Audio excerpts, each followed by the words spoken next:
And hello, everybody, and good day from Australia. Four-wheel drive time here at the IFMAR World Championships presented by Team Coyote. My name is Scotty Ernst. I'm here with Scott Guyot. We've had the pleasure throughout these days of bringing you two-wheel drive and four-wheel drive. But, Scott, today's kind of four-wheel drive business now with qualifying before us. Business starts this morning. It's the penultimate day here at the World Championships. It's qualifying day. By the end of today, we'll have a pretty clear idea where we stand in terms of qualifying. Of course, still one more tomorrow. So let's quickly run through what today holds. We start with one more round of control practice. This is all about the starting order within your heat, right? That's correct. There's a little bit of misunderstanding when we had two-wheel drive. This results, and it's a full 5-minute result, no longer fastest 3 laps. Yep. The result of your heat is where you will start for qualifying round number 1. Yeah. Then we go into 4 rounds of qualifying. 4 out of 5, one more tomorrow. Best 3 results to count. I feel like we're looking for some pretty mixed up results today, Scotty. There's so many guys that are really fast. Absolutely, there is. We talked about, for four-wheel drive, maybe the depth of the field even deeper of, maybe 20, 30 guys that really have a chance to do this. And as we look at the ranking, Marcus Carup yesterday pulled it out. The final 3 laps of the second round was able to just nip in front of Kovacevic, and it made for a thrilling qualifying. The unknowns in that top 10, Brendan Schimmel. Yep. He kind of surprised everybody with some great results. And X-Ray kind of finding their pace, back on pace, and made a strong run yesterday. And Ben Smith in the top 10 through seeding practice as well. I mean, he struggled in seeding in two drive, but then was really good in qualifying. He was. But yesterday was really dynamite in that seeding practice. So it'll be interesting to see how he goes. I'm looking at the C sort, if you like, race 12. And we've got names like Koki Kato, Aidan Horn, Tommy Hall. I mean, that C sort itself is stacked. It is, and it's really going to be interesting, especially once the qualifying rotates and they go onto the racetrack at different times. There's a chance for those to put in some top 10 runs from back in the B and the C group. We don't have a whole lot of time, so let's hear a quick word from one of our sponsors. We'll come back on the other side, and Mitch can join you for a little bit more of a quick preview about today's action. Look forward to it. Back in a sec.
All right, we're back trackside here with Mitch on the mic. And Mitch, the redesign of the four-wheel drive worked out really well. It brought its own challenges with the double and triple that not everybody could make.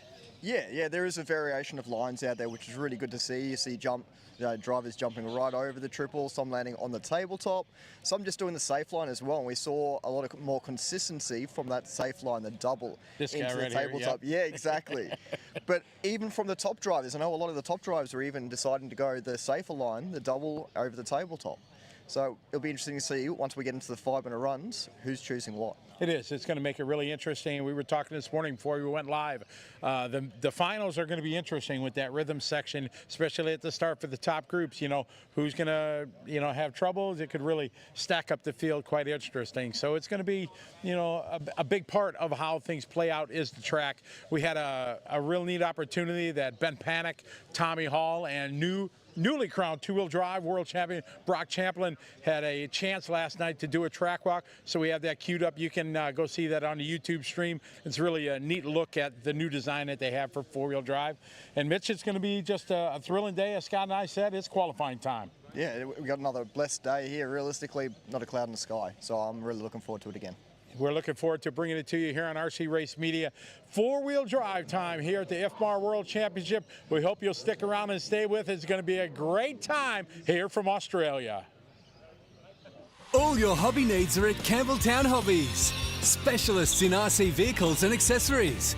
A family-owned business where the staff are enthusiasts just like you. Check out Campbelltown Hobbies, Australia's favourite hobby store.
And just like that, the track is live, and we are rolling here on a beautiful Sunday morning here at Hills Off-Road RC.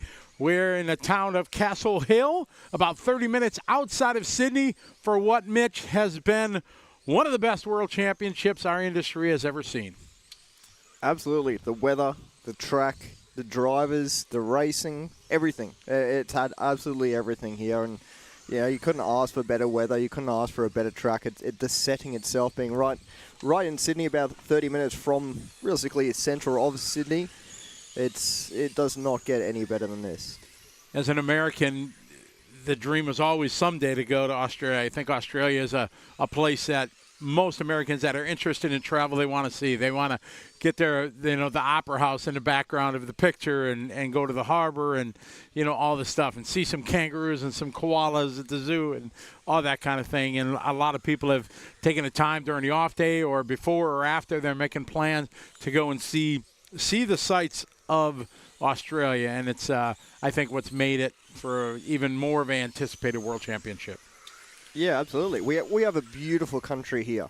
It's a massive country, so if you are looking to come and visit, make sure you spend plenty of time. But yeah, absolutely incredible country here, from the green pastures of New South Wales all the way up the coastline. We have the mountainous region. Now, we do actually get snow further to the south, but we got a little bit of everything over here. The beautiful beaches. Everyone comes over for the beautiful beaches. There's so many of them, all the way from Bondi down further south, up to northern Queensland. Reef, we have the Great Barrier Reef up north. There is just so much to see and do here in Australia, and it really is just a big adventure if anyone ever wants to come over. So we jump on board here with Brendan Tucker. All those good sights and 24 of the world's 28 deadliest animals that can kill you. Yeah, right? they're here. They are here. Yeah. All that to look forward to. But I love it. I've been blessed to be here many times and look forward to making many returns, I hope. There you go. The Rona family walking by. J Concepts, our four-wheel drive sponsor. Morning, Jason. Morning, Allison. Morning. They're going over there. They got their own little secret viewing area over there that nobody knows about. Yeah. Little pedestal. We won't tell anybody. Big thanks to J Concepts for being one of the fine sponsors. They're sponsoring the four-wheel drive segment of the World Championships. Following Ron Kirby on the racetrack.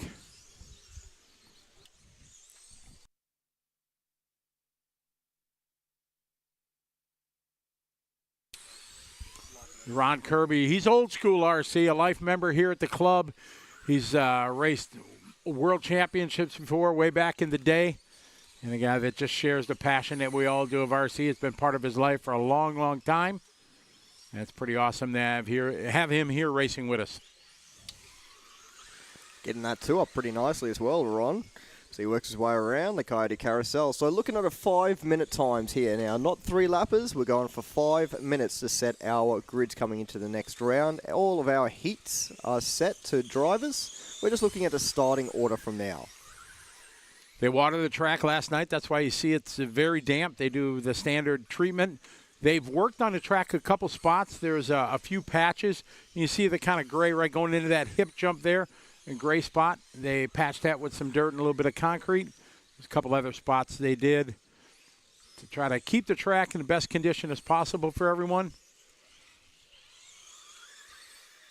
On what is looking like another beautiful day. Got a little worrisome Mitch of little weather tomorrow afternoon. So I think they're going to look at maybe bumping up the schedule up a little bit to ensure we get the full day in tomorrow. I know the IFMAR folks were talking about that this morning. We jump on board here with Rio, car number 4.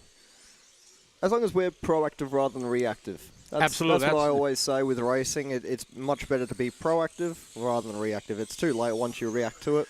But if you're proactive, you can try to beat it. Correct. There's times we can save 10 minutes here, maybe start a half hour earlier, cut a break down here and there. You can gain yourself a half hour, 45 minutes, or maybe even an hour, depending how you set the schedule. As control practice 3 coming to a close here. Raul Kiyoshima looking like going to go on the top of the board. Going to roll off first in qualifying round number 1.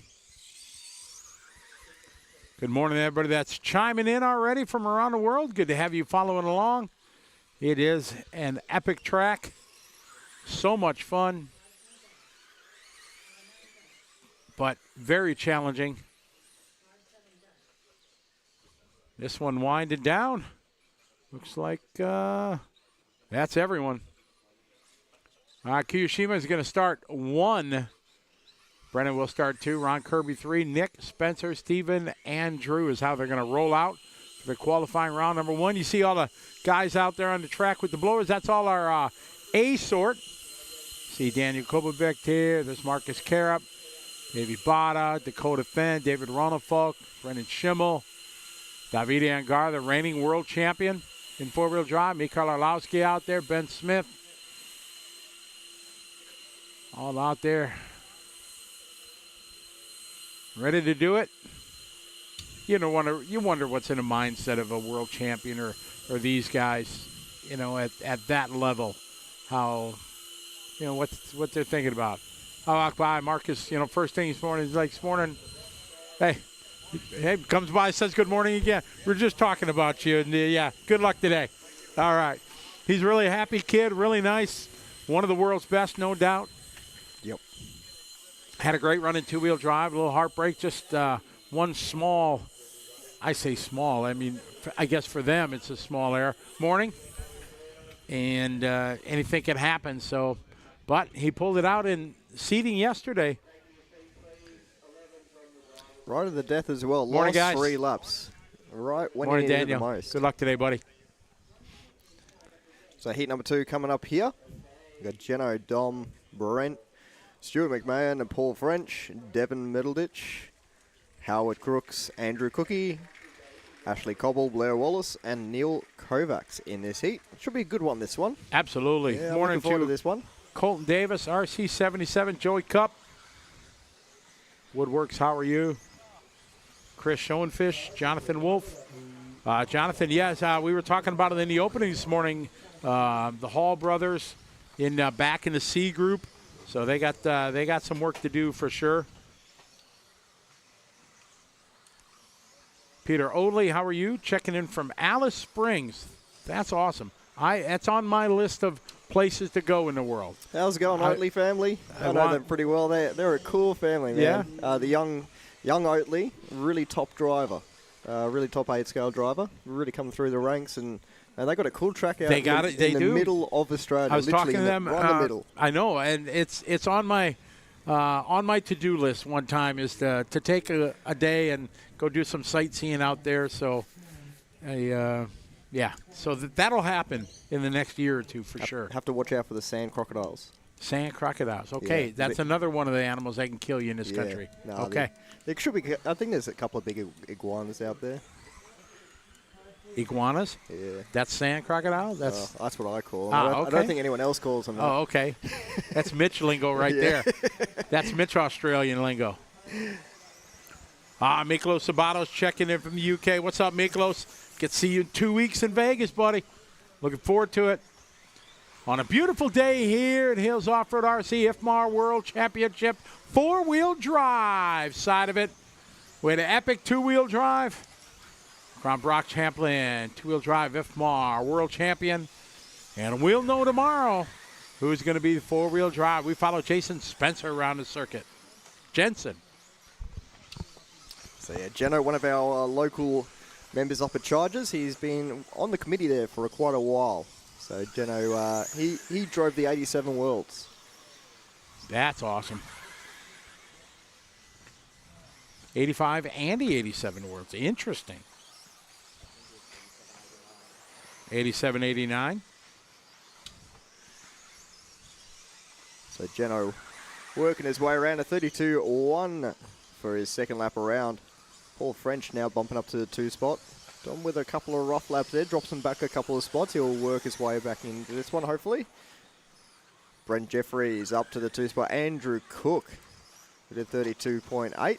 So everyone here looking for 5-minute run. Currently, Rayo with a 9-lap run, 5:01 from the previous round. That's your top run so far. But just looking within this group, Jensen Spencer up top so far.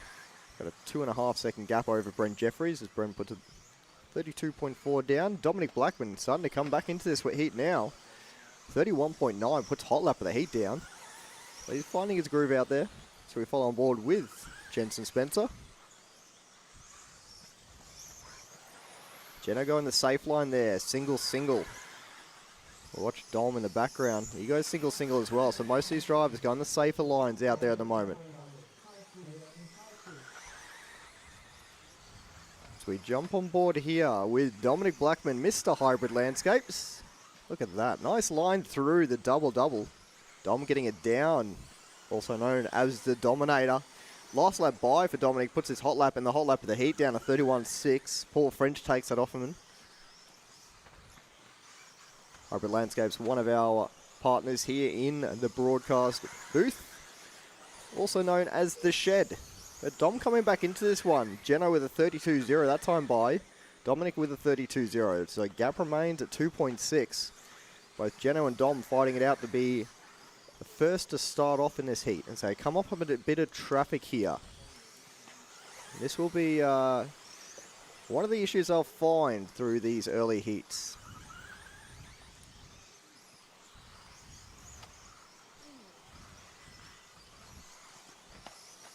So Dom going the safe line there as we see someone in front of him go for the double, and it doesn't work out.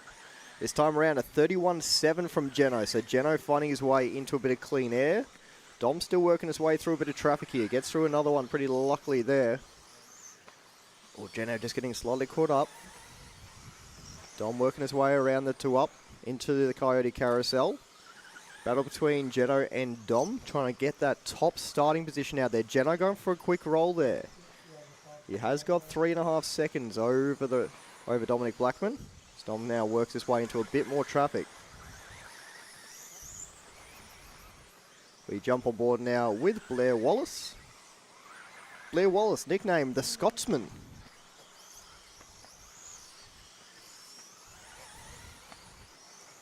Brent Jeffries puts down hot lap of the heat, 31.0. Gap between top two, 2.3 seconds between Jeno and Dom.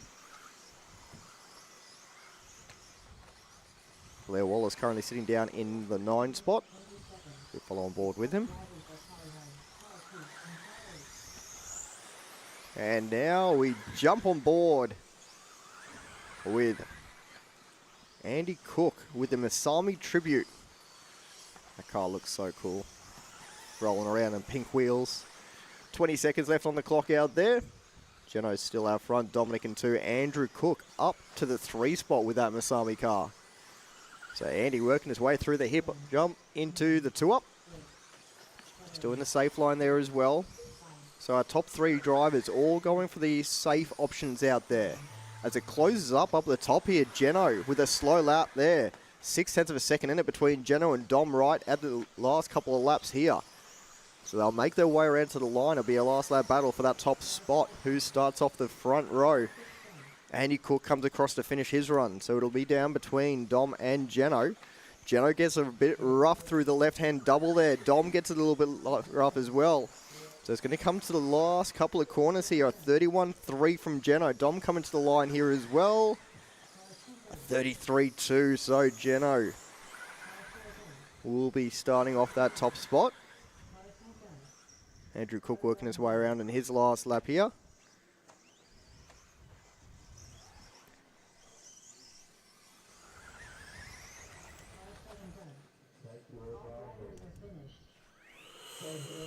So that is all drivers done from that hit.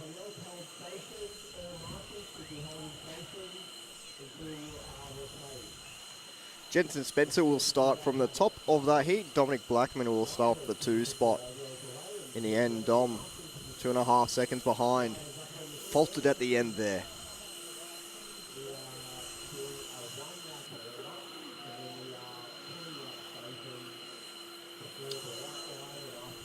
So that was heat number 2 of 14, up to heat number 3 now. So we jump inside our massive pits area. See if anyone can give us a wave. So we're currently in our pits. If you can't hear us, give us a wave. Yeah, there we go. How's it going, guys? Good morning to everyone in the pits. We got our AE cam down the back waving away. Our X-ray boys all waving. Couple of Schumacher guys. Yeah, we see Champlin giving us a little wave. Oh, there's Gillett. He's putting his glasses on, taking them off. Yeah, we can see Big Ben. Gives a wave, Big Ben. There he is. That's why we call him Big Ben. He's taller than me sitting down. As we jump back into the on-track action with the Mach 1 FX track cam. Awesome view coming down the straightaway here. Heat number 3 coming up on track here now. Got Julian Hardy, Lee Cheeseman, Mike Remy, Gavin Webb, Webby, Mark Wallen, Thomas Camilleri, Paul Shannon, Daniel White, Modiushi Seki, Glenn Grinter, and Michael Fretton in this heat. Everyone looking for a 5-minute run.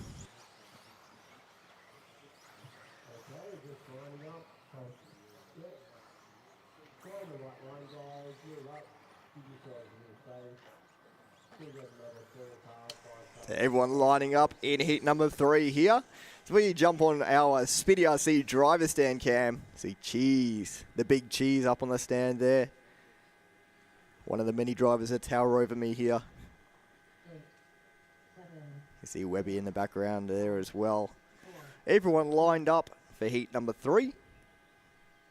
About to get off and running. 5-minute runs is what we're looking for. Julian Hardy leads them away.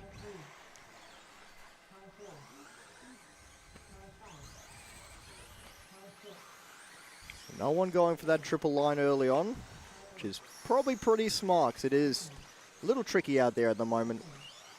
Track will evolve quickly today. The sun beating down on us here in the studio. It is hot in the sun, cold out of it though. Webby with a rough first lap. He's on his lead early. We jump on board here with Julian Hardy, making a trip over from New Zealand. I believe running the PR car as well. One of the few drivers running PR. Julian's first lap around at 31.1. Good start from Julian. Working his way through the U-bolt into the back roller. Everyone looking 5 minutes here to start their first qualifying race order. So 1 through to 11. Whoever tops this heat will be starting from the 1 spot. And so on and so forth all the way through. Mike Remy, second lap around, a 30.0 as we follow on board with Julian Hardy. Making his way through the Coyote Carousel. Into the U-Bolt. And up and over the roller to the left-hand double. So a couple more of these drivers might go for that left-hand double, or they might be playing it safe. It's like the top three again, just playing the safe option. Going for the single-single.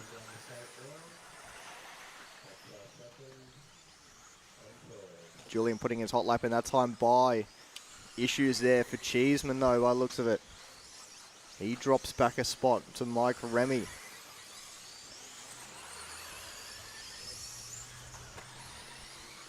We've got Mike Remy on screen now.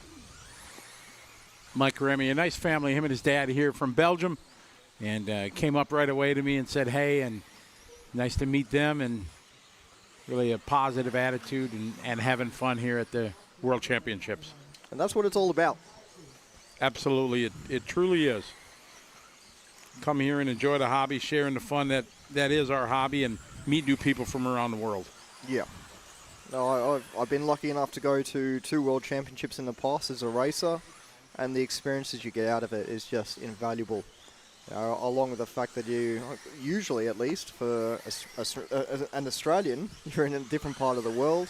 You get to experience a different part of the world with some people that have a very similar interest to what you do, and and have some fun on a track that you probably will never get to race on again, and have never raced on in the past. So that's awesome part of this hobby that we get to experience.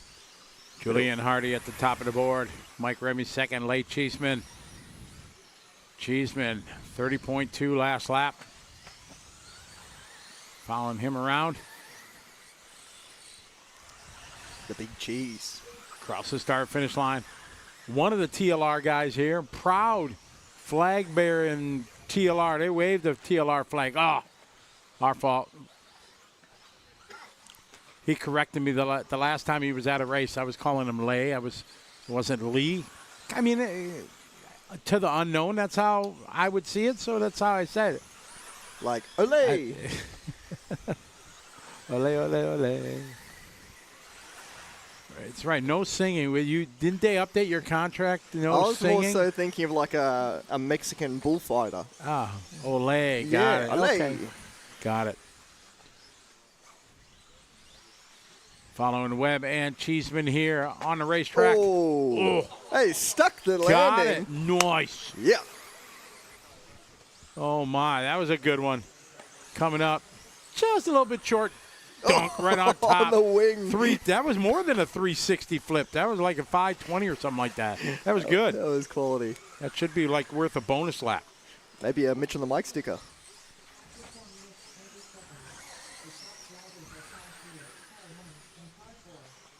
All right, 30 seconds left to go in this one. Remy, Hardy, Webb, Shannon, Fretton, and Cheeseman. Remy and Hardy. They're only separated by 4/10 out there, battling it out for that first starting spot. Time ticking away here. Steve Lebert is checking in from Belgium. Cheering on, Mike. Go, Mike. Good to have you joining us, Steve. This one winding down. Only the one driver from Belgium this year. Mm-hmm. No, there's somebody, I think. Is there more than one? There's somebody else. We'll have to check. I thought there was. I could be wrong. I often am. But, oh, Mike losing it there at the end. Julian. Mike having a 34-3 lap. His second to last lap drops him back. Gavin Webb throws down a hot lap there at the end. Motoyoshi Seiki doing his best lap there on lap number 9 at 30.6. But Julian going to roll off first.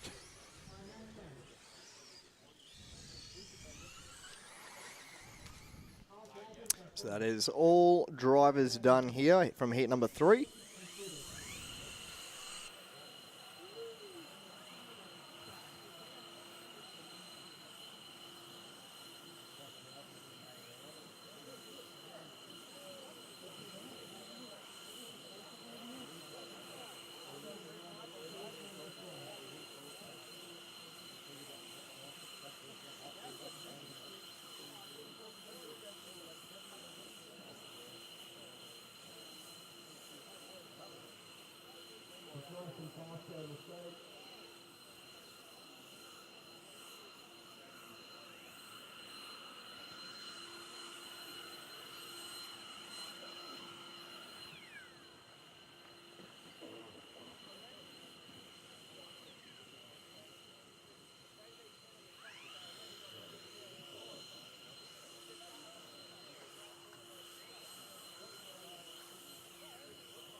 So up now, heat number 4 of 14. Scotty Giles, Alex Grigio, Connor Esbeck, Sean Tilley, Aiden Young.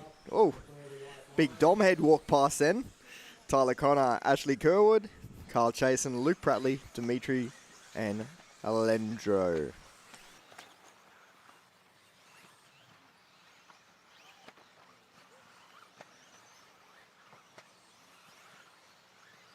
We see our pop-up Wi-Fi track cam.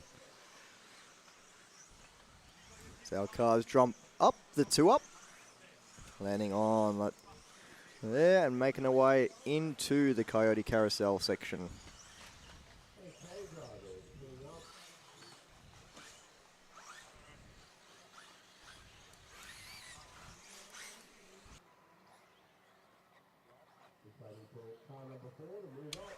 So everyone lining up here in heat number 4.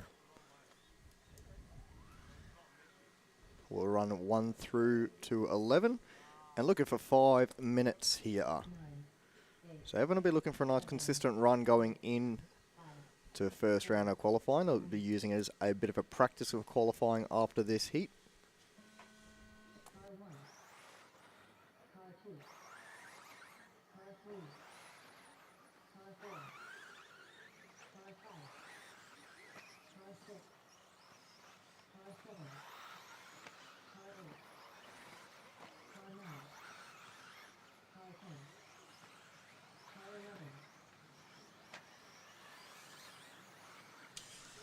So everyone off and running here. Scotty Giles will lead them away. Alex Grigio and Connor Esbeck. First laps around, Scotty Giles with a 31-1. 31-0 for Alex Grigio.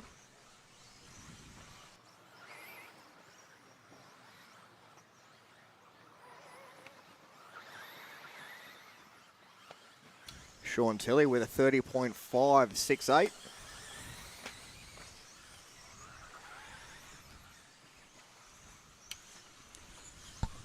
All right, group 4 of 14. I'm wondering if they're going to break it up into 15 races for the race, though, Mitch. That is something that's unknown because we do have some races with 11, so we don't know what they're going to do. We may have 15 races for qualifying. We may not. 14 races with the last heat having like 17 drivers or something. That could work. Yeah, right. Just an all in. Yeah, all in. All in. Send it. On board here with Luke Prattley, making the trip over from New Zealand. Here's my brother from another mother. Oh, interesting. My Kiwi brother. Ah, okay. Heavily confused over at Arizona between our two names. They do sound similar, but we are not quite related. That time around for Prattley, a 31.3, currently sitting in 5th in this heat. Oh, going for a bit of a ride there. Showed us the sponsor signage on the track. So he works his way into the Coyote Carousel, down the hill, up the hill there, into the U-Bolt.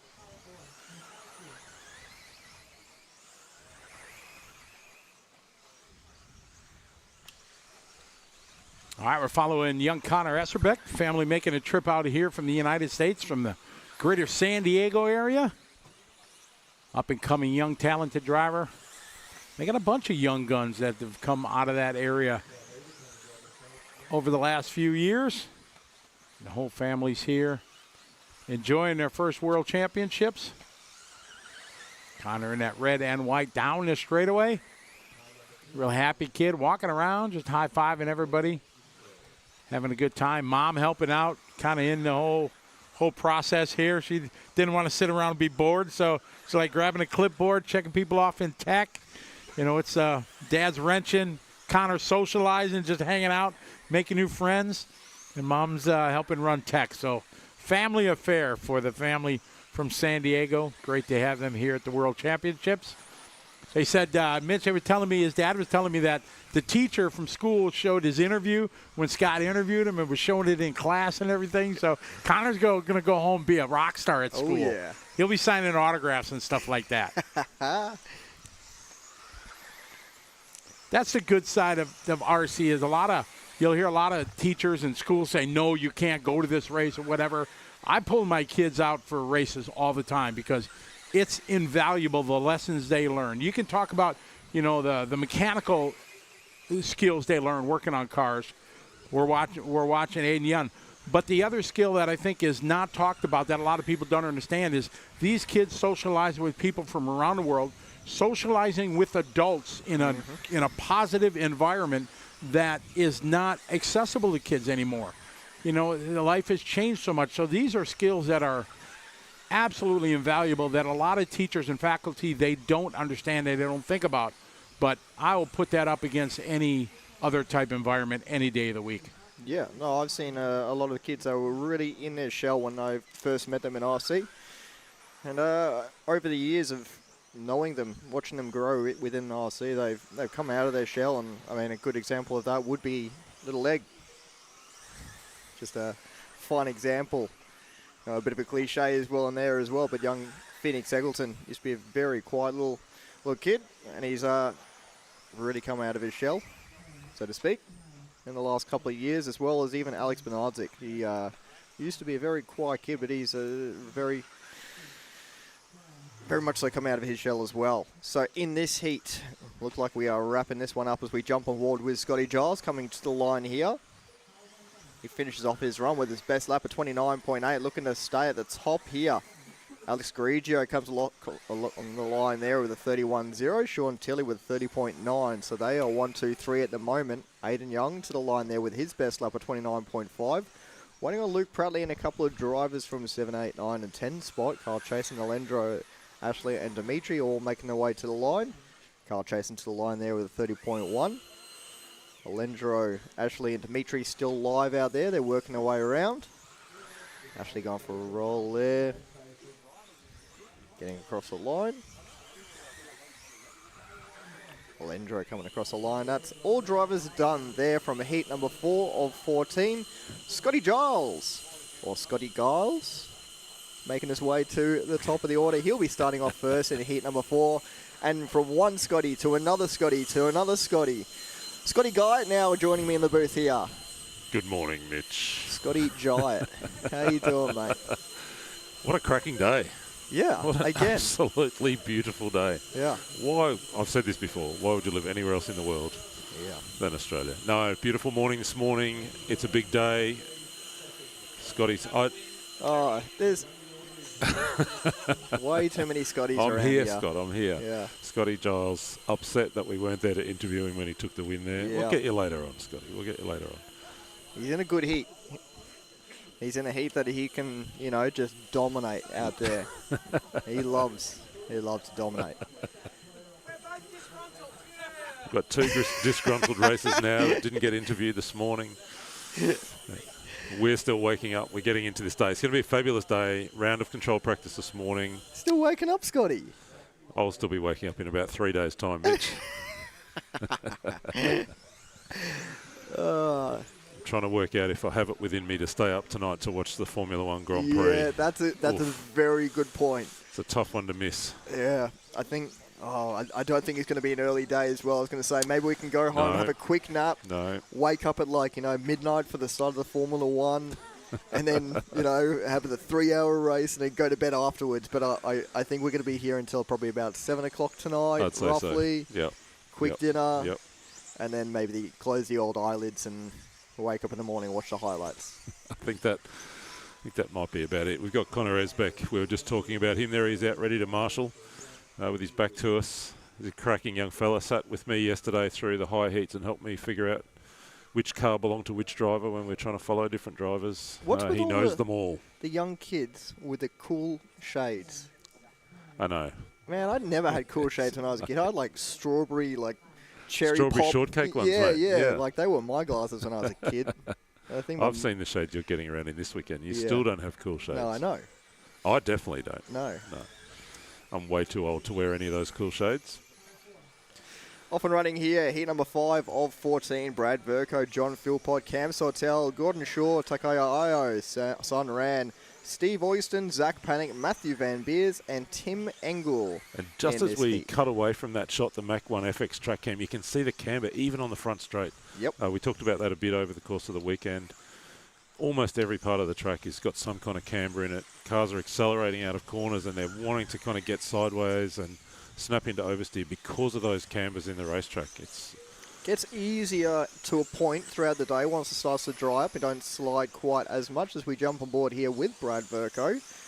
But then a different challenge comes in. Once it dries out and starts to grip up, you go from sliding around the place to traction rolling around the place. a little bit So edgy. have to really follow that setup. And we've been talking to a fair few drivers that are, taking notes throughout the day, the temperature, how dry the track is, how the track is evolving, to change their shock oils throughout the day to evolve with the track, along with their diff oils. And we've got a squeaky car out there at the moment.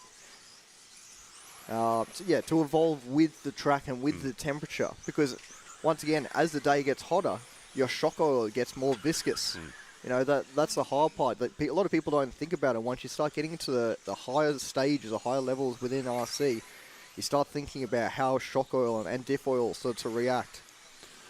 I've heard about a couple of the drivers have kind of spreadsheets almost in the pits with air temperature, shock oil, diff oil. So all through the day, as the temperature rises through the morning, they need to go continually going up and up and up in oils, and then perhaps later in the afternoon going back the other way to stay right on top of it, particularly at the very sharp end. Yeah.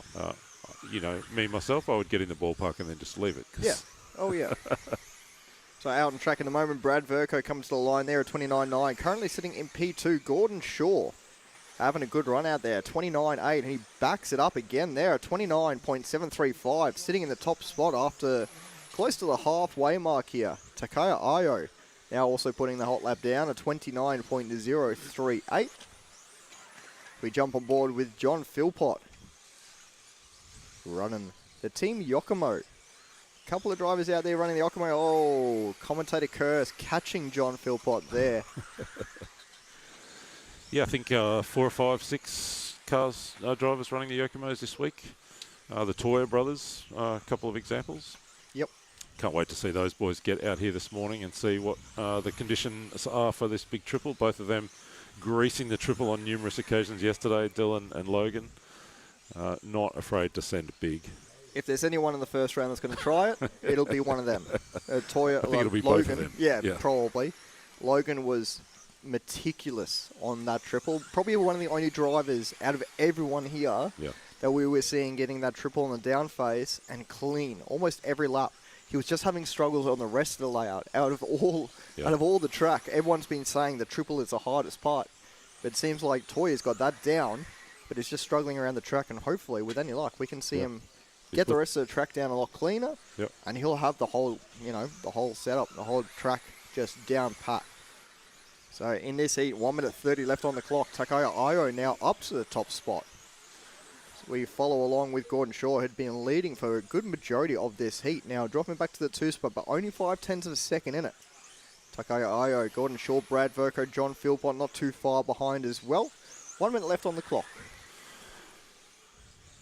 Heat 5, round 1 of control practice, all about setting the starting order within the heats, and it is Ayo who continues out front. He's sitting on a massive 0.5 of a second margin over Gordon Shaw. Brad Verco, we followed earlier in the run, 2.2 seconds further away in third. So these guys looking to have the opportunity to start up front, have nice clear track, generally at least for the first couple of minutes. If you start up front, you have that nice clear track in front of you the first couple of minutes of a qualifying heat. You're free to kind of do your own thing. Shaw getting around Ayo that last time by 0.5 the margin, so it's swinging backwards and forwards. Verco in 3. Brad Verco just went for the triple there and landed on the tabletop. Okay. First one to see it all day. Track's just about there then. It's early. Well, at least for that. Yeah. So Brad going for that triple. Interesting to see so early. A couple other drivers giving it a little try now out there as well. Seems pretty risky. We jump on here with Takaya Ayo. Takaya just going the safe lines around there at the moment. Track's definitely in better condition than it was yesterday morning in that first round of free practice. Yeah. So I think it probably will come up a bit more quickly than it did yesterday, would you say, Mitch? I think, by the time we're into that first round of qualifying, track should be in okay shape. Yeah, I'd say we'll dry pretty quickly. There's no real muddy sections that we saw yesterday after they made the changes to the track. They needed to put a lot more water into it. Yeah. I had a day where there was a machine on the track. They had a roller on the track, so the water, it was pretty essential to the track itself. Whereas overnight last night, the track had already started to bed in. Didn't need anywhere near as much water. So, yeah, I'd say the track is in significantly better condition this morning. But that also means it will probably dry out quite a bit quicker. So we are just starting to get the very small sort of mud balls coming off, or marbles.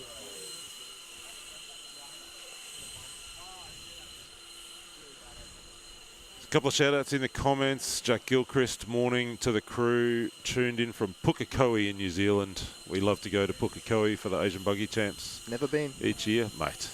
It's a great racetrack, That's Counties. one part of New Zealand I've never been to. Oh, they've got a fabulous crew there at Counties RC in Pukekohe.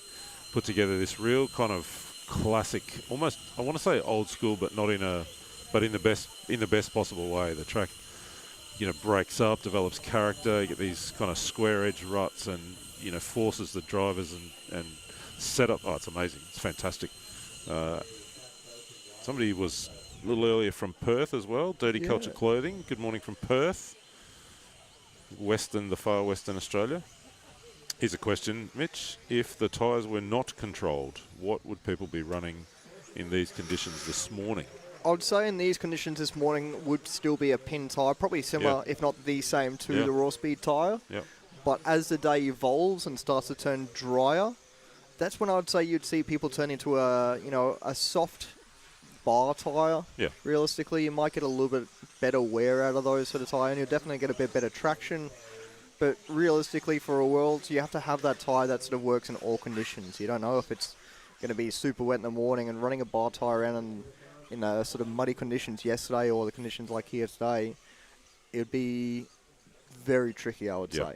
If you pick the perfect tyre, sure, it might work all conditions and stuff, but the tyre that we have for the Raw Speed Mini Pin, it's a pretty good all-round tyre. It's not wearing too quickly. They're still usable after a couple of runs, so the lower order mains and stuff can keep using them for 3, 4, 5 heats. You don't need to buy 15, 20 sets per class, which is great. And I've heard of a lot of people just doing, 4 pairs of tyres per class, 8 total, and even reusing between two-wheel drive and four-wheel drive. I think Brock Champlin said to us yesterday morning, he was in the booth with us here for a while, and I think he said he used 4 or 5 sets for the whole of two-wheel drive. Well, I think that's awesome. Yeah. There's no massive expenditure. I know there is talks of a tyre limit potential for the next World Championships, wherever it ends up being. There is talks of that as well. So it'll be interesting to see what comes out, and I think that'll be beneficial to the races that are down the order a bit, that want to be somewhat competitive, but are just there for fun. They don't have to go there and buy, 15 sets. You never have to, realistically. The previous World Championships I've gone to, both where it would be in Hoodie Arena or over in Hobby Action, I've been very limited on my tyres. I prefer just to go there to have a race, and I'll limit myself to a very small budget for the racing side of things. I'd rather spend it at bars and stuff like that instead. So, Of course you would. We're rolling here with Heat 6. Round 3 of control practice, the final round of control practice before we go qualifying. Nate Sutherland out front at the moment. He's gone 28.7, so the lap times are starting to come down. Nate's a little bit out of way out of where place. we would think he would be, so we call it out of place. He had a real tough run in control practice yesterday afternoon. I think broke in both his runs and barely sort of got 3 laps together at all. So he's well back here, and we'll try and catch up with him shortly on track. Simon Healy following along behind. He's already 2.2 seconds back. Simon, we talked to yesterday, running that Techno buggy that is heavily customised. Lockie Williams there, bouncing backwards and forwards with Rob Maycock early in this one. Well, early, I say early. We jump on board now. We think Nate Sutherland as he works his way through the final part of the lap. Car number 2 it is. And down the front straight, he's gone 28.1, so time's continuing to come down as Sutherland looks to ensure that he will start up front in this heat, give himself the best opportunity at least to get the first couple of minutes of clean track as he tries to find his way forward in qualifying, Mitch. Yeah, so yeah, as you mentioned there, Nate's often having a couple of rough runs through seeding, so it does drop him back way down the order of where he probably should have been. I'd say you'd have been looking at maybe, a heat 10, heat 11 sort of section sort of way. He was definitely within the top 40 of drivers we saw through practice, but yeah, come control practice, he had some Just didn't go big right dramas there. I think he only did a total of 6 laps between the two seeding and practice rounds. So not a fun time, I'd say, through seeding. And we see here he's going to be battling through traffic a lot of the time. With any luck come qualifying, when the track dries out a little bit, a couple of the other drivers have a little bit more control of their cars to be able to move out of the way from him. Yep. I think the drivers in this heat will get used to seeing his car come around pretty quickly, and hopefully they'll work with him as well. Obviously, only qualifying coming up today, so they're not going to be racing. There's plenty of time to give each other plenty of room as we now jump on board with Simon Healy, currently sitting in P2. 29.5 last time around for him. Couple shout-outs in the comments. Mitch, a good morning from Greg Lander. Hey. Greg's one of my mountain biking buddies. I hope you're out on the trails this morning, Greg, and straight to the bakery for a cheesy cheese pie on my behalf. Yeah. Cheesy cheese pie. And maybe and a chocolate milkshake afterwards. Yep, that's what we need. That's a standard, well, it's normally a Saturday morning mountain biking session. Lefty from the No Name RC podcast. What's up, Lefty? Says, g'day. Enjoying Lefty. the daily show that you guys are putting together, Lefty. When we have time to watch it. It's a pretty full schedule here. So, yeah, a couple of shout-outs from there. BJ Williams just, agreeing that Nate had a tough run through controlled practice yesterday. So we are inside the final minute now. Sutherland continues out front. He's gone 28 flat now, his fastest lap, so we're not far off getting into the 27s. You'd think by the time we get to the top heat, as the track continues to evolve, we'll be well down there. And we follow Rob Maycock, who sits in P3. So it's Sutherland, Healy, Maycock, Williams at the front of this one, and we'll follow along with Maycock over that rise. Sun starting to come through the trees a little bit. Sun's still low in the sky. It's a little cool this morning. We know Rob pretty well, but did you know that his nickname is Fluffy? I have nothing to say to that. Yeah, I've never heard of that, but that's what I've got written down here. That's what he wrote in. So his nickname is Fluffy. That's what I'll address him as. You just don't confess to things like that. Yeah. What's your nickname, Mitch? My nickname, I'll get back to you on that one. I've got a couple. I'll try to think of the PG one. A Sutherland 28.3 last time across the line, still leading Healy. We're still on board with Rob Maycock now as we wind down this one. Master clock has expired, so we're finishing off. Most drivers starting to finish as they hit the line. Ben Howard crosses the line there. He's done. Scotty Ernst wrapping up. He had a best lap of a 29.5. Most of this heat down in the 29s. Sutherland, tough last lap, 32.3, but still did enough to finish 2.5 seconds clear of Simon Healy, ensuring that he'll start, Nate that is, out of P1 in this heat once qualifying rolls around a little later this morning. Get some waves as racers walk back from their runs this morning. And we get set to continue.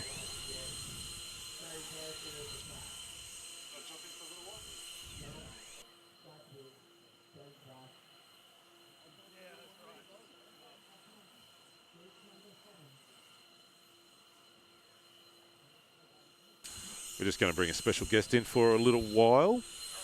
So we'll just get set there. As a reminder that what we're up to this morning is controlled practice, 5-minute runs, setting the starting order within your heat. So no more changes of heats. These heats are now set for the duration of 5 rounds of qualifying. No changes, no regrades, as we sometimes see at events.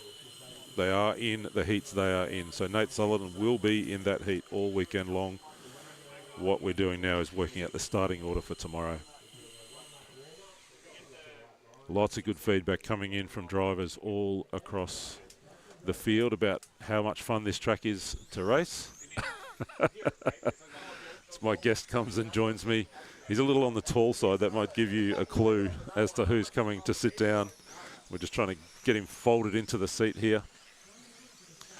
We'll get him all set up and then we'll introduce him. We'll have a little chat for a couple of heats as we work our way through this final controlled practice.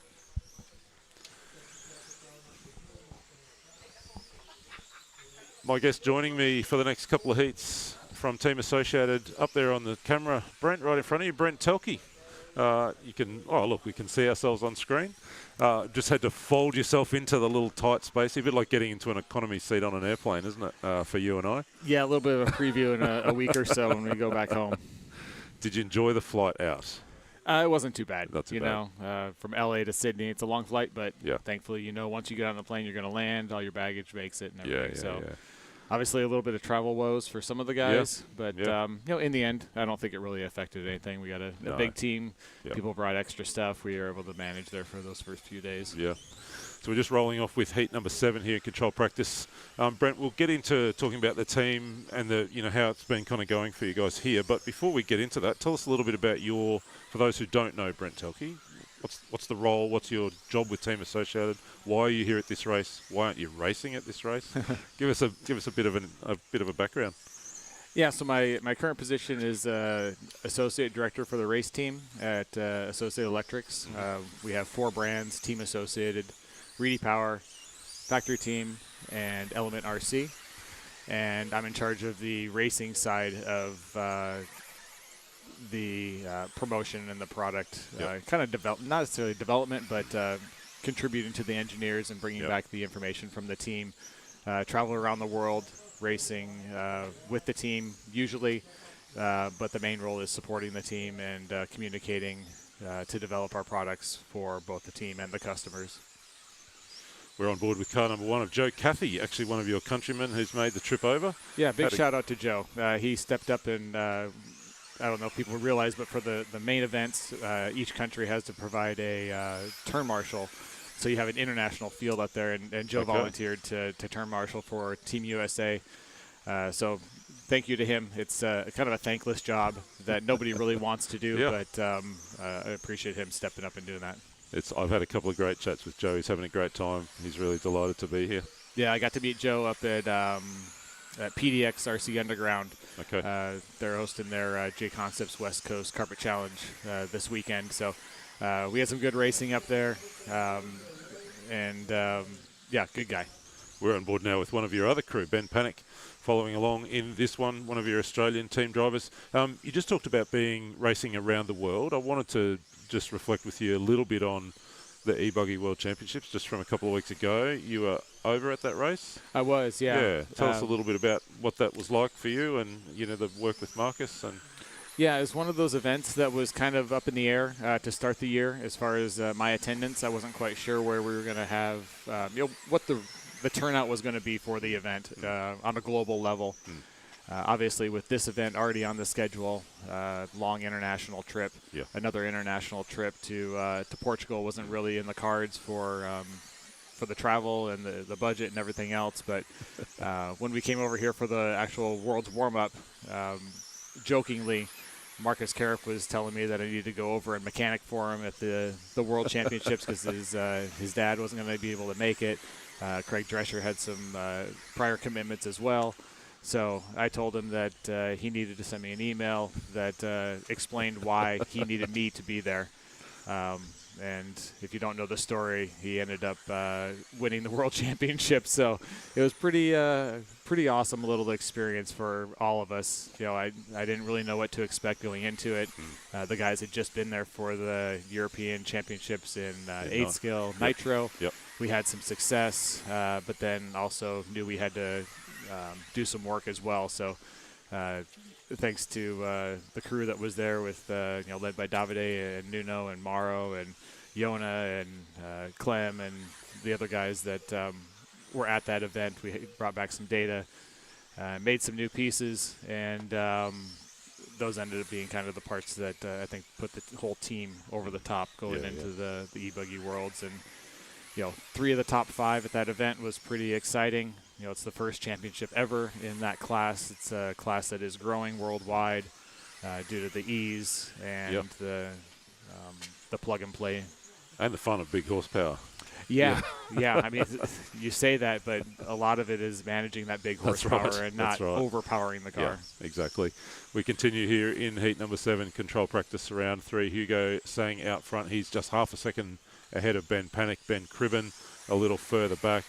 Who else have we got in this field? Lucas Didier from France, Joe Cathy we've been talking about, Stephen Brown from the UK, Sarah Du as well in this one. We're on board with Ben Cribben in the blue. Cribben sitting up there in P3. What's it like to work with Marcus? Is that the first time you'd worked closely with him? It's kind of an odd relationship because I've known him for quite a while, I guess. Yeah. I'm trying to think of the first time I actually met him in person.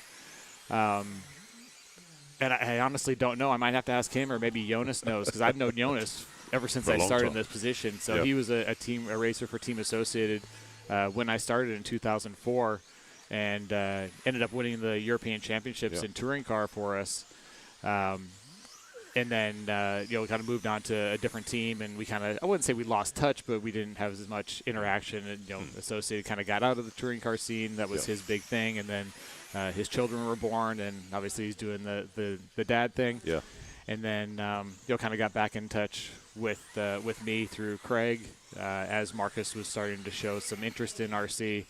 And, we've supported Marcus from the very beginning. And, it's been fun. We got a pretty lighthearted crew over there. We got Aiden Horn, the character of the pits. Love it. Love his personality. Spencer Rivkin, bringing the heat all the time, and just the lightheartedness that we have over there. We got Davey Bada. Trying to get him out of his shell a little bit. I'm sure he's back there listening to me, but we have a really good lighthearted crew that takes it seriously, but doesn't forget that it is a hobby and it is fun, and 95% of the people here are doing it for the hobby side of it. But Is this the point where I confess that every time I'm doing an interview with Aiden Horn, I'm terrified about where this might go? As a card-carrying introvert, I have no idea what's going to happen. The funny thing is you're getting a little bit of the character Aiden Horn. The person Aiden Horn is much more subdued and focused, unless he's in that 5-minute window with the guys in the minivan bumping his beats and everything else that happens in the minivan confessionals. So when you come to a World Championship like this one, as we look in the pits there on screen, and Team Associated right down the far end, I think they're all gathered around a laptop watching and listening to what you're saying, Brent. I doubt that. They don't listen to looking me ever. for any secrets. When you come to a race like this and you do have so many drivers from right around the world, what does your role look like then? You've got drivers here from Europe, from Australia, obviously the drivers you brought with you from the US. It gets to be a pretty big wrangling kind of a role, I imagine. Yeah, it's actually really difficult to give everybody enough time and proper time. Thankfully, the communication methods we have now, it makes it a lot easier. So, just communicating through chats and messages and filing, share filing and things like that makes it a lot easier to at least get the information out to people, and then they can assess it on their own time. But, I try to make time to walk through the pits. We have, at least 3 rows worth of drivers, and try to just kind of check in with everybody at least once every other round. If we have guys going really good, try to share the key information that I think is on those vehicles, whether it's line-driven or setup-driven, power-driven, whatever it may be, and just try to make sure everybody has the information that they need to make the decisions for themselves, because at the end of the day, not everybody drives the same, not everybody wants the same feel, but I think having the information is the most key piece. We're rolling out heat number 8 here as controlled practice continues, and in fact leading us away in this one, Billy Hayden. I'll ask you about Billy. him in a moment. Josh Payne's in this one, Jordan Hunting, local Peter Seckold, one of the X-Ray crew, Martin Scar here, and Petri Strom from Finland, one of the real characters of this event, Caretti, King, Sanpai and Brown. So Billy's here with you, obviously having a race, but also one of your engineers. What's that kind of collaboration like for the two of you? It's really good. Billy's been with us for a few years here now, and trying to really use my experience that I have in the position for over 20 years, and these guys come into the role with the education and the love of the hobby, but there's certain things that are unique to either our sport or the dynamic of the team or dynamic of the events that you only get with experience. Yeah. So, having him here at the event, participating and working with the team, supporting myself, supporting the other drivers is really key. Seeing what the cars are doing on track, feeling what the cars are doing on track, watching the competition, and trying to understand, as a company where we need to go down the road is invaluable. It's not stuff you learn from sitting behind a computer. We're on board with Billy at the moment, just getting in a little trouble over that left side double, which is just a little sticky to make this morning. Its grip a little bit low still out of that corner. He brought Billy down, or Billy came down in July to have a run down here on the track, and in fact he brought a good squad down for the warm-up back in April. It's a big investment, which really is all about being prepared for this weekend, right? So just talk to me a little bit about that, what you learned by those trips, and in fact I'm curious about what Billy learned coming as an engineer, how that's played out. Yeah, so there was always a plan of coming to both of those events, working with the Australian crew, Andrew Savaggi and the Donleys and the Ments and Mondays and the Sturdies, just, really trying to understand how the facility evolves in different times of the year, different temperatures, different lead-ups, as far as weather concerns and things like that. So obviously there's always a chance of rain at any of these outdoor events. So splitting the team between the two events was always a plan. We had kind of soft plans of having Davide come to one of them, and there was a little miscommunication that on which one he was going to come to, and ended up that he could not attend the second one due to other commitments. So having Billy come here and meet with the Australian crew, which he's met before, but getting to work with them one-on-one and bringing some of the parts that we have developed for this particular event, kind of giving it one final shakedown, really helped.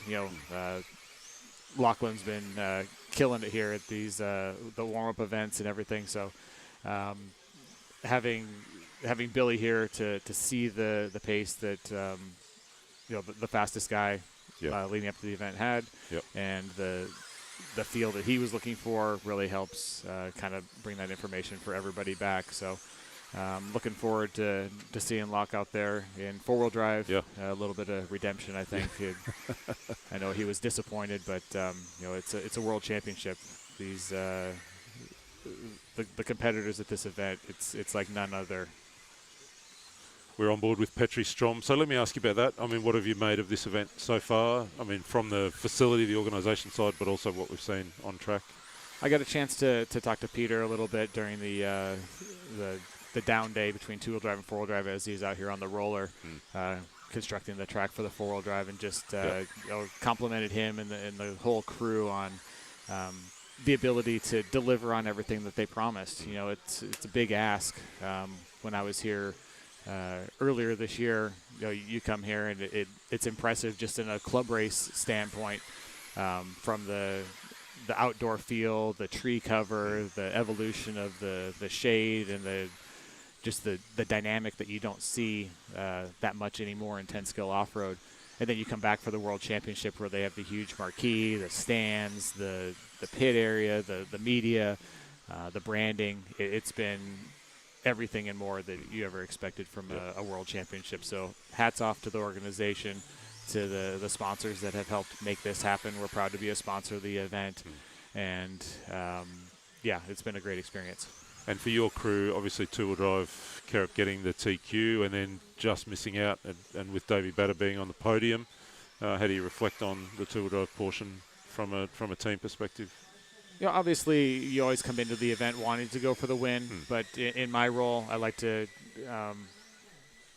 leave with knowing that we gave the guys the opportunity, and we had 7 cars in the main event. That's a huge number. It's one of those things that's hard to not win when you have that high of numbers, but it's competition. Everybody's working their butts off. Brock's been a top racer for multiple years. It was only a matter of time until he got his opportunity, and he seized it. He won the race. It wasn't given to him. and I wouldn't really even say that Marcus lost the race. No. It was a actual race, Yep. not just I think there was some concern that maybe the wind was going to play a factor into the overall results, but I never saw any like real flyaways or anything weird like that. Just was a 1 in a million type situation. So it's fun. That's why we do it. We do it for the competition. We do it for the love of the sport and that adrenaline flow that you get for those 5 minutes at a time. And looking forward to trying to do it again. We're here with Brent Telke from Team Associated as we work our way through this final round of control practice. We'll have to let you go in a minute because we're getting towards the sharp end here. 2 final questions. Firstly, how much do you wish you were driving on this racetrack? Probably not as high as you would think, honestly. I don't know. There's something weird about whether it's the shadows or the way the light comes through, but my eyesight is not very good here for some reason. I don't know why. I've tried it with my glasses, without my glasses. I went to the eye doctor weeks before I came here. Everything checked out fine, but there's something about whether it's the atmosphere and the UV or the haze, or there's just something that is not jiving with me. So on a personal level, I'm pretty happy that I don't have to try to navigate some of the parts of the track. But just given the size of the team and my commitment, there's just no way I could be out there. And I would be frustrated if I wasn't able to give myself at least, say 75% effort. And that's not happening. It's not happening. No. I go to these bigger races where there's thousands of entries, it feels like, and you have hours and hours between, and a 40-plus dedicated class that I can kind of be compartmentalized in. And those are the events that are a little easier to do for myself. We're here in control practice round number 3. We're about to go into qualifying a little later this morning. It feels to me like I wrote a story overnight, used the word poised. We are poised for something special today. And in fact, I then went on to say that I think actually it's the driver who drives with the most poise or self-control that might come out. This is a really difficult racetrack in four-wheel drive. There's a lot of risks going on. What's your read on where we are as we get ready to go into qualifying? Yeah, you look back at the control practice 1 and 2, and there weren't a lot of clean runs. No. So that's going to be a huge piece of the puzzle. Obviously, the triple is going to play into equations. However, I'm not sure what you guys are calling that, double tabletop, however you want to call it. Triple's good. We're calling it a triple. And then this morning, the double on the left-hand side will continue to be kind of a challenge based upon pacing. And then as the grip comes up, you start to actually see some grip rolls off some of these off-camber corners. So I think just doing 5 minutes at, say 99% consistency, not even the super high 99s, but if you can be in that range, I think it's going to be pretty critical. Brent Telke, thank you so much for dropping by for a little chat this morning. We're going to get Scotty and Mitch back in here shortly as we roll on through. We call it the A-team. The A-team, right. So you and I are the B-team? I guess, yeah. Okay. That's not too bad compared to those guys. Yeah. I did hear that you were trying to get rid of us and bring Charlie Swanker over for the that's weekend. More of a threat. He missed his flight, right? Yeah, that's just more of a threat with Charlie. I mean, I got to listen to that guy enough. So for 13 days or however long we're here, I don't need that. Yeah, no, fair enough. Beautiful. Thank you so much. All the best today for you and the whole crew. Absolutely. We continue with heat number 9. We'll roll back in with Mitch and Scotty shortly. Damon Davis-Perry out front. He's gone 28-2 as we continue to set our grids, our starting order for our qualifiers. He's out front of this one, Chad Dew, and Casey Dawson jumps to the top now on lap 4, going 28-9 last time across the line. Dew's gone 28-3. Davis-Perry's gone 28-2, so the time's continuing to come down. We're going to work our way through the next 5 heats as we get set our grids ahead of qualifying. Great to have a chat with Brent, taking the time to come and join us in this practice session this morning. Big team he's wrangling here, and some pretty impressive performances from the Team Associated squad thus far. Dawson still on top, 28-2. Last time across the line, 2:06. He resets hot lap. Eggleton going nicely, 28-7. Hot lap for him. Gillett's there. Healy jumps now to the P2 with another 28-7. On board with Casey Dawson, the yellow and red. Car number 3, the Kiwi. Had a couple of runs yesterday that just didn't quite go his way. Some people might say he had a shocker. I wouldn't say that. No. A little tough run for Casey Dawson at times yesterday, but looking nice and sharp this morning. The Kiwi, great to have Casey here. Eggleton in 2, Gillett still thereabouts in 3, Healy, Moffat, Schmidt, Davis, Perry, Dew, Horn and Venables. Williams here with double duties. We've talked with him a couple of times over the course of the weekend. Eggleton goes to the top now, 28.6 last time across the line. We're on board with the young Australian that I think turned 12 a couple of days ago. In the orange and yellow machine, the car number 4 leads by 0.4 of a second over Nathan Healy, fellow Australian. What did I call it? Orange and yellow, yeah. Nice work. Orange and white. It's like my eyes don't work. Eggleton, last time across the line, went 28.9. Healy, 28.6. The margin, 0.4 between the two of them. 2.4 back to Perry. He's been the fastest into the 27s now. 27.9 for Damon Davis Perry. Just had one slow lap a little earlier on that got him in a little bit of trouble. But recovering 2.4 back of the lead now as the margin between Eggleton, who we're on screen with, and Davis and Nathan Healy down to 0.282 as drivers fight over who gets the start up front, who gets the clear track for qualifying. Eggleton has it at the moment, 0.4 of a second over Healy, 1.9 now back to Davis Perry, 2.1 further to Florian Schmidt, who's working his way into this one. He's gone 28.1 last time across the line for his best lap of the race. Still green on the board. Dawson going 28 flat, his best. Alan Horn, 28.9, his best of the run. Deep in this one, almost at the end of heat number 9. That will leave us with 5 heats left to go in this round. Eggleton looks the goods to hold on at the moment. 1.3 his margin last time across the line. Strong finish for Nathan Healy, going 28.1. Hot lap for him on the final lap of this one. We're holding on for the last couple to finish. We continue on board with Eggleton, who's led us through the last couple of minutes of this heat, trying to find that number 1 starting position within the group. And he goes 28.8, holds on to take the win. So it will be Eggleton, Healy, Schmidt. Looks like Davis Perry will be 4. We just wait for Healy to finish. He goes 28.2 last time. The margin between Eggleton and Healy, 1/10 of a second. Welcome back, Mitch. I'm going to jump out. We'll get Scotty back in, the A team. We'll get on with this morning. If I was in the A team, who would I be before you run away? Surely Mr. T. Oh, I was going to say BJ Baracus. Okay. I'm surprised you know I the A team. I only know Mr. T, to be fair. That's the only way I named him. All right, I'm out.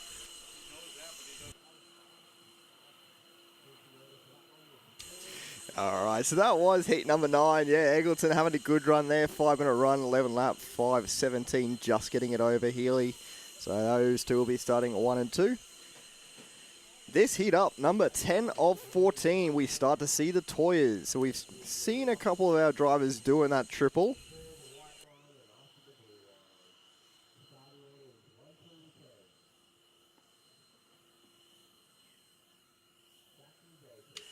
So in this heat, we got Mason Newberg, Dylan Toya, Brady Piggott, Harley Eldridge, Nico Schmidt, Carter Sims, Matty G, Doug LaRiviere, Camden Camilleri, and Glenn Bonetti. Everyone working their way around on their warm-up lap out there.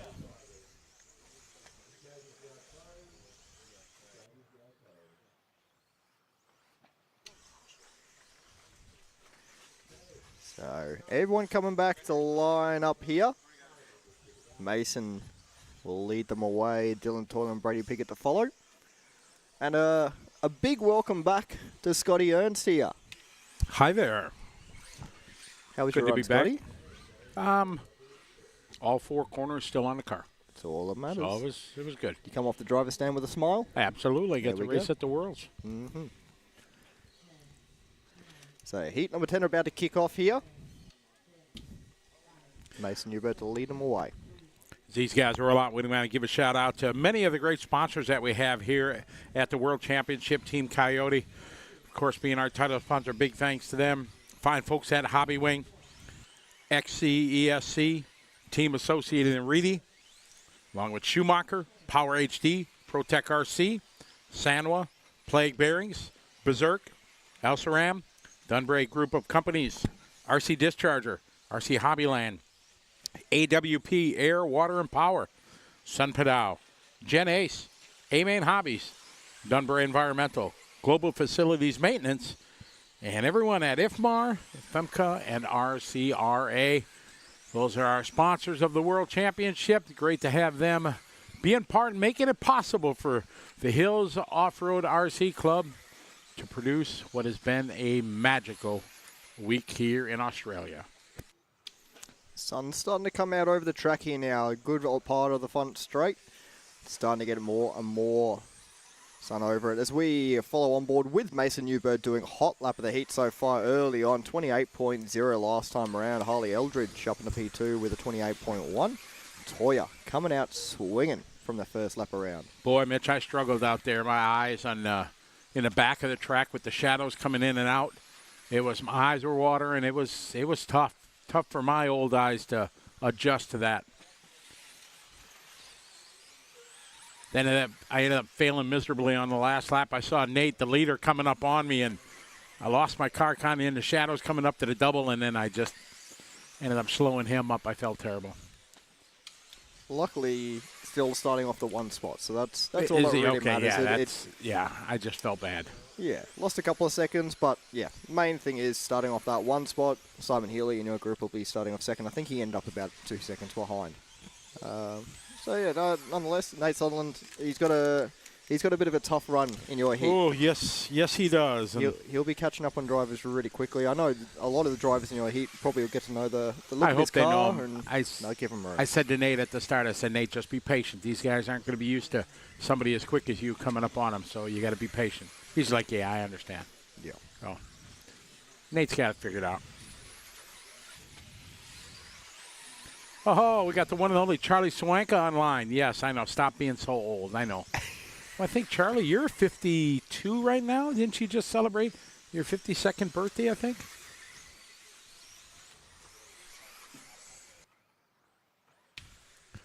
Yeah, so big RC Race Media. Happy birthday, Charlie Swanka, celebrating the 52nd birthday just last week. He's Asian, so he doesn't look it. You know, he's got that young thing going.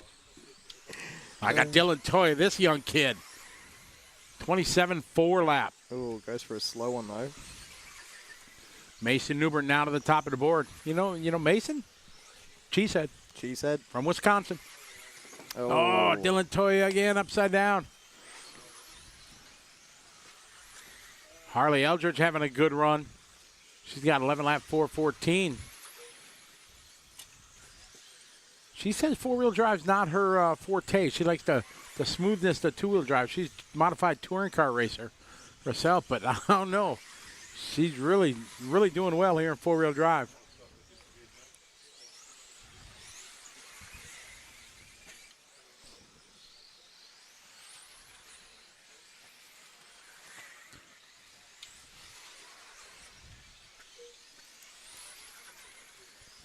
.105 to go in this one. Mason Newbert leading away into one car.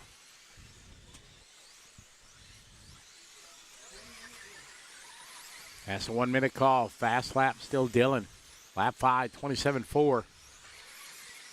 Oh.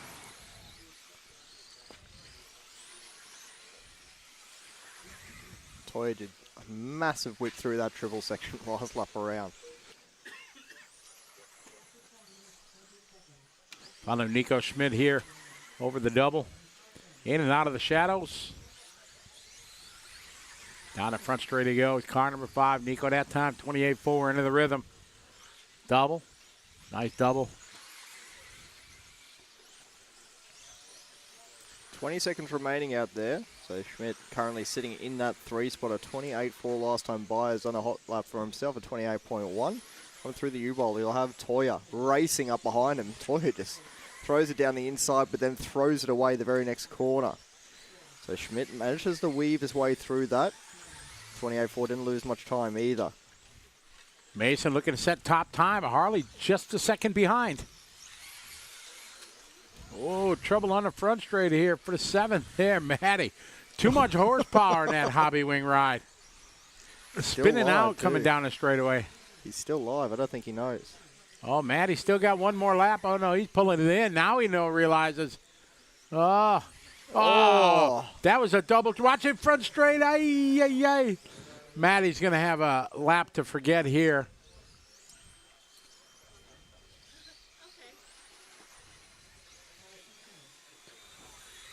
Paul Ciccarillo, yes, I think I need him on here because it definitely would have helped. How you doing, Paul? Good to have you following along. Matty G on a very long last lap.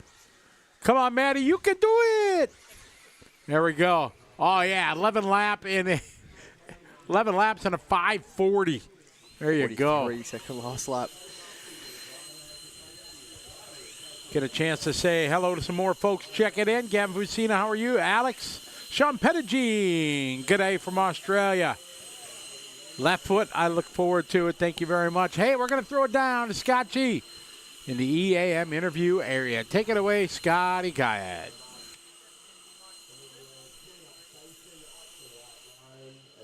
We're here with Mason Hubert. First time we've had a chance to chat to one of the drivers. How's track conditions this morning, Mason? It's a little wet. It's loose, but it'll come in. It always does. So. Have you made any changes overnight ahead of qualifying today? Yeah, we made a bunch of changes to the car. Trying to get a little bit more grip. So seems to be working so far. We'll see how it does this afternoon. You'll start out at P1 in your heat. All the best for qualifying. Thank you. That's Mason Hubert taking the win there in that group. He'll start out at P1 for qualifying. That's what this next session is all about. Who starts up front within the heat. Scotty, Mitch, back to you guys in the Hybrid Landscape shed. Thank you very much. Appreciate it. Some more shout-outs to some names. Ben Jemison, world famous Ben. How are you? Sick Liz Mango, welcome. Checking in from Vegas. Seth Green, how are you?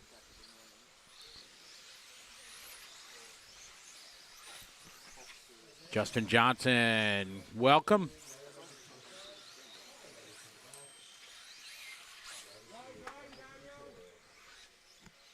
Thank you, Shane. Glad you're enjoying it. Mr. Graham, welcome to the party. Checking in from the UK. On a beautiful day here in Castle Hill. About 30 minutes outside of Sydney. Control practice number 3. Finishing order of each heat will determine the starting order of qualifying round number 1. Lachlan Mundy leading this one away. Ari Barkler, Jared Ment, Fumasato, Logan Toya, Yolanda Weed, Nana, Hunter, Daniel, and Moritz to round it out. So everyone on the clock here on their first lap around, 5-minute run. What they're looking for consistency. Probably not overall top speed or anything like that. Just looking for a good 5-minute run to try and get the best starting position going into qualifying. Absolutely. Maybe scrub in a new set of tires. Yep. That's what I did. Not that I think I'm going to need them, but. Man, looking for the long game here, Scotty. Oh, yeah. We got bump ups, right? So I can just bump up, right? Bunch up from the Z main all the way up.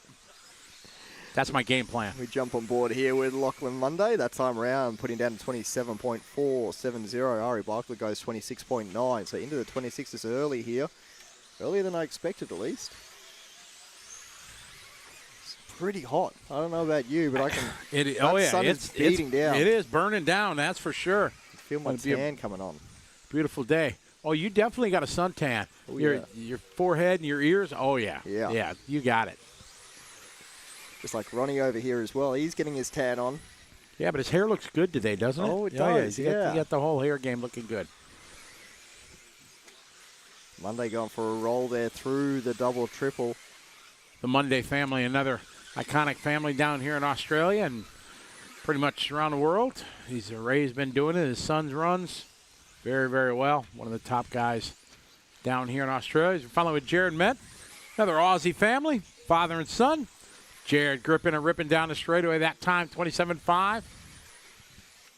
Ari Barkler going to the top with a 26.932. New hot lap for him. So continue to follow along with Jared Ment. Making his way into the Coyote Carousel. Up and over the roller into the U-Bolt. Gets a little bit of airtime through that roller into the hard apex before that left-hand side double and onto the front straightaway here. That time around for Jared Menon at 27.2, so he's half a second behind Ari. Gets it wrong into the double triple though. Doesn't need marshalling. Factory roll back in his wheels, away he goes. But lost a little bit of time, maybe a second or so there. Ari Bakala right now on the fastest pace we've seen here in our controlled practice sessions. All right, coming across the start finish line right now. Doing a hot lap there, 26.7. All right, been part of the RC scene for a long, long time. Unknown amount of national championships and wins in his career. Too many. The importer of X-Ray here in Australia. Stepped away for a few years, said, you know, I've built up a good business, I'm going to step away, and then the chips kind of fell his way, and he's got a chance to get back in, bought his company back, and he's back in the saddle. What a great run here as well. First driver that we're looking to see get into the 12 laps.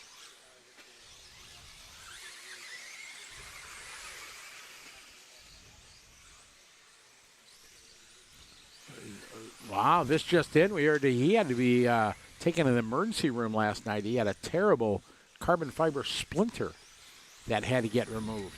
Jesus. Ouch.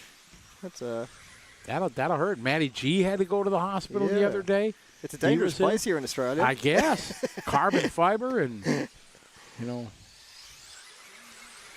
you just never know. Good.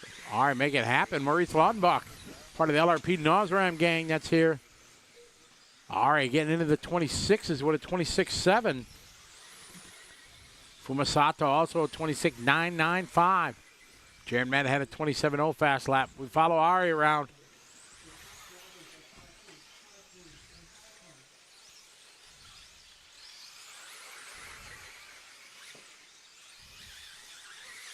"30 seconds to go in this one. We're working our way to race 14. Following car 10, Maurice Laudenbach. Here from Germany. Race the son of longtime industry icon Jürgen Laudenbach from LRP, longtime 12 scale, excellent racer, off-road racer. He raced everything. I had a chat with him yesterday. Was he a stick radio guy back in the day or a wheel radio? He said, I tried stick radios, but he said ended up going with the wheel radio. Ever tried stick radio yourself? I tried it. I got a nice story about that we'll tell in the break. All right, sounds good. I'm looking forward to it. I got a few stories in my RC career. This one winded down. Art Bakla is going to take this heat, goes top of the time board. He's going to be starting first. See if Scott can ask him, but if they're going to have him here, see if Scott can see if he's going to interview Ari.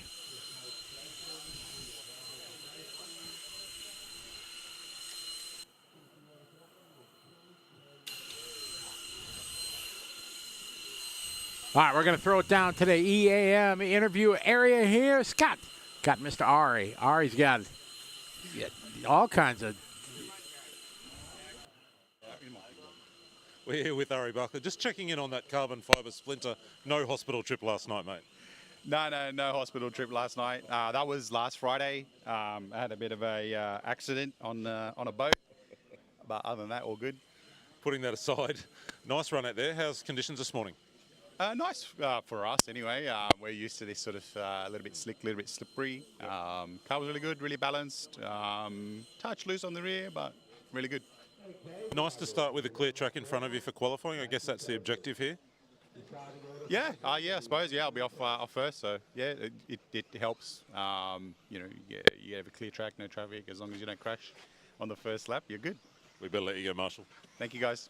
That's Ari Bakala. He'll start out a P1 in his group. Straight back out on track. Scotty and Mitch, we're up into those top three heats now through seeding yesterday. So back to you guys.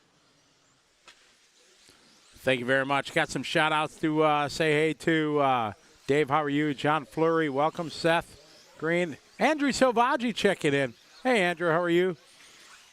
Jay Dissy, Rowdy Rose, Soul 68 checking in from the UK.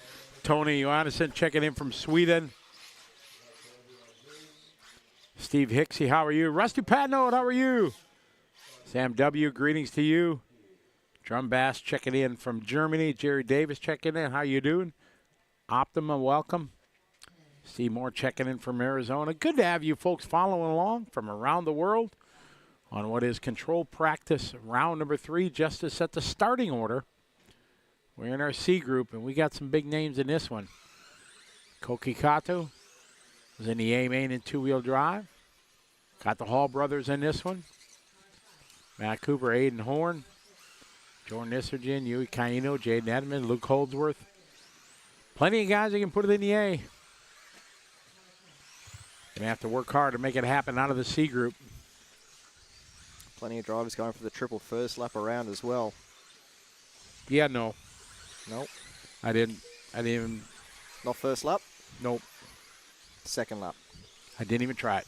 My daughter said to me, Dad, don't even try it. So I said, okay, just played it safe.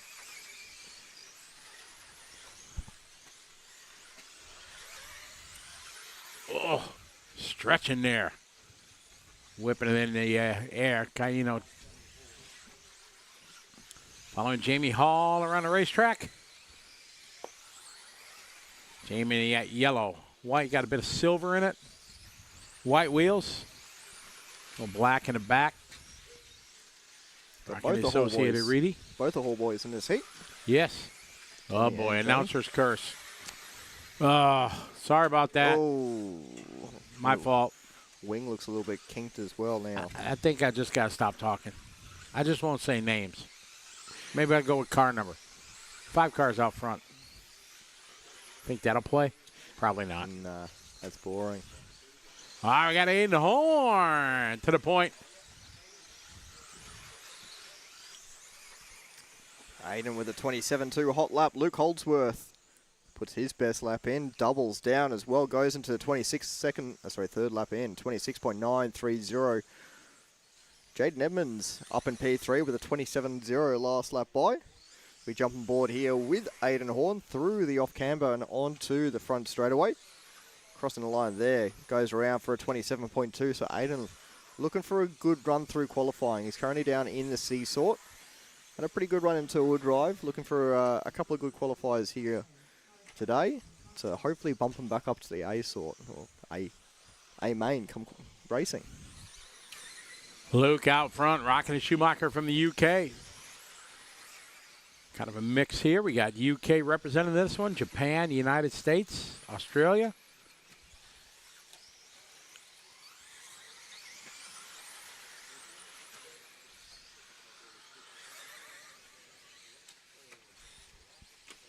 Koki Kato on screen now. Over that tough left side double. You got to get a good run on that one.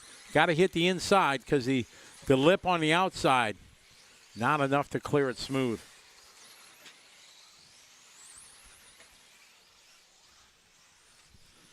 Two minutes, 2 to go. Kato around the Coyote Carousel down the hill. That's a tough section.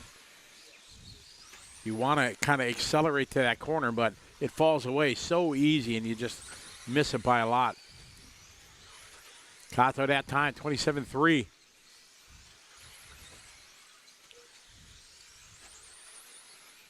Minute 30 to go. 1:30 on the clock. It's Aiden, Tommy, Koki, Luke, Jack, Huey, followed by Jaden, Jordan, Jamie, and unfortunately, looks like Matthew Cooper out early in this one. Saw Peter walking by.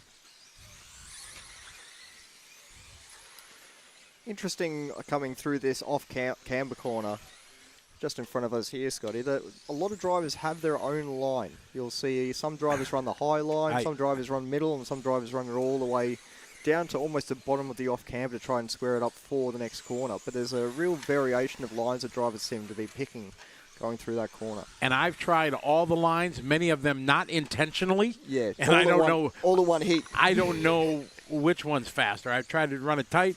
I've tried to run in the middle. I've tried to take a wide arcing. I don't know.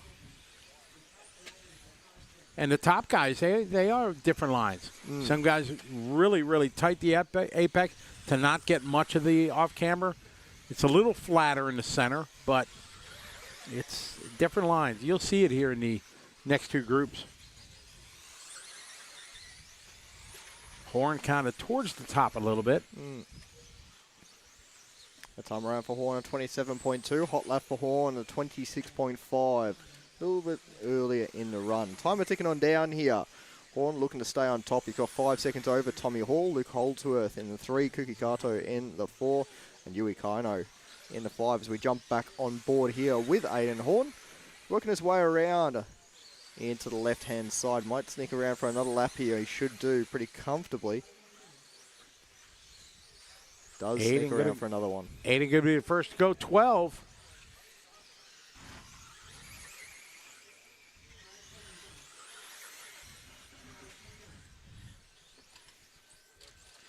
So the Horn only driving and making it into the 12-lap run, so he will start from the top of this group. So he works his way around the last lap around. Yeah, nice smooth lines through that off camber. Squares it up quite nicely going into those final 2 turns. Tommy Hall going to go 2, Luke 3, Yui Kaino 4, Jack, Koki, Jaden, Jamie, unfortunately Jordan, and Matthew not completing their CP number 3.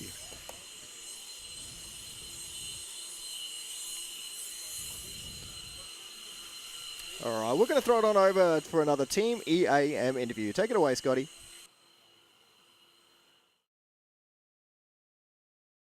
After that round of control practice, how's the car this morning? Yeah, it's good this morning. You know, absolutely blew out yesterday. Whole day, blew out every run. So picking up the pieces. You know, program was on Marketplace again, but we're trying to take it off right now. At least more expensive this time. I've still got that $50 on offer for you anytime you want to get rid of all the gear. Where do you go with today in terms of, are you on a race kind of setup this morning, or are you dialed into these conditions? How much will you change the car across the day? We just got to use the notes from two-wheel drive and go from there, working with the team guys. Luckily, my teammate Marcus Carup is top seed, so driving the same car. So just I need to just talk to him as much as possible, I guess. All the best. Thank you. That's Aiden Horn. Going quickest in that heat. He'll start out of P1 once we get to qualifying just a little while later this morning. Back to you guys.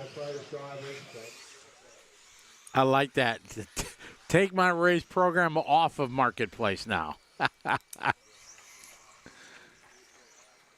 Always worthy of a good comment is Aiden Horn in an interview. This heat number 13 of 14, our B-Sword, Brock Kilic, Brock Champlin, Cole Tollard, Tom Rinanek, Clement Boda, Bartosz Zaluski, Christopher Sturdy, Chase Lemieux, Lachlan Donnelly, and Yona Hartman. Brock to lead them away, followed by Brock Champlin, current two-wheel drive world champion, and Cole Tollard. So we watch on with our Mach 1 FX track cam. Everyone working their way across the line, entering their first lap around for our final control practice, setting the grids to start off with qualifying.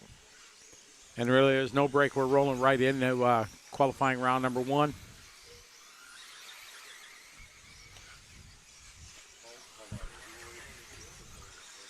All right, we're up and rolling. Following the Mugen, Brock Kilic. I put him up. I got Kilic in the top 10 for the weekend. Yeah. I got him in the A. I think he's a great enough driver, especially four-wheel drive. The new Mugen platform has been working well for him, and I think he can do it. Getting that triple down nicely there as we follow on board with him, making his way down the hill into the Coyote Carousel. Yeah, that new Mugen, I had a chat to him the other day, and he was looking really forward to the four-wheel drive segment. He said that the new Mugen feels really nice to drive. It looks nice out there as well. Across right the line this time by leading away. 26.8. Yeah, good lap He's on there. a 12 lap, about 4 seconds ahead of Aiden Horn's time. It's the B sort. Lachlan Donnie, I'm hoping good things for him too. Australia ace, arguably one of the top electric racers in all the country. Struggled in two-wheel drive. I think he's got him and his dad, Chad. Great family. very helpful to fellow racers. They were a big help to me when I was down here for the Nationals. I hope to come here again. They were talking about, Scotty Hill was mentioning maybe they're going to have some annual race this time of year and everything. I'm like, yeah, I got enough freaking flyer miles. I'll come down. I'll do some racing down here again. Oh, yeah. As long as they got a short course class. Oh, yeah. Right? That's If there's got to short have. course, I'll Yeah. be here too. And, we got to just make sure Peter Seckel doesn't show up. Yeah. Yeah, because he waxed us. So Killich continuing to lead this one as we follow on board with Lachlan Donnelly. Oh, just sneaking under the wing there of Chase Lemieux. Man, that was close. So Donnelly in the P2 spot. Didn't slow him down much either. 27.0. 1.7 seconds behind Barack Killich. His seeding spot after 2 control practices yesterday was down in 9th for this heat. He's currently up in P2, so he's on a good run here. Looking for 5 minutes. Nice, consistent run. That's exactly what he's on at the moment with 2 minutes left to go. Bartosz Zalewski is third. Now Sturdy moving up. Then Tollard, Rendernick, Lemieux. Bunch of the young guns from America in this one. Tollard, Rendernick, Lemieux. Following the Polish driver Bartosz, as he's listed. Nickname is Bartek.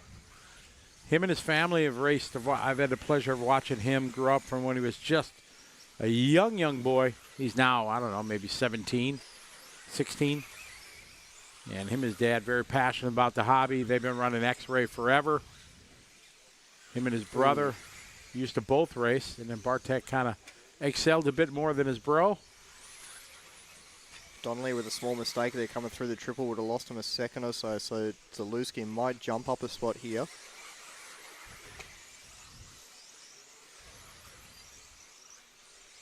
So we jump on board now with Christopher Sturdy, nickname of Ice. Ice, baby. Okay, never again. Sorry, I apologize.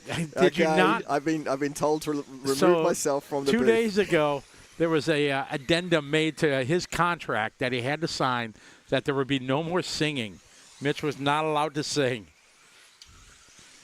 He must have forgot about that. Yeah, I did. Sorry. So Sturdy on a good lap there. 26.7. Jumps himself up to P3. Donnelly with a couple of rough laps. Drops himself back down to P5. So following on board with Sturdy.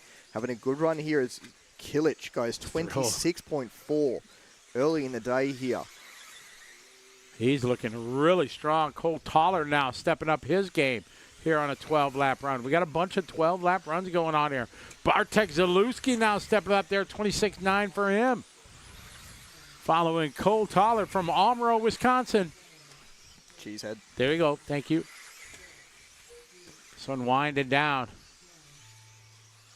Good to see young Bartek running strong. Tollard, 26.3, his hot lap on lap 11.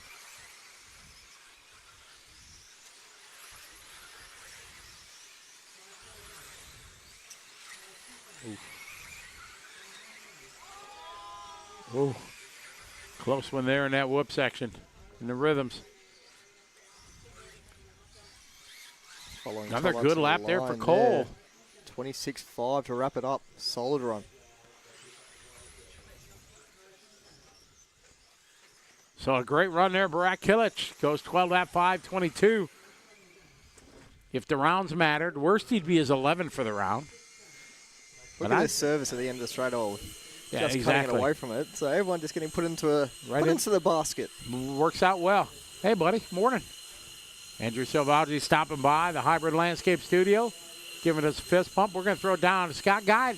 Going to have a chat with, I think, the Mugen driver, Mr. Killich, in the EAM interview area. Take it away, Scott. Standing here with Barack Killich, mate. That's a nice start to qualifying day. Blow out the cobwebs, have a nice little run. I mean, my car was really good, and my electronics also. Just keeping consistent, trying not to make any mistakes, and yeah, I think that's the goal for here. Conditions obviously still a little bit slippery. The grip will come up. Have you got particular changes in mind that you'll kind of work on through the day? I think I will keep the car as it is. For like yesterday, the practice was also really good. Yep. So we keep it and just concentrating on driving. All the best. Look forward to it. Thank you very much. Yes. Spiro Kilic, we go straight back out on track because it's now our top 10 from seeding practice yesterday afternoon. We'll see where we land. Of course, what they're really fighting for is starting order within this group, but also you want to know how you stack up compared to everyone else. Back to you guys in the shed. Thank you very much. I got to say this match, that is the most serious I've ever seen Kilic when, like, that's a game face I haven't seen Kilic with in a long time. So I'm thinking serious things for him, Come for out to play sure. ball, for sure. Yeah, definitely came here to play ball.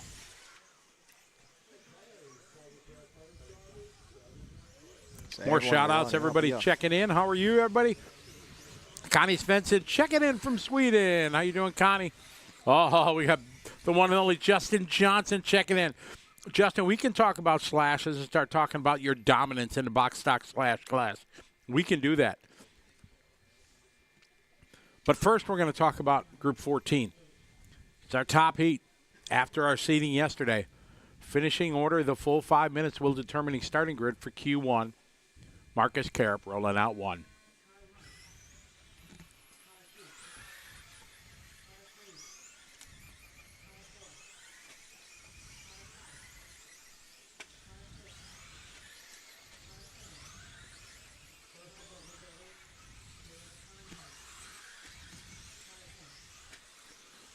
All right, Mitch, here we go. 5 minutes. Oh, Carup short on that tough double. It looks like an easy double. It's not. You got the inside 30-some centimeters to hit to get that lip to make that double. You can see even the best in the world falling short. Makes me feel not so bad when I crash on that double. So Carup work to do as Kobovic goes for a big roll through the long sweeper there. That was a slow one. Marshall's having to run from both directions to get him. So Carup being let off a little bit there. Has a little bit more room around him now. Fend with a good first lap. Rivkin with a great first lap, a 26.7. He jumps to the top of the order. Rivka rolled out last, but he's at the top of the board. We're talking about different lines through that off-camber. Just watch Dakota absolutely next to the pipe. Yeah. Rivkin kind of goes through the middle. Ooh, triple catching people out there.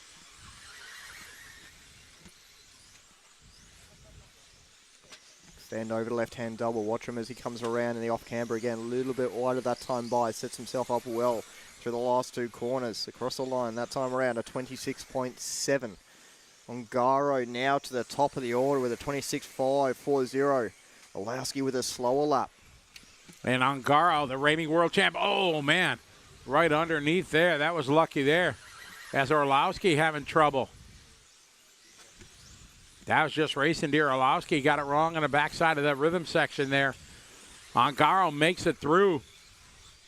Fenn goes 26.7. Ongaro at the top of the board. 1/10 apart. Oh, Fenn having trouble in that triple.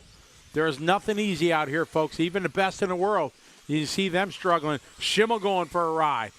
Ongaro sticks the landing on top. Mitch, I mentioned it in the opening. You know, when we fast forward to the mains, man, that is going to be the first section where all 10 cars going for the same chunk of airspace. It is going to be very interesting. One guy get it wrong up front can absolutely destroy the field, and if you're back in 10th, you could be to the front. Yeah, absolutely. We see Fenn there having that rough lap after the issues through the triple. Even these top drivers struggling in these early parts of the day. Barty getting it well, Rivkin getting it well there. So Rivkin on a pretty good run here, staying pretty consistent out there. That's going to be so important.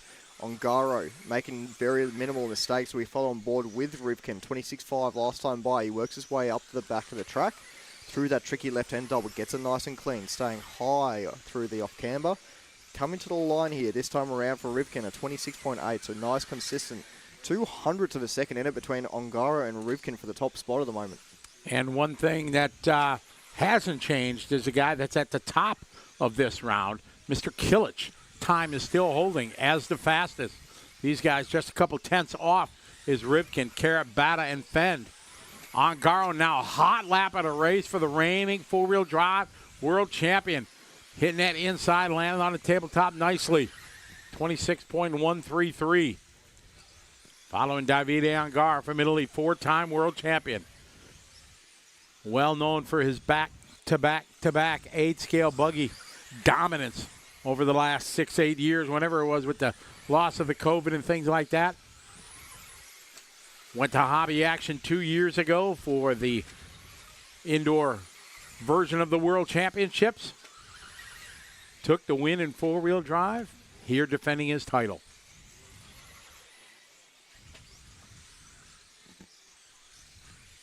One minute to go. Ongaro, Rivkin, Carabata.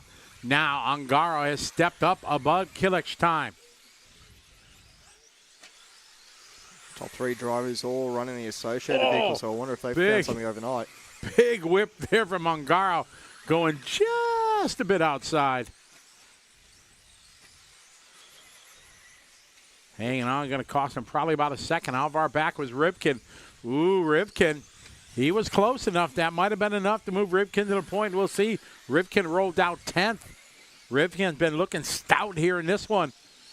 They found something overnight into this morning. Oh, yeah. Rivkin goes across the line. How you doing? Keep it moving. To the lead goes Rivkin. Overall fast time. And they're on their final lap. They're going to go. Marcus on his final. Rivkin's got one more to go after this. Ongaro's got one to go. Carup now to the top of the board. A hot lap for Carup. He's coming to the party late, just like he did yesterday in CP2. Track is still hot. These guys still running. Oh, Rivkin upside down. He's still hot on the loop. Carup going to go. It was 0.3 of a second to gap. Waiting for our guard to finish the line. Rivkin the final to come around. He rolled out last.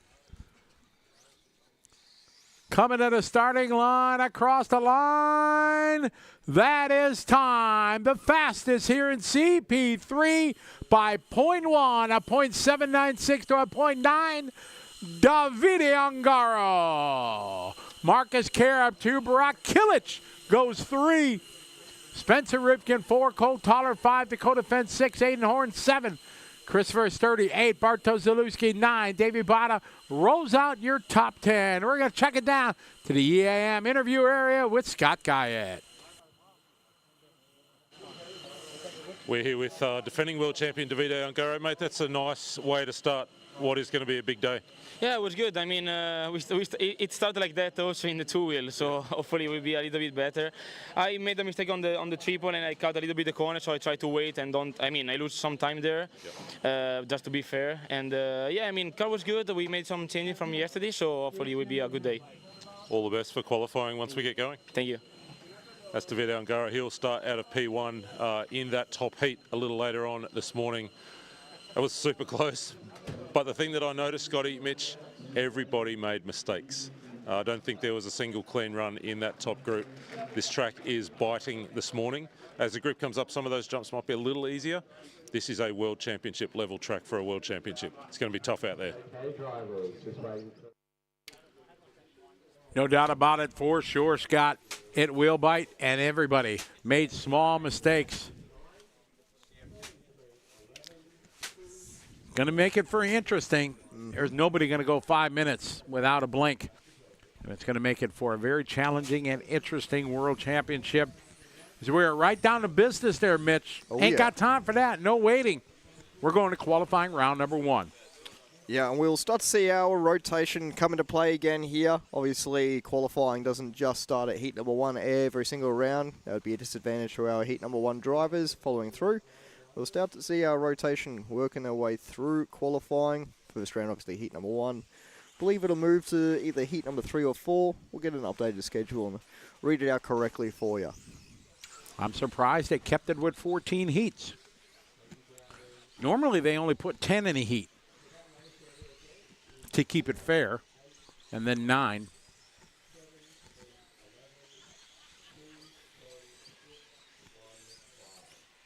Jerry, the timekeeper, calling cars to the starting area.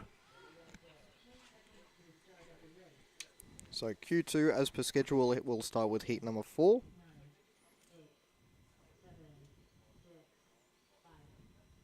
Qualifying round number 3 will start with heat number 7. And qualifying round number 4. We'll start with heat number 10. And then obviously qualifying round number 5 tomorrow morning will go reverse. So 14 down 3 to 1. So first heat of qualifying here, everyone looking to get their best 5-minute runs. Everyone now stacked up against everyone else, looking for your best 5 minutes to put you into a race, whatever race you can get into, I guess. The higher the better. Correct. Yeah. So we jump on board here with Ryo. Ryo Kashima working his way up the 2 up there, getting a little bit wrong. It cost him too much time though, didn't need a marshal. Working his way now through the Team Coyote Carousel into the U-Bolt. Over the roller, into the left-hand side. This has been catching a lot of drivers through these early heats out. Really tricky little double. You have to take a little wide. If you're on the apex, you might struggle to get it.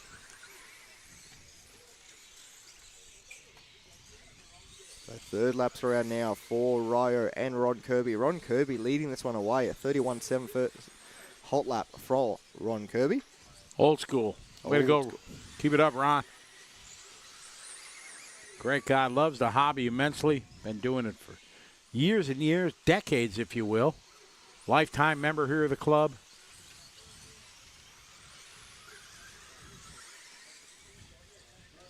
All right, Ron, Ray, followed by Dan, Spencer, Andrew. Oh, big crash there in the rhythm section. Oh.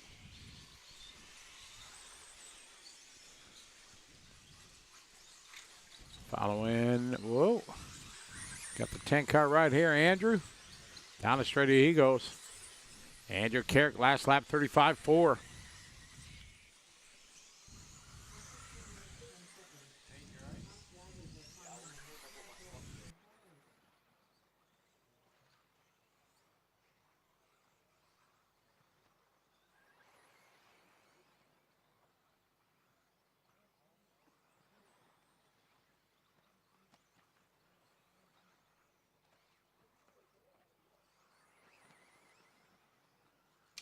So Ryo. Ryo out front in this one at 30.9. Last lap around at 31.3. That time by Ron Kirby now to the 2 spot. 31.7 last time by on a slower lap here though.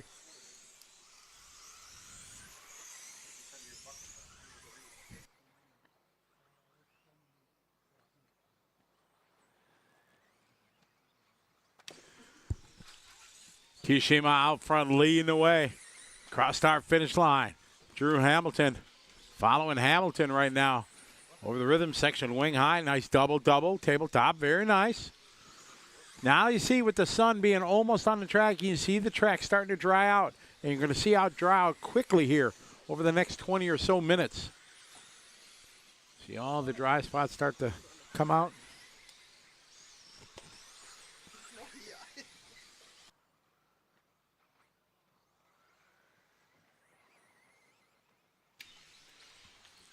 Tony, your son is paranoid. All right, watch it in the rhythm section there. Oh, we got a mess. Oh, wow. Davide working hard there. Got the best in biz and marshalling. Yeah, if you're in Group 1, you definitely got the best marshals out there, right? Oh, yeah. Although Dylan Toya, that kid's pretty legit, too. Yeah. Cool glasses. I'm telling you, that's what it is.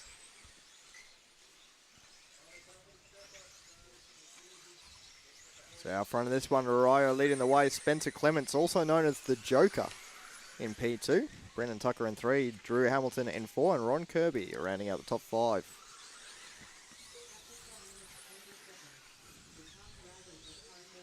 Following Ron Kirby around the track. Last lap, not so great. 41.4. See if he can back it up, do anything better.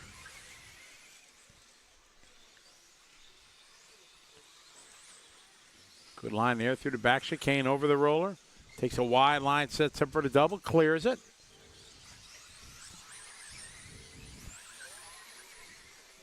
Down the straight at that time for Ron, 32.8. Aight.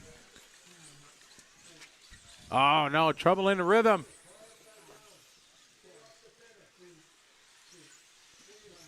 D&D are there, David and Davey.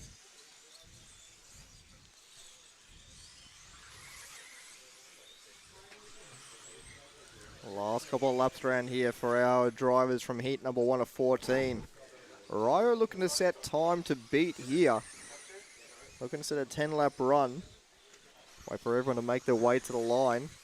Ryo to the line a little bit late there. A 32.4. This one winding down here. Jason Westfall, how are you? Welcome to the show. Hope you're doing well, Jason. 4 rounds of qualifying today. Then tomorrow morning, a sprint round of practice just to kind of clean up the track. Then Q5 and then mains. Our crew behind the scenes on the switching is Tony Firth. And Matt is on the camera. He's the one that he's the one doing the amazing work there on the camera. Hari's got a Cookie's car. Hari, yeah. He's old school. We got Hari here. He's putting down Andrew Cook's Masami replica car every round. So, yeah, big shout out to everybody behind the scenes here that's on the camera. Got Chris and Lexi and Nick and Will and Finn, Colin. We got a big team here trying to bring you the coverage of the World Championships, and glad you guys and girls are enjoying it. And we're going to throw it down to the Team EAM interview area with Mr. Scott Guyett.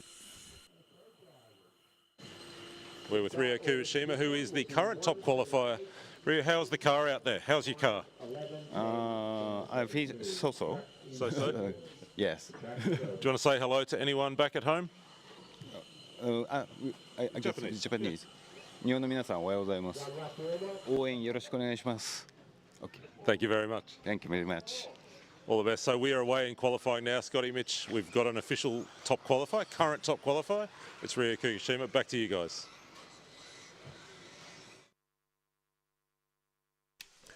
Yes, Jason Westfall. Monday is a national holiday here, so they kind of thought of putting a main day on the holiday to get more spectators here. So that's what we're running. Keep digging, Mikal.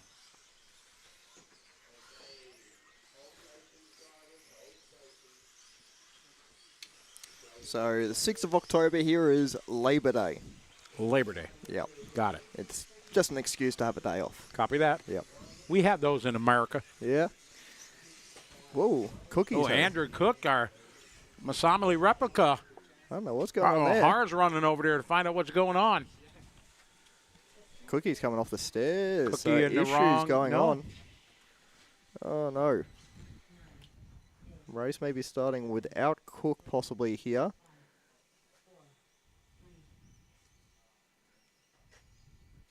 Doesn't look good.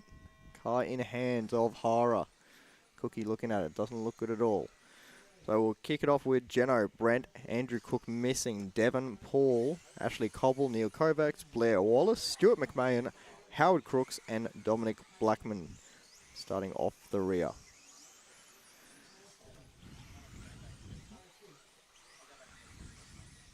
So everyone here off and running, unfortunately, except for Andrew Cook. Looks like it might be freewheeling in the front. Drive shaft not working properly. We jump on board here with Jensen Spencer. Oh, getting a bit of a face plant in the triple there.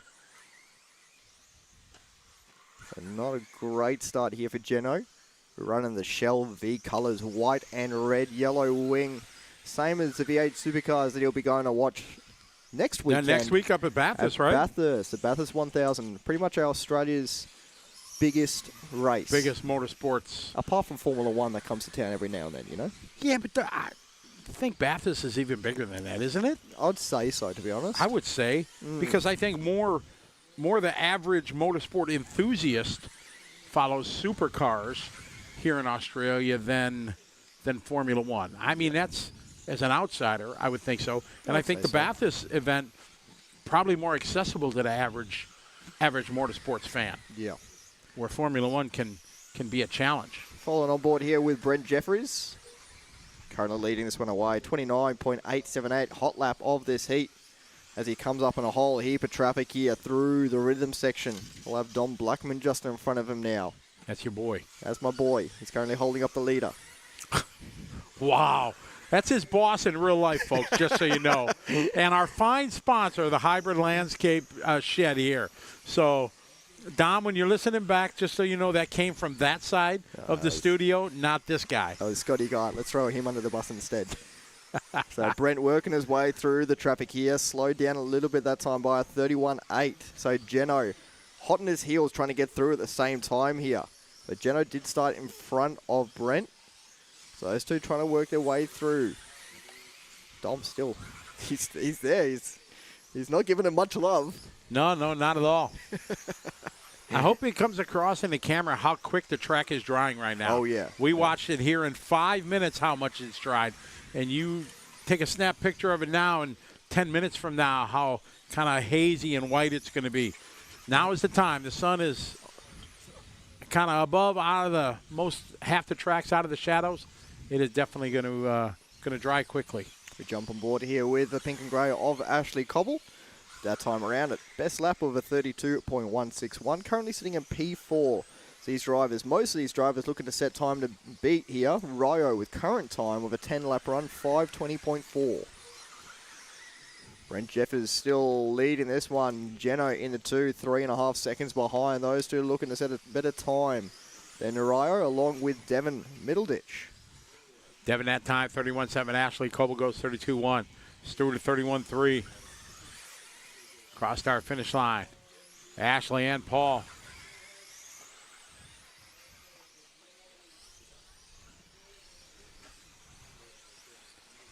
Following Devin, sitting back in 3 spot right now. Devin last lap, 31.4. See what his line in the off-camber. Kind of more tighter to the top. On a straightaway, he goes for the 6 car. That time by 31.4. See how he does in the rhythm. Double, tabletop nicely. 1 minute, 1 to go in this one. Brent, Jensen, Devin, Ashley, and Stuart McMahon, your top 5. Everyone running around pretty clean from this race now. They've all found their sort of lines out there. Very minimal crashes, and that's what you need from a 5-minute run. Majority of drivers electing to go double through the tabletop, not risking that triple line. It's just not there yet. They might risk it a little bit later on in the day once the track does dry out, as we were talking about before. But at this stage, it's just getting the power down. Unless you land that double absolutely spot on, it's almost impossible to get it at the moment, other than maybe for the top 3 heats. So these drivers just going for the safer line out there. Brent coming across the line, that time by 30.8 as time starts to tick on down with 10 seconds left to go. Brent, Jensen, Devin, Ashley, Stewart, Paul, Dominic, Neil, Howard, and Blair. That is the order here. Group number 2. Wind it down. Jeffries looking to go to the top of the board here with a 10.5.11. See if he's going to keep hanging onto it here on the final lap. Got a comfortable lead over Devin. And Jeffrey wraps up with hot lap there, Mitch, 29.5. So well and truly into the 29s here for our second round. Geno wrapping up here as well. Those two setting a better time than Ryo, along with Devin and Middleditch. So Brent, Jensen, and Devin all into a 10-lap run. Brent Jeffries with a 10-lap 5:09.830. That is new time to beat out there. A good run from Brent Jeffries. Just one live still coming around. Oh, Dom looks like he's pulled off early again. Told him until drive. Told him that he needs to just keep going. If he thinks he's not done, to keep going. He hasn't listened to me. Which isn't a surprise.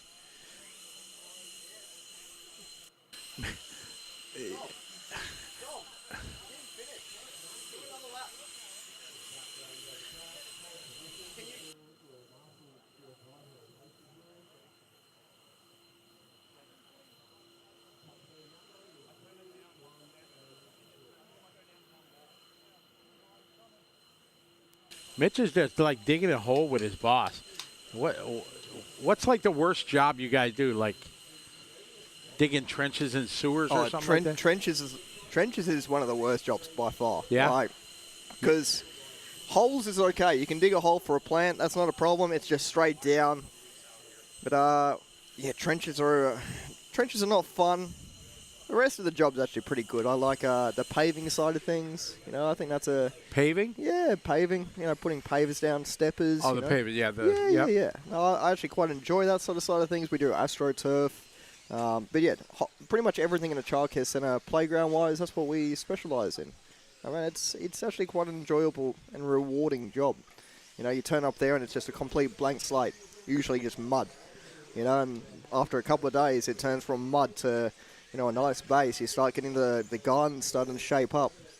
And then after a couple more days or a week or so, you have the fort starting to pop up for the kids to run and jump around on And the you slides test all going those, in. right? When you Yeah, once you yeah. build them, you're the one that tests them all. The They slides asked and- me to stop testing them after a couple of days because I just keep testing them until they tell me to stop testing them. You So, don't go back to work. You just yeah. I have to test them properly though.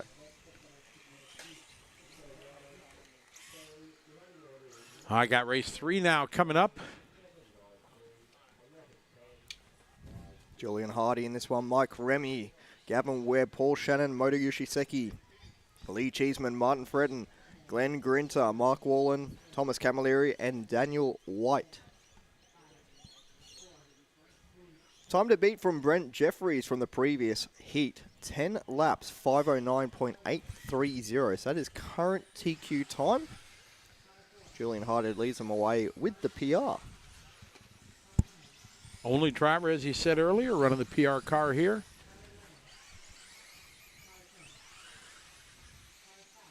The Lonely Soldier. Yes.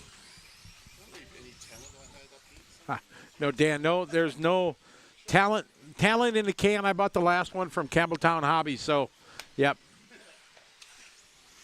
They got everything else you need over there. They do, so they talent in the can.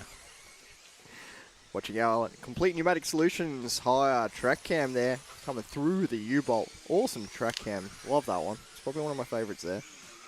They work their way up and over the hill before they turn around into that tricky little double on the left-hand side of the track. Minute down. We got 4 minutes left on the clock. Time to beat from Brent Jeffries at 10-lap run, 5:09.8. Remy, Wallen, Webb, followed by Grinter, Fretton.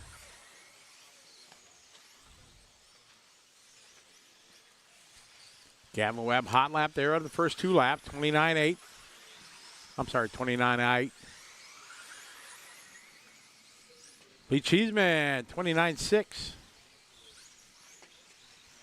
That's his best lap here, the opening 2.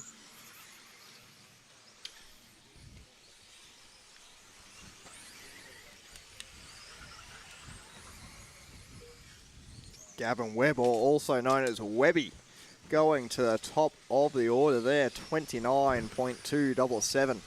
So Webby having a good run here. As we jump on board with this battle pack down the straightaway. Oh, that could have been so much worse. Luckily it sorts itself out. Need to work together a little bit better out there. They're slowing each other down. It's qualifying. So important here. You get into one bingle and man, you lose 2 or 3 seconds. That's 15 spots. It'll cost you a lot more than you expect. You're better off losing that half a second, just letting someone go and running your own race. Gavin out front, Mike Remy into the 2. Julian, Glenn, and Michael Fretton.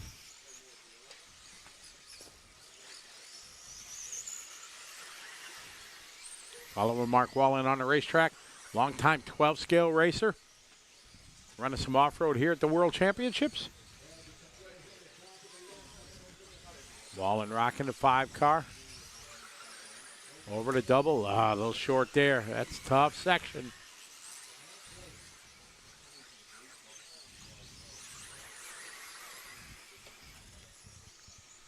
Wallen drops down to the 9 spot after that stack. Making its way through the front rhythm section into the hip jump. Got a good line into the top of that hill there. A little bit wide through that downhill section into the apex. Into the U-bolt. A little bit wide there as well. So losing a little bit of time on some of those hairpin corners out there. Goes to safe line. Single. Moto Yushi's car's got a bit of a little click as he goes past there. Maybe a little bit of sand or a rock in the spur. Doesn't seem to be affecting him luckily. He just keeps on going. Mike Remy late to the line here. Got a 32.4 lap. Mike going to drop back. Gavin, your leader. Mike second. Julian Lee. Followed by Glenn, Michael, Paul, Thomas, Mark, Moriyoshi, and Daniel.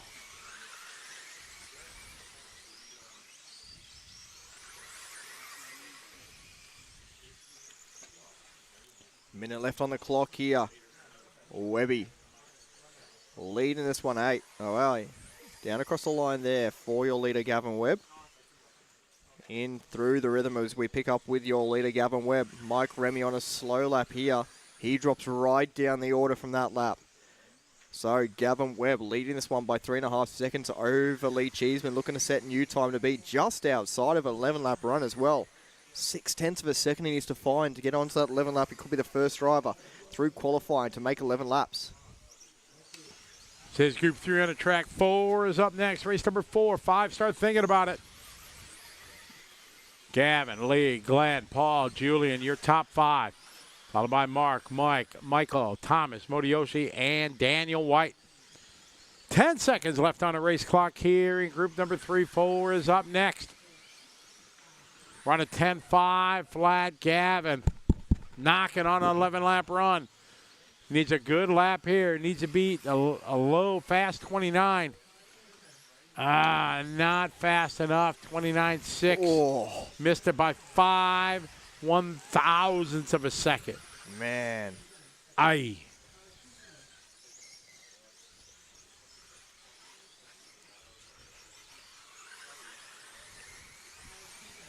Glenn Grinter comes across the line there with a 30.3, goes P4 for this heat. And 4th overall so far. Mike Remy, 28.855. Last lap around, hot lap of the heat. Whoa. Whoa, where are we going with this? It's a long last lap there for Thomas. Yeah, that was a rough finish to that run. I think he must have forgot where the line was. I'm thinking, though. Yeah. Hey, wait, that's the white line? No, there's a checkered flag. That's better. One of these three. Mike Remy doing fast lap on the last lap. Yeah. Unfortunately, having a tough last lap before that. There's the boss man on the blower. Look. We're going to throw it down for another Team EAM interview. Take it away, Scotty. You just said the car is money, dude. Gavin Webb, nice. Yeah, car was awesome, finally. So sat down last night with Ben Cribben and basically threw the kitchen sink at it, and it's 110% better than last night. So big credit to Ben for the help, but yeah, a lot faster. Go take a screenshot because you are the #1 qualifier at the World Championships right now. Yeah, that won't happen again, that's for sure. But no, I'm having a blast. It's been an awesome event, so really having a lot of fun. Looking sweet. Well done. Thank you very much, guys. Thank you. That's back to you guys.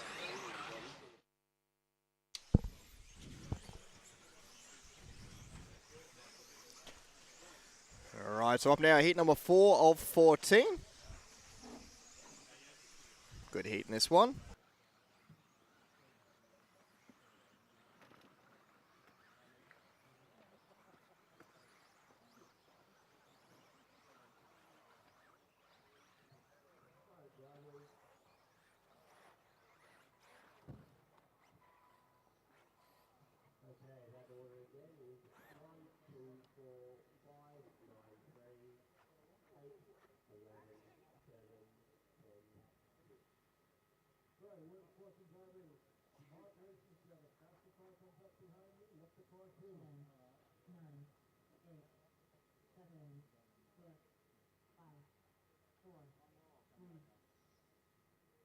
So up now, heat number 4 of 14. We'll have Scotty Giles, Alex Grigio, Sean Tilley, Aidan Young, Luke Prattley, Connor Esbeck, Kyle Chasen, Alendro De La Rosa, Ashley Kerwood, Dimitri, and Tyler Connor. Everyone off and running here. Looking for 11 lap runs here. Majority of drivers should make it into the 11 laps, but we'll see how we go. Maybe a half and half field into the 11 laps. So we jump on board here with Scotty Giles. Scott working his way around in through the Coyote Carousel to the left-hand side.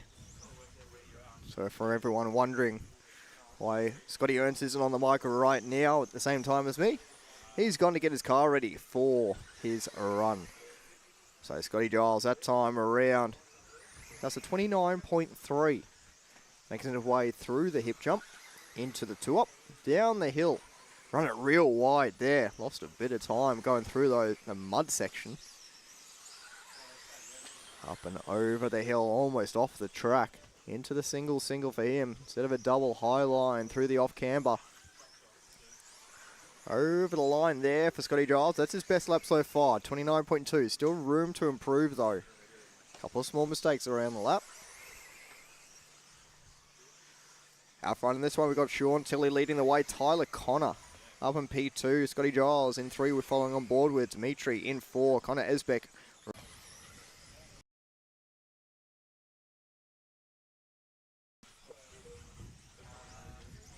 So Scotty Giles. Aiden Young now up to the 2 spot. He's having a decent run. Sean Tilley now bumps back into the 2. Aiden to 3 on a slower lap, a 30.8 for him. Connor Esbeck now on a good run, currently in P3. 2:45 down, 2:15 left on the clock.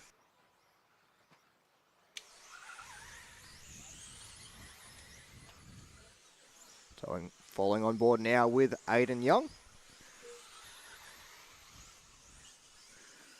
Aiden working his way through the off-cam, getting a bit out of shape there, and he crashes as well on top of that. So loses a fair bit of time there. Aiden across the line. Drops right down to P9.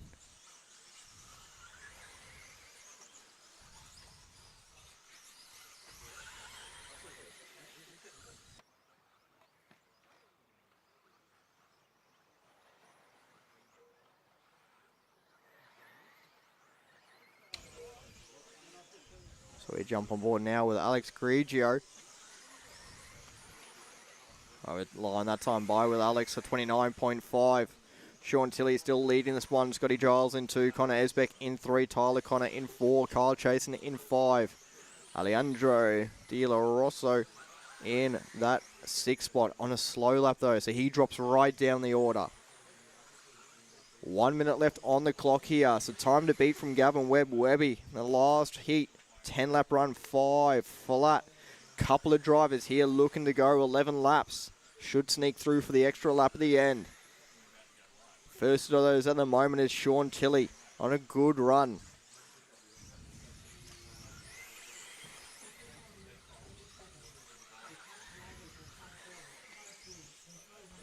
$30 left on the clock here. Couple of people in the chat cheering on Alex. Alex going down the order in number 8. 20 seconds left on the clock here. Nothing in it between Scotty Giles and Sean Tilley. 0.02 of a second. And only a 10th back to Connor Esbeck in the 3. So top 3 drivers separated by just over 1/10 of a second out there. Scotty Giles slightly late to the line. A 29.2. Sean Tilley now taking the top spot from this heat. A 10th of a second in it between Scotty Giles and Sean Tilley. They'll both go around for another lap. Connor Esbeck still working his way around as well. He got the extra lap in.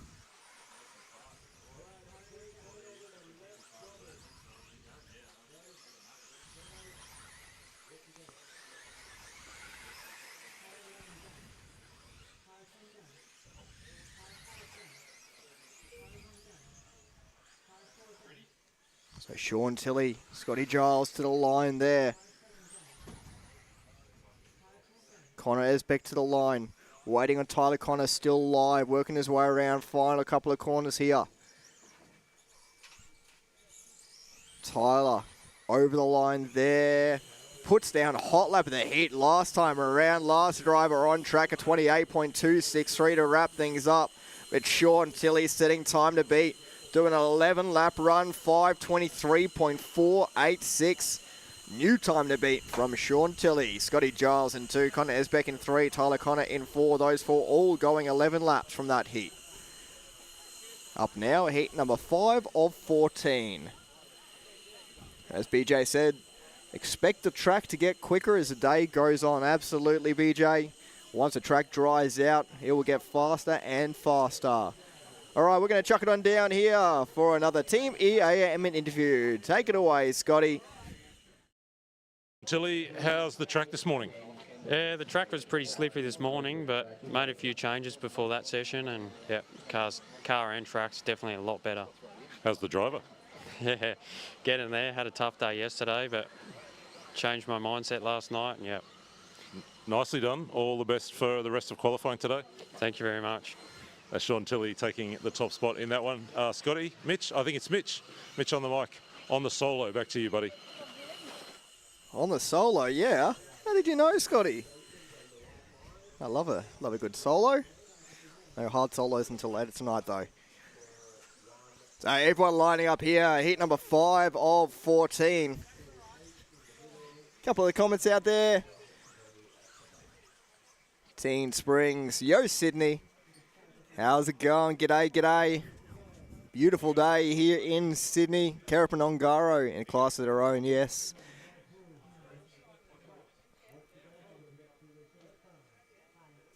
So heat number 5 out on track here. Time ticking on down until they start. Takaya Ayo will start them off. Gordon Shaw, Brad Verco, Matthew Van Beers, Sun Ran, John Philpott, Zach Panic, Tim Engel, Steve Oyston, and Cam Sortel. Oh, issues out there. A couple of cars going at the exact same time. That'll be a slow lap. Whoever had to stop and wait there. Be Zach Panic. Oh, it'll be a rough start for him. He'll have to lose about 2 or 3 seconds from his first lap round after going at the same time as John Philpott. Not sure which one of those was meant to go first. Mitch Pradov just returned to the booth, Whoa. and I'm looking at the comments here, and it says, you can sing for us now, Mitch. Oh, I'm allowed to sing. What have you been doing while I've been away? Who said that? Thank you very much. No, not necessary. Yeah. 28.9. EO first time around, 29.1. Gordon Shaw. Verco going 22.2. Sortel's in the 29s, as is Sunran. Everyone else in the 30s and above. Bit of a slower start for Philpott and Van Beers, who've been super quick. Van Beers now goes, as I say, that goes 29.7. Philpott 28.7. Jumps all the way up to P2. Early doors, 2 laps in. Race number 5, round number 1 of qualifying. It's so good to be properly on the clock, Mitch. Yeah. So much to look forward to. Feels like we were practicing for like a week. Out front here, Takaya Ayo now into 28th, 28.504. Time to beat from Sean Tilley, previous heat 11 lap run, 5:23.4. So that is time to beat. In this one, majority drivers trying to go 11 laps again. That's where we're looking at the moment. Once we get towards the top of the heat, we're looking for 12 laps. If you're in the 12 laps, you should be top 20. Currently falling on with Cam Sortel, working his way into the hip jump, the corner tabletop to the 2-up.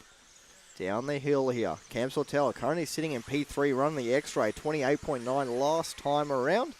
Working his way through the U-bolt, up and over the hill into the left-hand side double. John Philpott at 28.6 last time by. Cam through the off-camber, making his way to the line.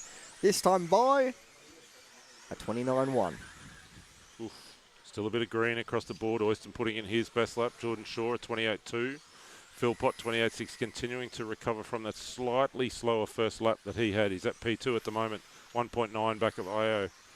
Sortel still sits in 3. Van Beers, we saw him slow a little off the line as well, so he recovers to P4, although Sunran gets around him with a 28.6 personal best. 2 minutes 15 left on the clock in this one, so we're just over halfway. Race number 5, round 1 of qualifying. Cam Sortel going for a roll in that left-hand double there. We just caught it on stream. That left-hand double still really tricky out there. Cost him a heap of time as well, a 32.8, so lost about 4 or 5 seconds. And one stack alone, we follow on board with him, working his way around for another lap here. So Cam drops all the way down the order to P5 from up in second as Sunran goes hot lap of the heat. It's 28.066. So we now pick up with Zach Panic. Had that rough start, went at the same time as John Philpott. So lost a couple of seconds from the very first instance of getting on the track. 29.3 last time by, currently sitting in P8. Makes his way around through the U-bolt. Got a nice clean line through there. Works his way to the double. Has a long sweeping entry. Gets that double down nicely though. Lands it perfect. Works his way onto the front straight. A little wide there. Maybe a little bit of understeer as he worked his way on the straight that time around. A 29.3, but his car looks pretty settled. Which is good for Zach. Nice and clean through that front rhythm section. Making his way to the 2-up. 4 down, 1, just a fraction over 1 minute to go. Io still continues out front, 2.1. I was actually just chatting with Zach's dad just before the race started. He's hardly done any modified racing at all. A bit of stock, fair bit of stock, and a little bit of 8 scale as well. Really enjoying the step up here as we go on board with Sunran, who sits P2, just 1.9 out of the lead. EO, Ran, Gordon Shaw, all going faster than Sean Tilley's PB from the last heat. 11.5.17 current projected time for EO. Couple of people cheering on Gordon Shaw from the comments there. Gordon currently sitting in P3 as we follow on board with Sunran. A 29.340 last time by Sun, looking to go into the 11 lap runs along with a couple other drives from this heat. Not everyone though, about half the heat from here looking to go 11 laps. Someone pulls over to let everyone on through. That's very gentlemanly. Everyone being nice and patient out there. So Sunran making his way through to the line here. Coming to the line, that time by 28.6 goes to the top of the order. Sunran on a good run here, looking to try to set time to beat, coming through the triple, going for it as well. Landing on the tabletop to the 2-up. Down the hill. Using every part of the track to wheel in there. Managed to bring it down onto all 4 at the end. Right on 2 wheels. Save rubber, Into the run left, on 2 wheels. yeah, into the left-hand double. One way to save the rubber. Coming to the front, straight over the line. Takaya Io putting down a hot lap of the heat last time around at 27.771. Sunran with a 29.3, maybe losing a little bit of time, putting it on 2 wheels, still waiting on Cam Stottel, making his way to the line. So still live out there. Coming to the line here. Cam Stottel done as well. So that is all drives from heat number 5 done. And Takaya Io taking it at the last lap. 11 lap run, 5.17 or 1.3 seconds ahead of Sunran in the 2 spot. So that is new time to beat from Takaya Io. Current TQ. That's the way to finish. Hot lap of the race, 27.7. Very nice way to finish. Let's cross it down to Tony for a TAM post-race interview. We're here with Takaya Io, topping out race number 5. Takaya, speak Japanese. Tell everyone at home how you're enjoying this event. Thank you. 初めての海外旅行で初めての世界戦の参加になりました。英語が喋れなくていろんな人に迷惑をかけてしまってるんですけれども、オーストラリアの人たちとか世界戦参加している方々みんな、親切にしてくれて、気持ちよくレースできてます。ありがとうございます。Arigato. Thank you. Thank you very much. Good luck in the next one. There you have it. Back to you guys in the studio. Thanks, Tony. Great to hear from Takaya. Cool sunnies. And a nice run from him. We saw him throw down that hot lap of the heat in the last round. He sits on top of the board, 11.5.17 as we roll around to get started on Heat 7. Mitch, question for you. Yep.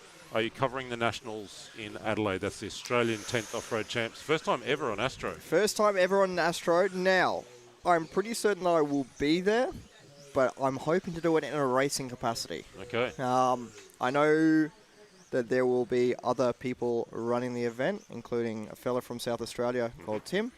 Awesome on the microphone. I met him down at the South Australia 8-Scale Nationals. Tim is just a weapon on the microphone too.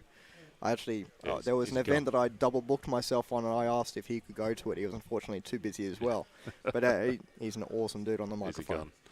You Hybrid Landscapes, you work with AstroTurf in Childcare Centre design. Do you bring a bit home to set up a little track in the backyard? We don't really have much of a backyard, so I set it up in the living room, actually. Oh, perfect. My partner is not I'm a big sure fan Hayley of that. would love that. Yeah, but, you know, she'll live. She might actually be watching at the moment, so, Hayley, if you are watching, feel free to shoot a comment over. Let us know. The people want to know what class you'll be racing if you're racing. Short course, baby. Premier class. I'll be battling it out against probably Scotty Giles again, Rob Maycock. Those guys are all quick in the short course, but not quick enough, unfortunately. I'll be whooping. Simon Healy goes 29 flat first across the line in this Heat 6 of Q1 this morning. Randolph Holt 29.8. Loic Didier at 29.6. Scotty Ernst going 29.1 to jump up near the top. Nate Sutherland 27.06. So Healy's on screen at the moment, but Sutherland's the one to watch in this heat. We know that he's starting out of place after a tough run through seeding yesterday. He's gone 27.0 first time around. Fair chance we'll see him in the 26s, Mitch. Yeah, no, I have no doubt. Nate Sutherland really out of place out there in the moment. We were saying to Scotty Ernst before that we're just hopeful that he gets a clean run through traffic out there. So he works his way around for another lap. He'll be entering traffic really quickly.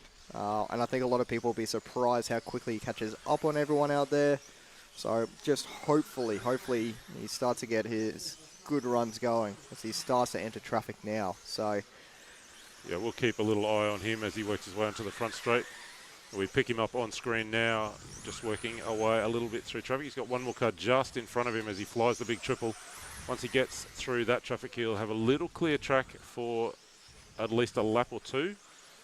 Going 27.2 last time across the line. A fast lap now of 26.0. Could we see Sutherland in the 25s in this one? He's headed for a 12.5.21, getting in trouble over that left side double. He managed to squeeze through that. Managed to squeeze on by. So making his way down the front straight. He's got a bit clean track now, so he can push hard from here. So he only has one or two more cars he'll probably have to overtake coming towards the end of this one. Working his way down the hill. Nice clean lines through the Coyote Carousel. He's got one upside down in front of him. He'll be marshaled out of the way, so that makes it a lot easier. Charmed run. That was perfect. 2.5 down, 2.5 to go as Nate leading this one, looking to set time to beat. And I'd say as long as Nate keeps it clean from here, he'll be right at the top of the order for quite a while, as we see he's now on a 12-lap pace out there. Goes for the triple, lands it nice and smooth. Through the corner tabletop, getting a little bit out of shape through along on power sweeper and a little bit wide there, but squares it back up, goes for a roll. That is not what he needs. He drops back behind just one car. Luckily, it's just Lockie Williams. Lockie will give him plenty of space. He's a quality driver. 9.8 back to Randolph Alt last time across the line, but we saw Nate go upside down in this one, so that margin comes down to 5.4 now from Sutherland back to Alt. Healy, another 6.4 away. Another 0.9 away in third. Didier, 4 away in fourth. Lockie Williams rounding out the top 5 at the moment, 0.71 away. So Sutherland, Alt and Healy all going faster than EO. That little spot where we saw Sutherland roll, Mitch, we had a great track preview last night. Spit it out, Scott, with Brock Champlin. And Tommy Hall walked the track with Ban Panic.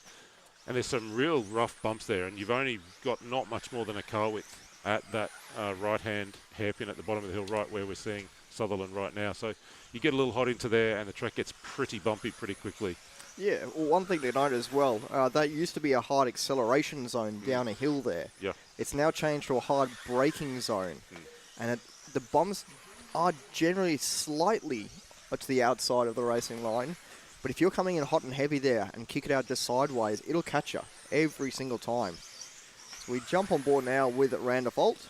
Randolph currently sitting in P2, the 9.5 seconds behind Nate Sutherland. Nate continuing on at a 26-second lap last time by. Working his way through the left-hand double. We follow on board with Randolph, working his way into the front rhythm, catching a pipe on the inside there, getting pretty lucky. Got a nice line through the corner tabletop, up the 2 up, down the hill. A little bit off the curbing there. Drivers struggling to get that braking point right down the hill as they carry just a little bit too much speed. It's also a little bit off camber, which we keep saying. Yeah. I mean, it feels like almost every corner we say that about, but you're right. Downhill, bumpy braking zone, off camber turn in. Brock in that track preview was talking about how if you grab the curb with the front tyre, there's almost more grip on the curb, so it can hook the car, so perhaps drivers are a little wary of the curb at that right-hander. Lots to kind of work with in that part of the track. Time ticking on the way here into overtime now, so most drivers working their way around into an 11-lap run. Nate Sutherland just missing out here by the looks of it. We'll see if he crosses the line in time. No. So misses out on a 12-lap run in the end by 0.4 of a second. Loic still coming to the line. Scotty Ernst here coming to the line as well. Daniel Gross still to finish as well as Chris Davies. They're all working their way around. Looks like we have one missing from the finishing order. Big Chris Davies didn't complete his run. Just getting set for a post-race interview. We'll keep an eye on that. But while we wait for that one, just folks, a reminder that we did record that track walk video with Brock and Tommy Hall last night. You can find that on the RC Race Media YouTube or Facebook pages. You can double screen it today and get the tour with them. We throw it down for TAM to Tony. Nate, another nice run there. Top of that group, just missing out on 12-lap run. A couple of little bobbles, but talk us through how that went. Yeah, I mean, the track is definitely tough to get 5 minutes clean. This triple is no joke, trying to hit it good for 5 minutes. Hopefully next run, just keep it together for 5 and we can get 12 laps. I thought you showed a lot of patience. Obviously, you're not seated where you probably should be, getting through the traffic. A lot of patience. Yeah. I had a few issues yesterday during seating. Broke out in both of them, so wasn't able to actually get 3 good laps. So got to deal with what I have now, but everybody was good. Excellent, mate. Well done. Good luck in the next one. Thank you. There you have it, guys. Back to you guys in the studio. More qualifying action coming up. So yeah, we did upload that track walk video overnight last night, RC Race Media on the YouTubes and the Facebooks. And alongside that, we also recorded a facility tour. So if you've ever wondered what a World Championship facility looks like, again, head over to RC Race Media, Facebook, YouTube, and we take you for a walk around the whole facility here. Right from the bushland entry all the way through the pits, the impound area, how the tyre impounds work, into scrutineering, up onto the driver's stand to give you a driver's stand eye view of the racetrack. So RC Race Media, Facebook and YouTube, you can get that facility tour and that fabulous track walk. And Brock Champlin really opening up with some good insights into where speed comes from on this racetrack. We get ready to go for race number 7. So in this heat, Hugo Sang, Ben Panic, Ben Cribben, Lucas Didier, David Warner, Joe Cathy, Stephen Brown, Sarah Dew, Josh Mason, and Caden Hill. Heat number 7 of 14 on track now. We continue to build our way through Q1. Round 1 of qualifying, 4 rounds today, 1 further and final round tomorrow morning. We're looking for the fastest 10 off-road 10-scale drivers on the planet to do battle for the World Championship tomorrow afternoon. So we are right at the very early stages of our qualifying that'll run all through today. Go on board with Hugo Sang as we open this one. Hugo going 29 flat, first time across the line. Ben Cribben starting brightly with a 27.8. Cathy 28.6.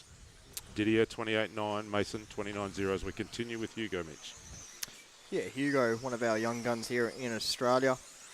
Had his first World Championships. Run around that time by a better lap, 28.211. Ben Cribben going double down, hot laps 27.7. So we'll be getting closer to the 12-lap runs again here, but Nate Sutherland's time will likely hold for at least 1 or 2 heats. Once again, being quite a ways out of position compared to his heat as we jump on a replay.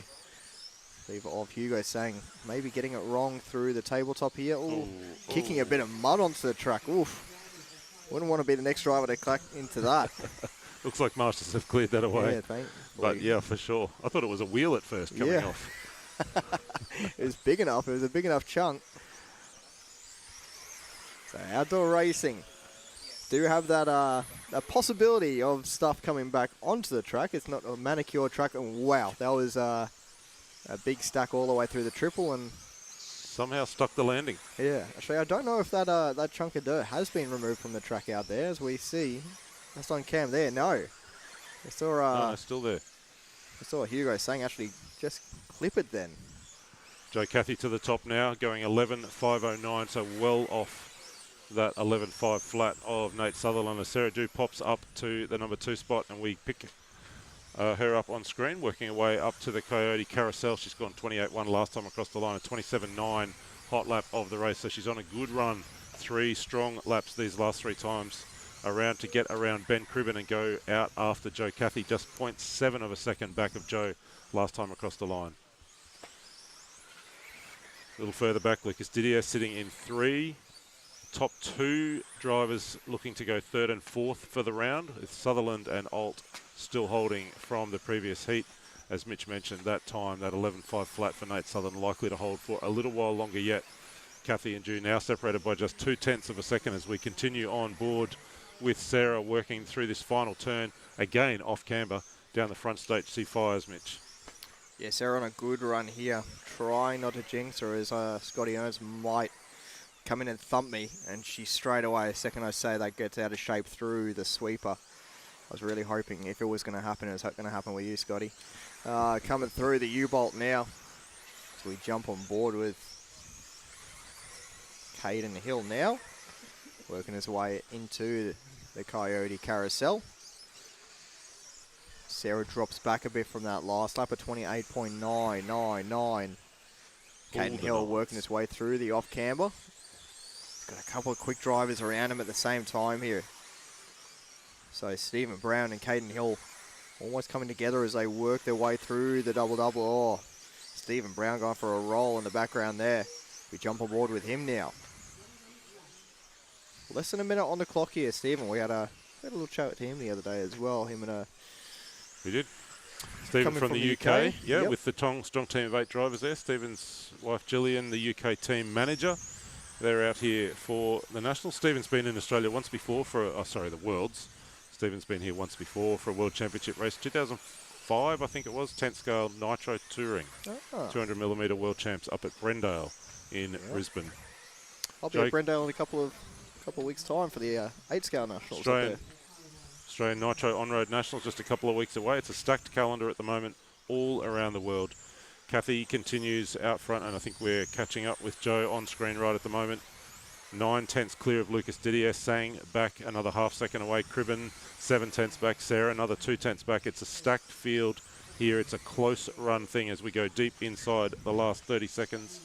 Timer counting down, and we'll have drivers finishing laps. Everyone's still live at the moment. Kathy, last time across the line, 28.2. Didier, 28.2. Sarah Do going hot lap, 27.4. Last time across the line to get within 1.3 of the lead. Kathy looking to go second for the round behind Nate Sutherland, getting around Randolph Alt at the moment. We'll see what Joe's last lap looks like as Cribben finishes with a 27.7. Didier, a 28.6. Sarah across the line with a 28.5, so slightly tough last lap. Dave Warner's done. Josh Mason at 28.1. So Joe Cathy takes it 11.509 to go second for the round thus far at the end of 7 rounds. That's halfway through this first round of qualifying. 7 heats done. Mitch, 7 to go. Yeah, first round of qualifying starting to shape up to be a nice one. The Shadows starting to make their way off the track out there. I'm going to throw it down for another Team EAM interview.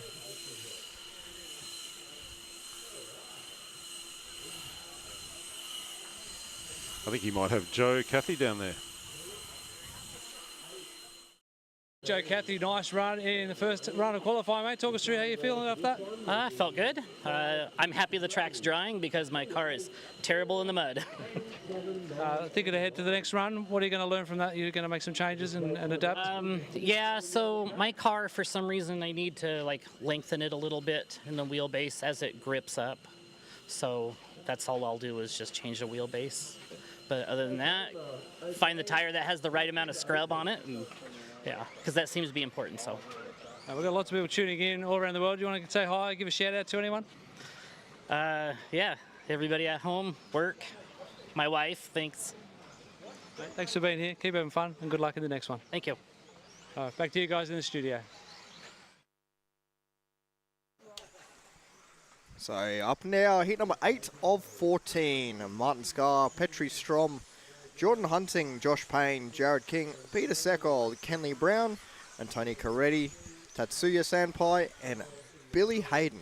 Time to beat still with Nate Sutherland as we thought we might see. Nate's time still holding up. 11 lap run, 5:00.435. Maybe get beaten in this one. Yeah, it'll be closer. Yeah, there's some talent in this field. I'm going to say by Payne. You think Payne? Payne. Jordan Hunting, Jared King, Peter Seckold, Kenley Brown.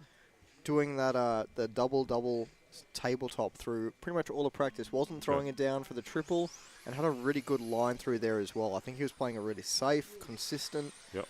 I think we'll see him up top in this one. Martin Could be Scott. completely wrong, though. That's what you love about RC racing. Josh Payne's You, probably Mitch, going to come never. flying out the gate now and just going to send it every single lap. So Never, never, never. Martin Scar opens up first.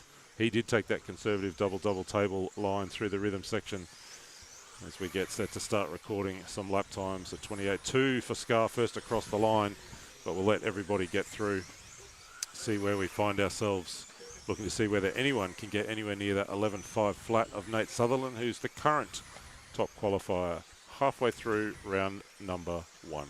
here comes my pick, Josh Payne. Currently sitting 4th from the first lap around at 28.11111. Into the back section, nice and wide entry line there to get that double down nicely. High in through the off camber, keeps it tight onto the front straightaway.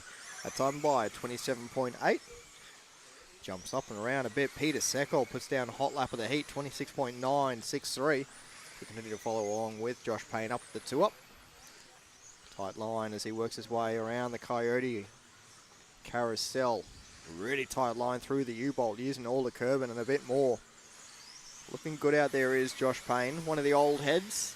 Multi-time Australian champion in two-wheel drive and four-wheel drive modified off-road. And a larrikin. And a first-class larrikin. We pick up now with Jared King sitting in P5 27.6 last time across the line. Peter Seckold continuing to lead. Currently going 11.502 is Seckold.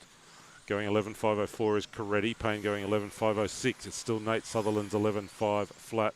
That holds as we continue with Jared King working the front straight. The car number 8 going 28.2. That time by locked in a battle with Josh Payne. Just 2/10 between the pair of them as Anthony Coretti jumps up to second place.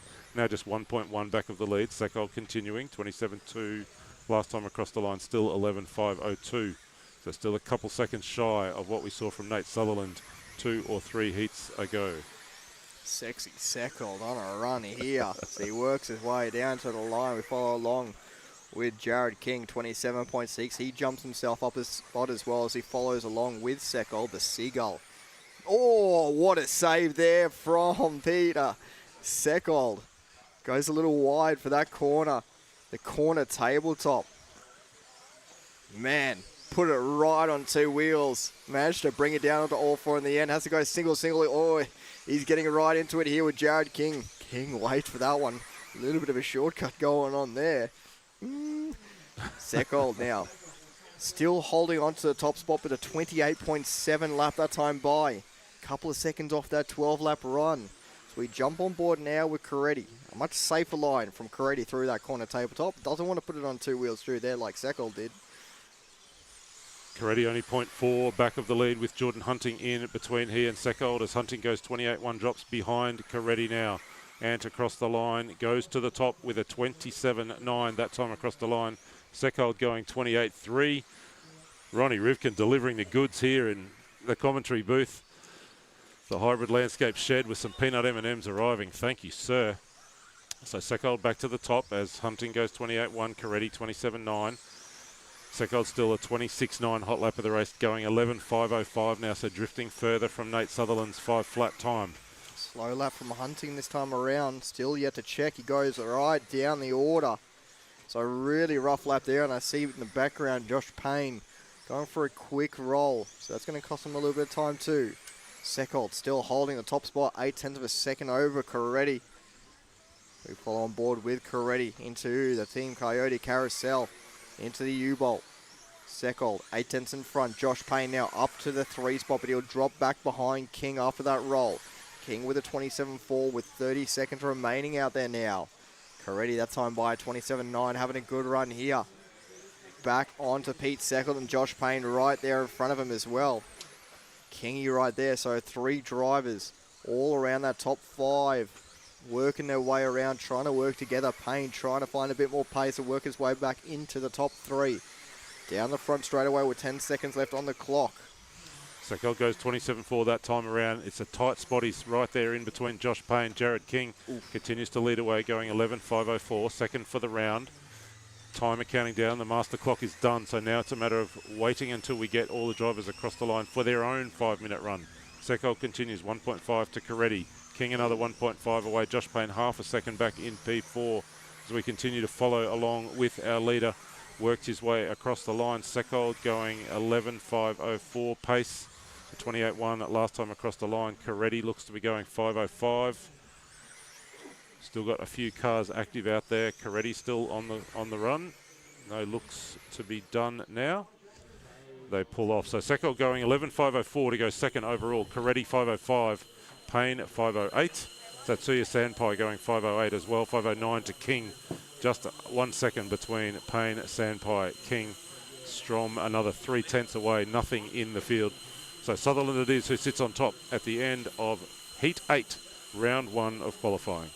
We welcome back Scotty Ernst to the booth. And we throw down to Tony for a TAM post-race interview. We're here with Peter Seckold. Nice, solid run, safety first, got one in the bank. Yeah, just cleared the head a little bit after practice and seating. Didn't go too well. Set the car up a little bit better and yeah, just kind of had to drive around, not make mistakes. Cased a couple of jumps that one, but kept it on all four wheels. You know this place pretty well. What are you learning? We're hearing from Two Wheel Drive a lot of differences to what the locals and Aussies were expecting. Can you give us some insight into that? Yeah, it's kind of strange. The grip's fairly high compared to what we're normally used to, so kind of doing what we would normally do when the grip goes up, and it's not working normally, so just kind of having to rethink what the car wants, what the car needs, and just kind of drive to the conditions. What have you learned from that run that you're going to adapt for the next round of qualifying? Probably keep the car much the same, just a couple of little tweaks to probably as the grip comes up a little bit more, but yeah, not much going to change. All right, wish you best of luck. Thank you. Peter Seckold there, getting a nice one in the bank, following his brother's advice to not take on the triple, and he's now sitting pretty at the top of that group. Back to you. It is a real question whether to take on the triple or whether to play it safe, conservative, consistent. Scotty Ernst rejoins us now. What was your approach, mate, in the triple in that run? I did it yesterday numerous times. I made it probably 40% of the time. I haven't even thought about it. Yeah, it's not. My ranking is not going to change if I do it patiently. Much easier, less stress. We're rolling out now heat number 9, round 1 of qualifying this morning. Beautiful Sunday morning. The Phoenix Eggleton leading us off after this one, after he picked up the win in this group in this morning's final controlled practice. As we get everyone away and go on board the Wi-Fi, pop-up Wi-Fi track cam. You can see that step up, just how tricky it is to get the car stopped and make the apex. Almost everyone we've seen there missing that apex. It's a really tough part of the track, Scotty, to get the car up and stopped and turned right on the apex at that step up. Oh, it absolutely is. And I watch the pros do it and how much they accelerate to it and things like that. And I think I'm trying to figure out the right way to do it. It's a challenge. We pick up with Florian Schmidt. 1 minute in to this 5-minute qualifier. Schmidt going 27.8 last time across the line. Sits back there in. Well, he jumps right up as I say that because he goes 27.3, jumps all the way up the board to the second place position. Chad Dew gets around him with a 27.3 of his own. Casey Dawson now back to the top. It's a slippery pole at the moment. It's green across the board. There is nothing in the field in this one. Nate Sutherland still holding the top spot, 11.5 flat. He went about 4 or 5 heats ago now. Casey Dawson currently going 5.02, early days. Chad Dew right there with him. Phoenix Eggleton, less than a tenth of a second between those three. Davis Perry within the 10th as well, so 4 cars within a couple tenths at the moment, Scotty. Won't take long till we see those 12 laps as Chad Dew moves to the top of the board. Chad last lap 27.1, Phoenix with a 27.3. Shadows continuing to retreat from the track. It's been probably that really tough phase of the morning where you're constantly in and out of the shadows with the car. But we're now getting sort of sunlight across 2/3 of the track at the moment. It was so hard for me this morning, Scott, to negotiate in the back. I struggled yesterday. I struggled this morning, especially coming up to the double. That back section was really hard. It was harder this time as we followed Davis Perry, but it was a bit easier, so I'll be fine. I had Brent Tilke in here earlier and asked him, whether he was kind of a bit jealous that he wasn't racing on the track at the moment, and he said exactly that same thing. He said, look, I like the track, but I can't deal with the shadows. Yeah, I don't think I want to be out there. Yeah, it's tough, especially not to throw age in it, but older eyes. I think they matter. Bifocals come into effect. We're in the 26s now with Chad Dew continuing at the top of the field, going 11.5 flat, so close now to a 12-lap run, and he is right on Nate Sutherland's time. What are we, 2 minutes left to run, 3 down, 2 to run. Dew out front going 26.9. Last time across the line was his best, 27.3 this time, 11.5 flat, 0.5. Eggleton at 27.1. He sits just half a second away. Schmidt another 1/10 of away, so 3 cars within 0.6. Chad Dew continuing at the top, 27.3 as I said last time across the line. Just 1/10 of a second behind Sutherland on projected times at the moment. Schmidt moving his way forward as Eggleton just is slightly slower that time by. Then a tough one for Schmidt at 29. Scotty's dropped all the way back.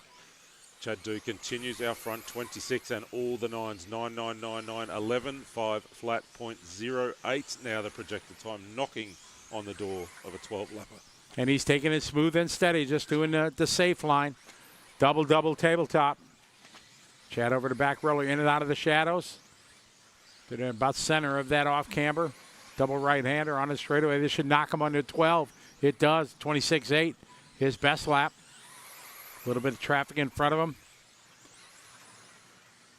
Getting qualifying, a lot more guys taking the safe line. Maybe not the ultimate fastest, but one crash is 3-4 seconds. Yeah, you so save 1-2 you negate tenths that. doing the jump, you give it all away. In one Exactly. crash. Yep. And Chad's just one of many who've read that right, you would think, this morning. Might change later as grip continues to come up and that jump gets a little easier to make. Dew going 27.5 that time. Still going 12 laps, 5.27, so right on the bubble of the 12-lapper. Eggleton, hot lap that time around, 26.589, fastest of the race, just half a second back, and himself now less than half a second out of a 12-lap run with what he has, 2 laps to run here on board with Nathan Healy. Sits there in P4, going 27.1 last time across the line. He's been in the 26s. He's going for it, landed on that top tabletop. Nathan right now, he's pretty good, consistent. Couple 28-second laps. Everything else was 27s. Time is winding down. Chad still out front, leading away.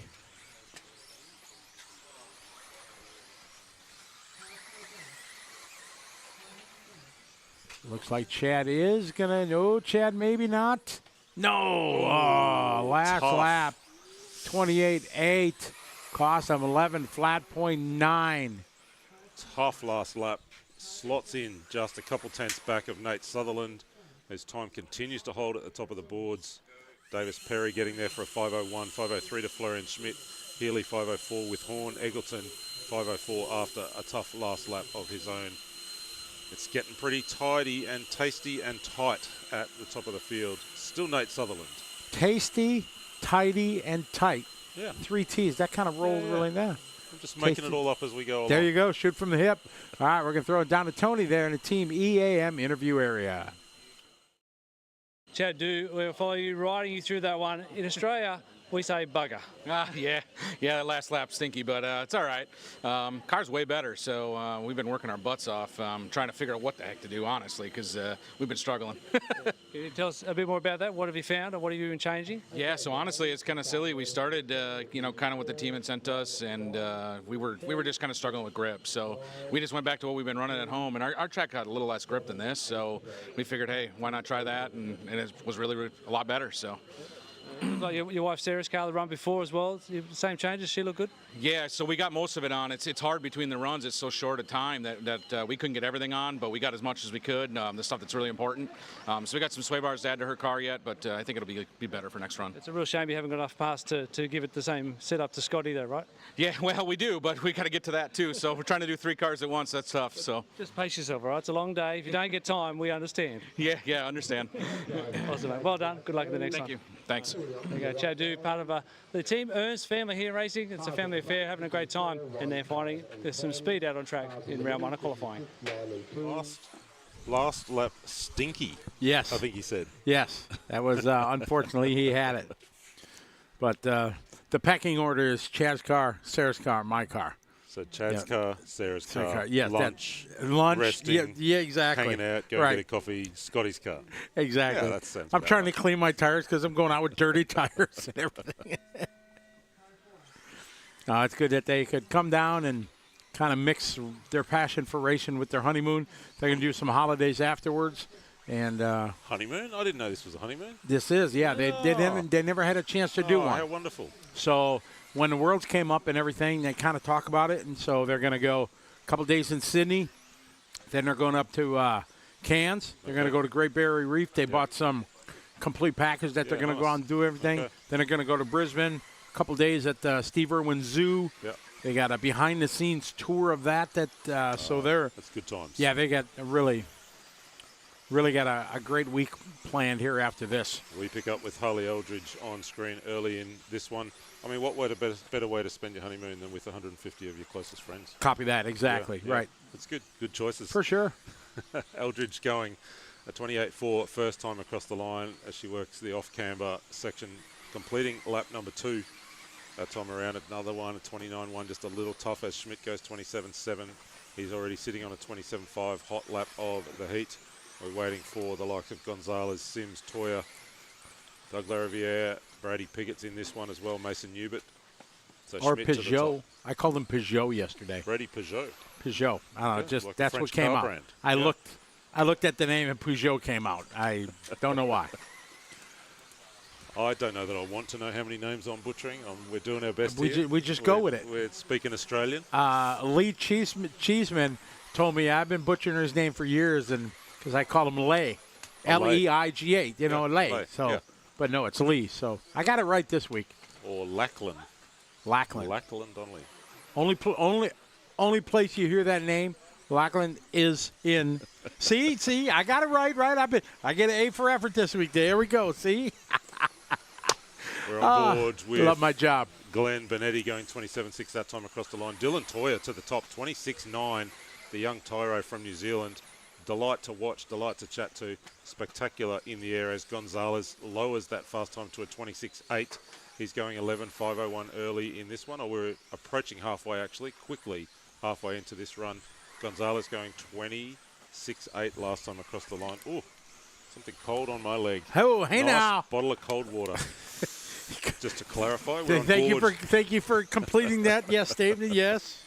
On board with Gonzalez, 26.9 last time across the line. Dylan Toya, 26.4, Scotty. These kids.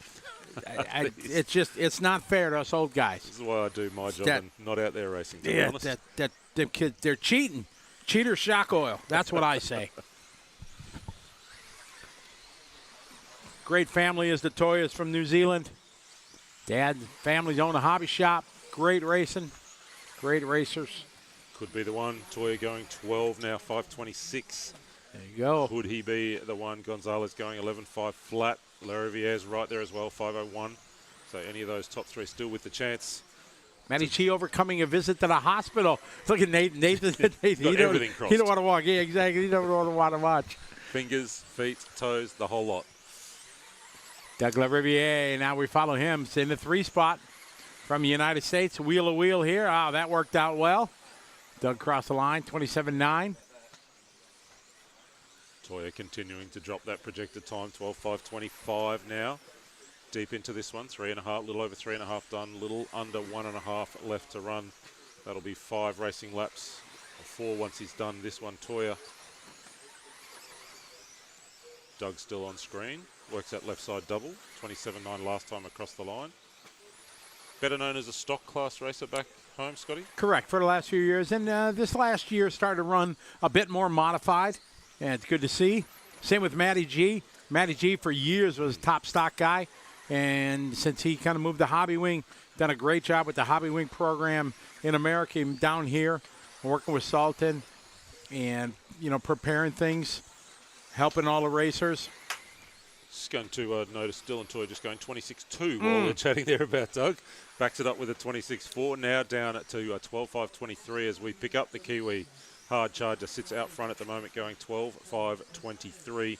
3.5 a clear of Gonzalez. Lariviere another couple seconds or 1 second back. So we're working lap number 10 now with Toya. Gets a little sideways off that curb. Car's just wanting to sort of squirm off this last corner under acceleration. It's off camber. Easy to kind of get the tail out and then pick up some curb. We saw some big accidents there down the front straight yesterday, all through grabbing that inside curb. With this long radius that you have, the apex as you come out, Yeah. you don't want to wait on a car. Your racer, you just want to grab the throttle and get it going, but you got to wait till the car squares up before you can give it. Otherwise, you're going to push off the racetrack. So it's tough. I found myself a few times being too quick on the trigger. It is official. Toya is going 12 laps. He's on his 12th lap now. He's gone 26.7 last time across the line. We get him.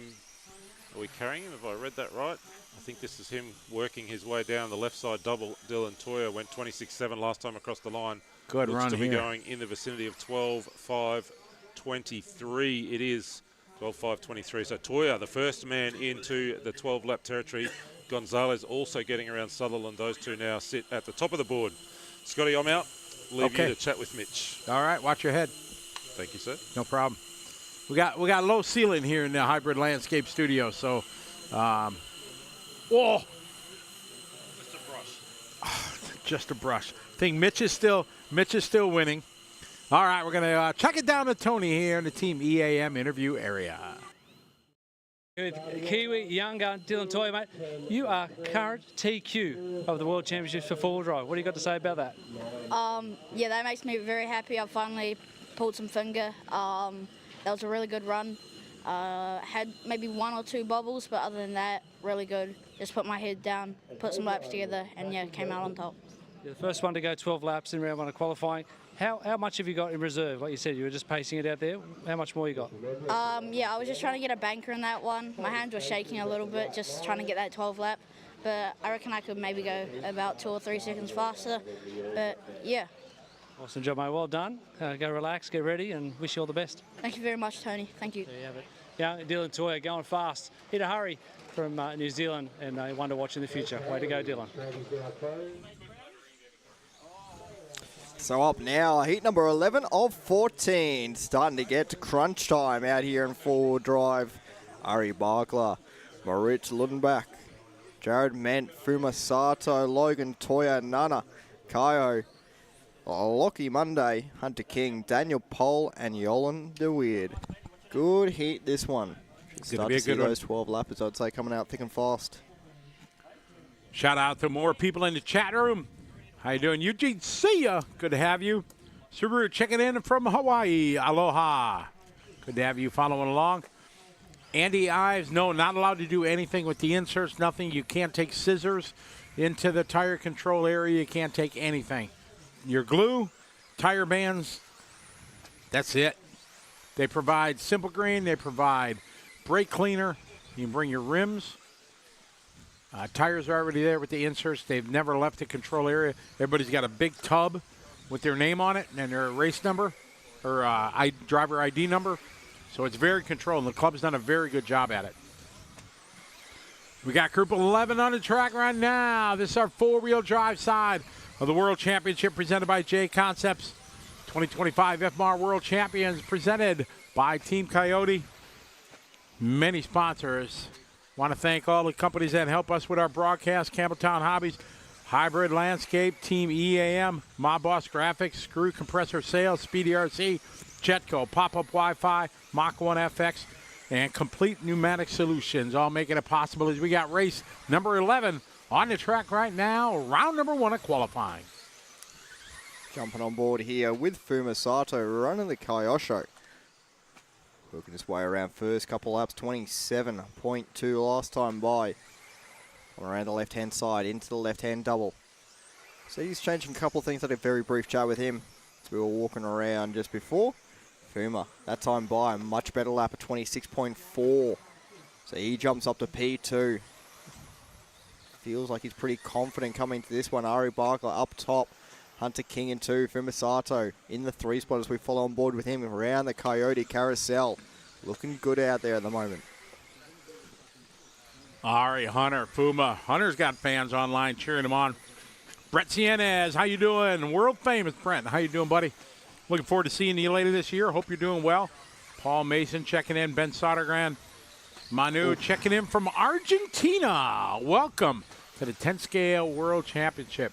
We followed one of the few TLR drivers here, Hunter King, and he has represented the brand well this weekend, Mitch. He is running very, very strong. Possibility of a prototype TLR out there. That's what we have been told. You know, That's about it. I'm going to lasso him in as he walks by the Hybrid Landscape Studio next time after he's done marshalling. See if we can get the info, the down low. Think he'll tell us? No. Man. Car looks good though. Four-wheel drive TLR looking good. Whatever it is, whether it be a prototype or one of the older cars, working its way around the left-hand side into the left-hand double.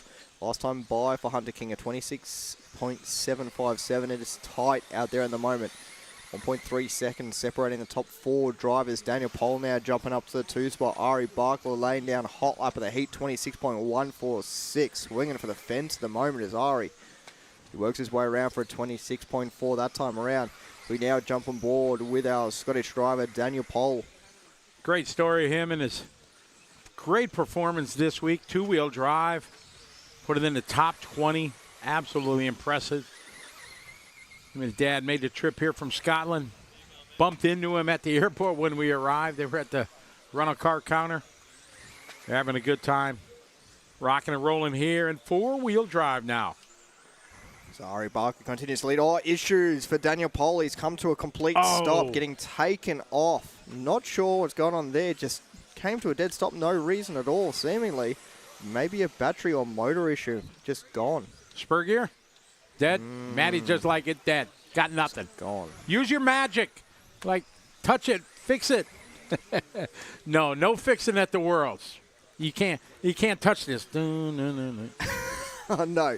No. You can't sing if I'm not allowed to sing. We jump on board here with Yolan de Weerd. That's the other guy from Belgium I was trying to think about earlier. That's right. Yep. We got Mike and Yolan and his family. So Ari Barkler continues to lead. We jump on board with Yolan de Weerd.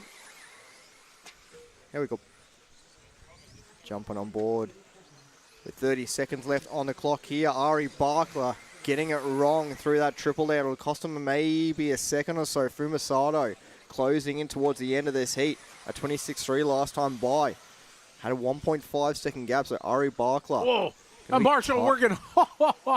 Boy, he was spinning the wheels going up the hill. He was on it. So a 27.7 from Ari that time by. I think Fuma on a slower lap as well. See as he comes to the line. Definitely on a slower lap as well. So Ari should hold that top spot as Fuma drops down to P4. Most drivers going around for another lap here. A couple onto the 12-lap runs. Top 5 drivers all on 12-lap runs. Ari working his way around on his final lap. We follow on board with him as he makes his way to the line, this time by a 26.3. Good final lap there for Ari Barkler with a 12-lap run. Fair few drivers still live, working their way around on their final laps out there. Jared Ment to the line, a 27.5. Fumasato to the line, a 26.4 for him. Hunter King to the line, a 26.5. Nana with a 26.8. Just Yolan coming to the line here.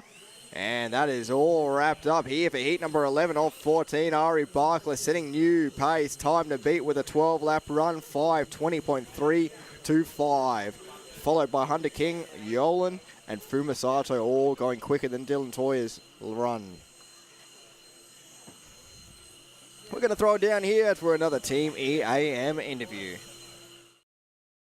Towards the end of that run, Ari, people in my ear saying this looks like a composed Ari Barkler. Is that how it's feeling out there? Actually, yeah. It was good.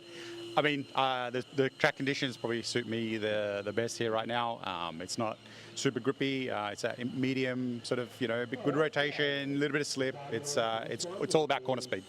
And the car's giving you what you need in these conditions? Yeah, absolutely. Car was on point. A little bit nervous, a little bit sort of, Q1, but no mistakes. One little bobble, otherwise perfect. I think 12.5.19, something like that. You're at the top of the boards at the moment. It's a pretty good start. I'll take that. Go screenshot it. Cheers. That's Ari. Thanks, Ari. I'm going to grab Jürgen Lautenbach for a quick chat as well before we roll with the next set, because what I want to do is show you this T-shirt.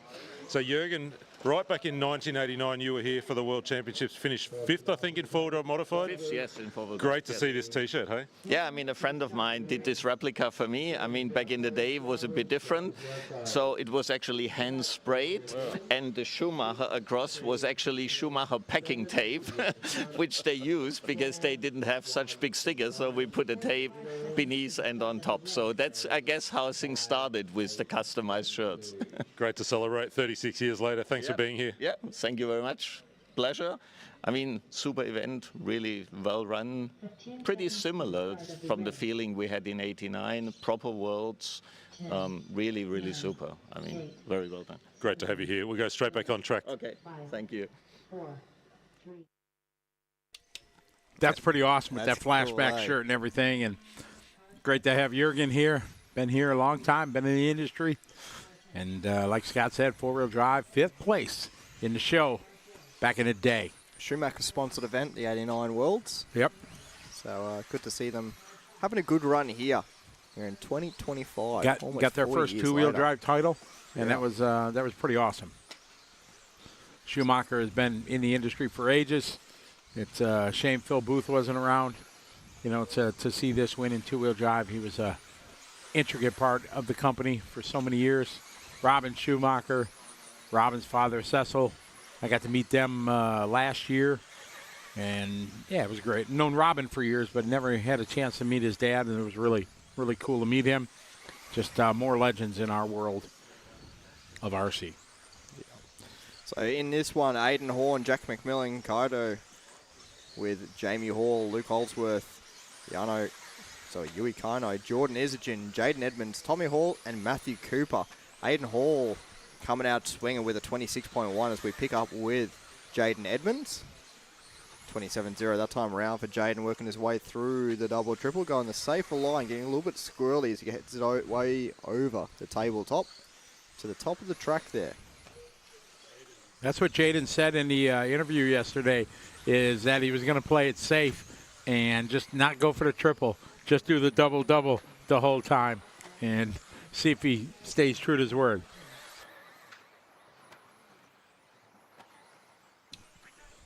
So yeah, a couple of drivers in this heat still going that double tabletop, and it is a much safer line.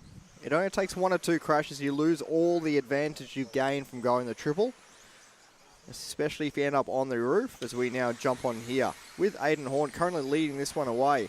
Ari Barkler's time to beat, 12-lap run, 5:20, a good time. Aidan Horn trying to beat that as Koki Kato now goes to the top of the times from this heat. Just the C sort with some big guns in this one. Mm-hmm. Koki was in the top 10 at the two-wheel drive side here at the FMR Worlds. Greetings to everybody that's watching online. Alex, there is no resort anymore. Once seating done, we stay in these same heats for the entire rest of the World Championship. That's how it'll roll out. Austin and family checking in from Georgia. Welcome. We follow Koki Kato from Japan. Team Associated driver. Koki has gotten faster and faster over the last couple years. Started running an 8-scale buggy as of the last year. Won the Asian Buggy Championship. Won the Nitro Division. Hard-fought win for that. Looking good here in four-wheel drive. Him and Aiden battling up front by about a half a second apart. 2 minutes to go. So yeah, Kato working his way around the back. Multiverse driver. Does just about everything on-road, off-road, 8-scale, 10-scale, electric nitro. The whole works. In a bit of a pack out there at the moment. Everyone working together well, though. Giving each other plenty of room. We saw just before Jack McMillan giving Kato plenty of room as we now jump on board with Jordan Isagen. And he's got plenty of room to move out there at the moment. Not too much traffic around him. One of our Australian drivers from down south making the trip up here. Down south, so Like Canberra, Adelaide, right? Yeah. Well, that's all south. Yeah. Melbourne. That's Melbourne. kind of south. No, Adelaide's more west, right? Or is Melbourne? They're both south. Huh? They're both south. Yeah. I'm learning my geography. Yeah. I got to go to Australian geography class someday. Aidan Horn, Tommy Hall, Koki Kato, your top three. Following Aiden Horn, one of the best guys to interview. He's always got something funny, smart aleck, something to say.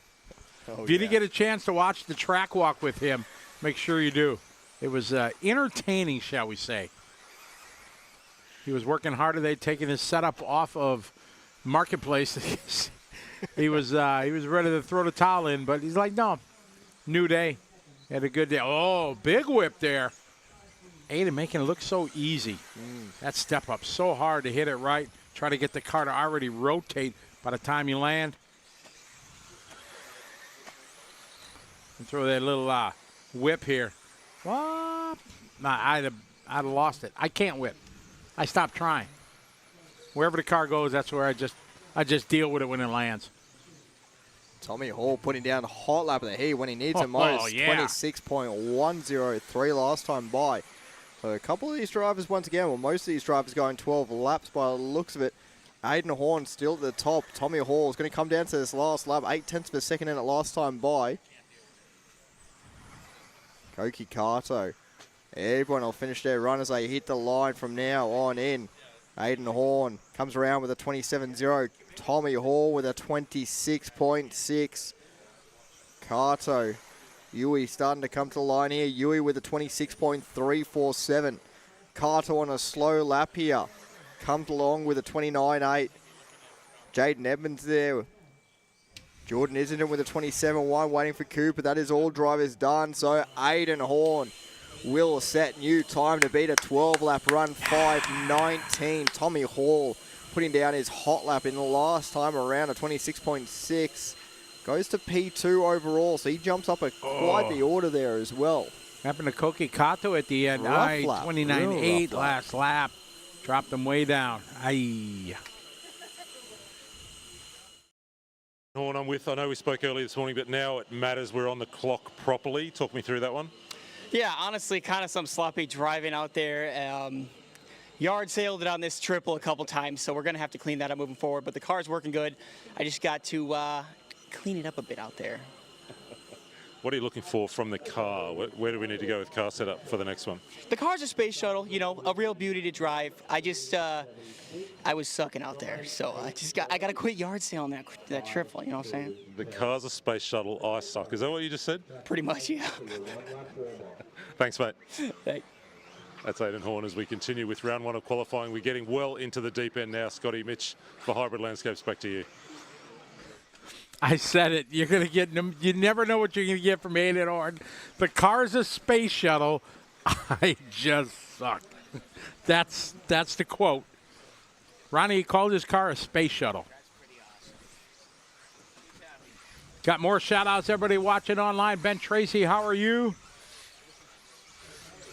Zach Griggs, greetings. Welcome to the show. Aaron Scott, how are you? You know, I am, Aaron Scott, I am getting my bearings down here in Australia. The more and more I come down here, I'm getting it figured out.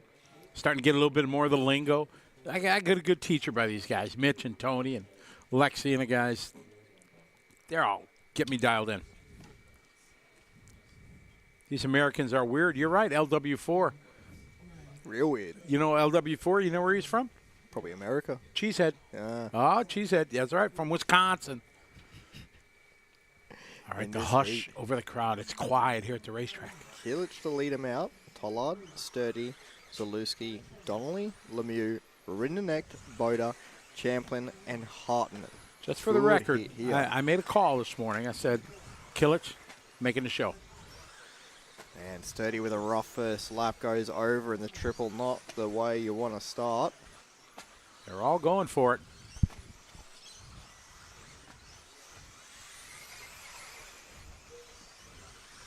Kilich opens with a 26.7. All right, following Brock Champlin. Reigning two-wheel drive champion of the world. All right, Lemieux, here we go, another cheesehead. 26.6 for him. Kilich goes with a 26.3. Zalewski, 26.6. Lachlan Donnelly, 26.9. Yona Hotton, 27 flat. Rennerneck 27-0, Tollard 26-8, Boda 27-3, Champlin 27-3, and Sturdy 27-5. Minute 14 down. Jump on board here with Chase Lemieux. Working his way around into the left-hand side. Up and over the double. Nice clean line there for Chase. Chase working it to the line here. 26-6 last time by. This time by. 26-1 goes hot lap as we watch on board with him coming through the triple. Nice clean line. Lands it spot on. So he works his way up the 2-up. Down the hill. Looking for that breaking point. Round 2, the Coyote Carousel. Pushing hard out there is Chase. Around the left-hand side into that double again. Gets the line in there nice. Squares it up through the off camber. Onto the front straightaway. This time around, a 26.4. Good battle between him and Kilich on point. 0.081. Traffic can be tough here when you're in this A's and B groups here. A lot of pride out there. Nobody wants to give an inch. Everybody wants to take a mile or a centimeter and a meter, depending where you are in the world. Kilich, Lemieux, Boda, Tollard. Young Guns all at the top of the board here. Oh, new hot lap, 25-9 from Chase Lemieux. Chase the first one into the 25s there. So we jump on board now with Clement Boda. Currently sitting in P4. He is from France. France? Bonjour. Je m'appelle. Chase Lemieux now putting down hot lap last time by 25-9.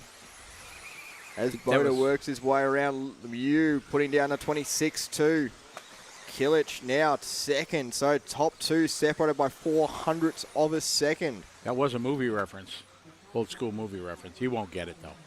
The Throbbing Brain, somebody in the Throbbing Brain will know that movie. He is from France. All right, Kilich, Lemieux, Tollard, Boda, Bartek, Zalewski, your top 5. Back on Kilich here. Kilich at the top of the board. TQ time right now for the round. 12 lap 5:15. Definitely going to take 12 to make the show here. Top 10 right now. Looks like we got 12 on. Top 6 ahead of Aiden Horn's time. Aiden Horn with the quote of the event so far. His car is like a space shuttle. What that means exactly, unknown. Only in his world, he knows. Kilich, Lemieux, Tollard, Boda, Bartek Zalewski, the young gun from Poland, throws down a hot lap. 25-7 there from Bartek.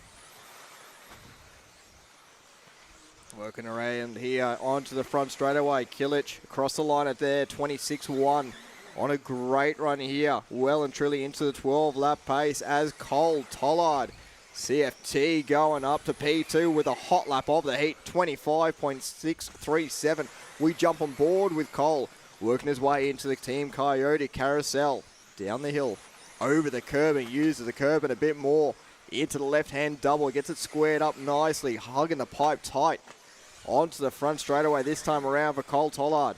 26.4. Loses a couple of tenths on that lap around. Unfortunately, he went a mile wide going into that double.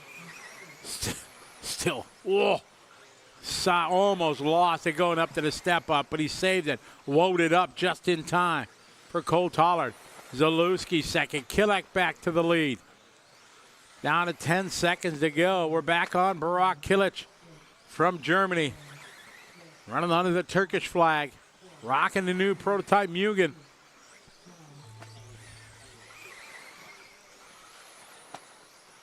Tollard with the hot lap. Takes it back there on lap 9.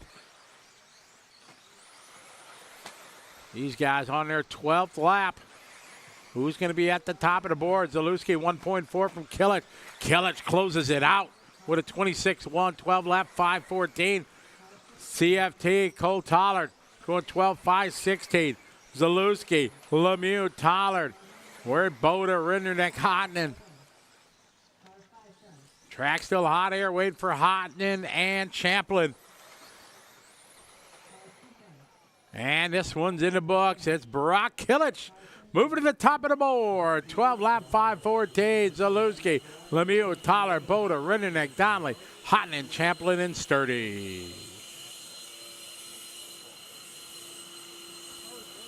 Throbbing Brain, you know. Yep, that was a Coneheads reference. You ever seen the movie Coneheads?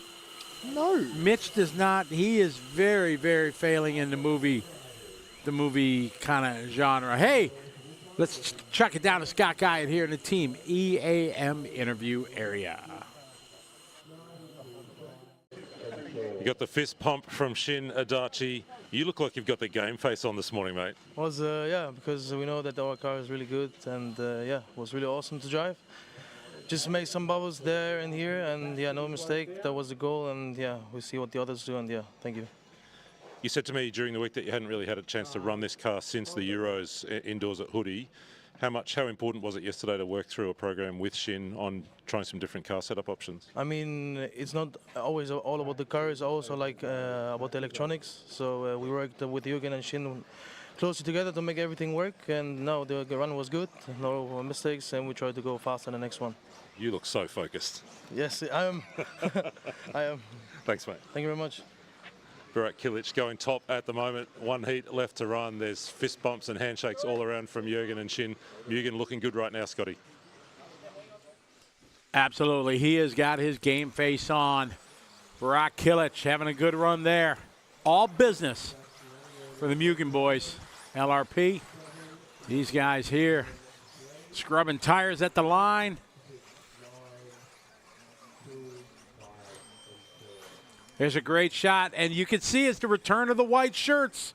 It's a resurgence, flashback to the 90s. White shirts are in effect here at the IFMAR World Championship presented by Team Coyote. Good to have everybody follow along here on RC Race Media. Coverage presented by Cameltown Hobbies. We're getting a roll with race 14.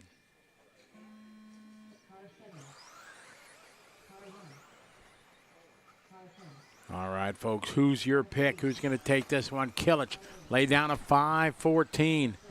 Got 10 guys. They're going to make a run at that.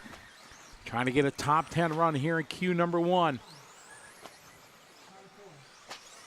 Got a mix of manufacturers in this one. We got 4 Associateds, 3 Schumachers, 3 X-Rays. Across the line first, Ongaro, 26.5. Karab, 26.8.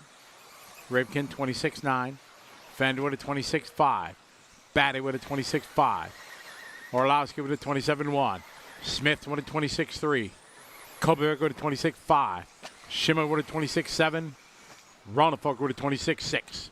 Smith to the point there, 26.3 for the Brit. Rocking the Schumacher. Down the line he goes. Ongaro in the Associated.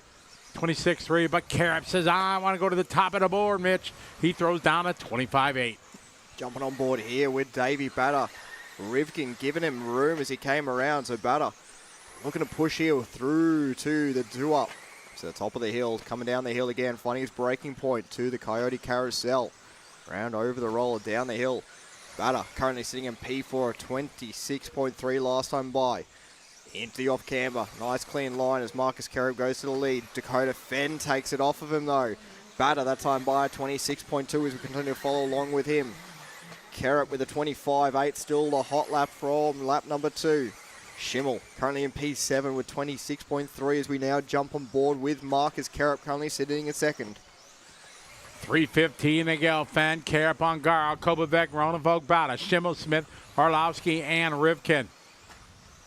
Everybody is making a mistake. We've seen it through the time. This track is so difficult. It may look easy on TV, but it is absolutely challenging.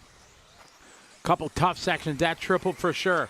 All these guys landing on the tabletop. Nobody really clearing it. That step up, very difficult to try to get the car to rotate and keep those tenths, keep that rotation through it. And the left side double, that is one of the hardest sections.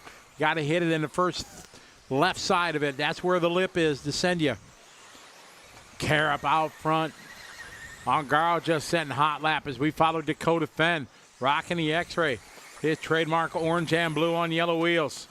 Ooh. Oh, man. My fault. Luckily, rubber to the dirt. It's going to cost him a couple seconds, rather. Karab back to the point here with a 25.7. New hot lap of the race with 2:15 to go. So Fenn for that roll drops down to P5. Ongaro back up to P2. Gap between first and second, 9/10 of a second. Karab on a good run here. Last time by that 25.7. So we jump on board now with David Ongaro. Working his way around, left-hand side off camber onto the front straightaway. Nice clean line onto the front straight. That time around at 26.2 is Marcus Kerrup just in front of it, or just behind him there. Goes 25.9, trying to close on in. The top two drivers we see on screen working their way into the Team Coyote carousel. 1:40 on the race clock. Associated boys together here. To the left side double. Clears it both nicely. Ripping and ripping down the Reedy straight. Across the stripe, there you go. Kerrup 25.8. Matching is Ongaro 25.8. Kobovic 1.1 second back. Fenn just doing his best lap there. 25.70. 2:10 behind Kobovic. Only Kerrup and Ongaro in front of Kilich time. Kilich should lock down at least the top 5 out of the B sort. As we got 4 cars starting to bunch up in the center of the track. As our leaders down the straightaway here, Kerrup and Ongaro 1.2 seconds in front. Matching lap times between our top 2 drivers once again. 25.8 from Fenn, a little bit quicker than both our 2 leaders. Currently 1.5 seconds behind though. So Kerrup, Ongaro, Fenn, Ronnefalk, Kobovic, your top 5, Olowski, Smith, Schimmel, Ripken, Butter. Outside of that as it stands. Upside down there for Ongaro. Bit of a murmur from the crowd. So Kerrup now with space to room to breathe as he works his way around the corner. Tabletop with 30 seconds left on the clock. Puts down a 26.5. Out to a 2.5 second gap now. Ongaro dropping all the way down to the P5. He's going to have to drop the hammer over here the last couple laps. But it's Kerrup out front from Denmark. Rocking the Associated. Followed by the co-defend in the X-Ray. From the United States, from Sweden in the X-Ray, Ronnefalk. Ongaro back to P4 here. So Kilich's time. Good enough for second right now. Kerrup the only one above him. Dakota Fenn with a good lap here. May be able to move to 2. Going to be close here as they're on their 12th lap. Time is winding down. Group 14 qualifying round number 1. 4-wheel drive here at the F-Bar World Championship presented by J Concepts. This one winding down. Kerrup is done. Ongaro closing up. A couple good laps there for Davide.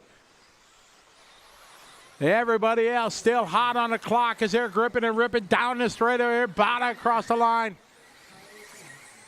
As they come around, that is time. Marcus Kerrup going to go at the top of the board.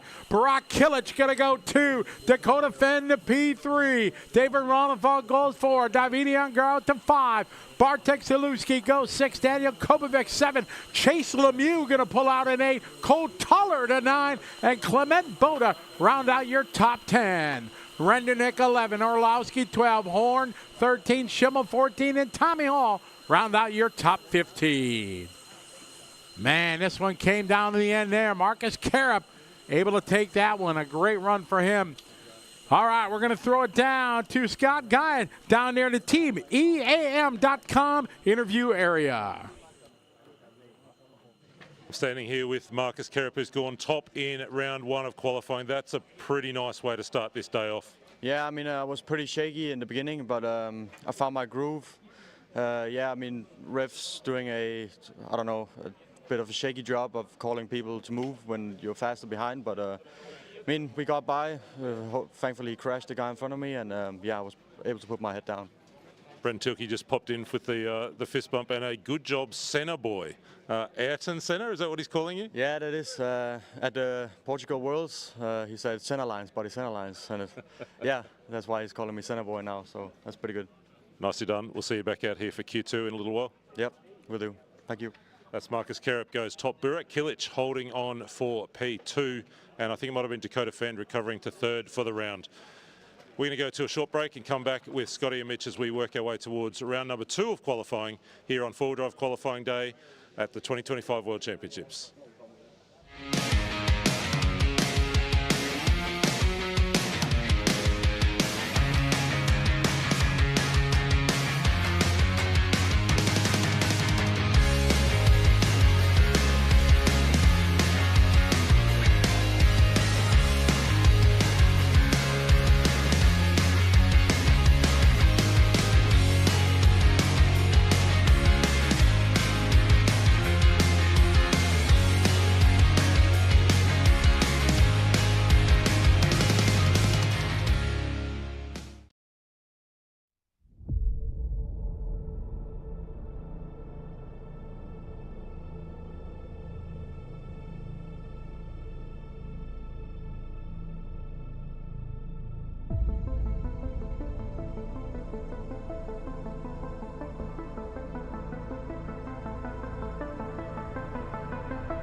All right, we're back here in the Hybrid Landscape Studio. Scotty Ernst and Mitch on the mic here. And, Mitch, that was an exciting qualifying round number one.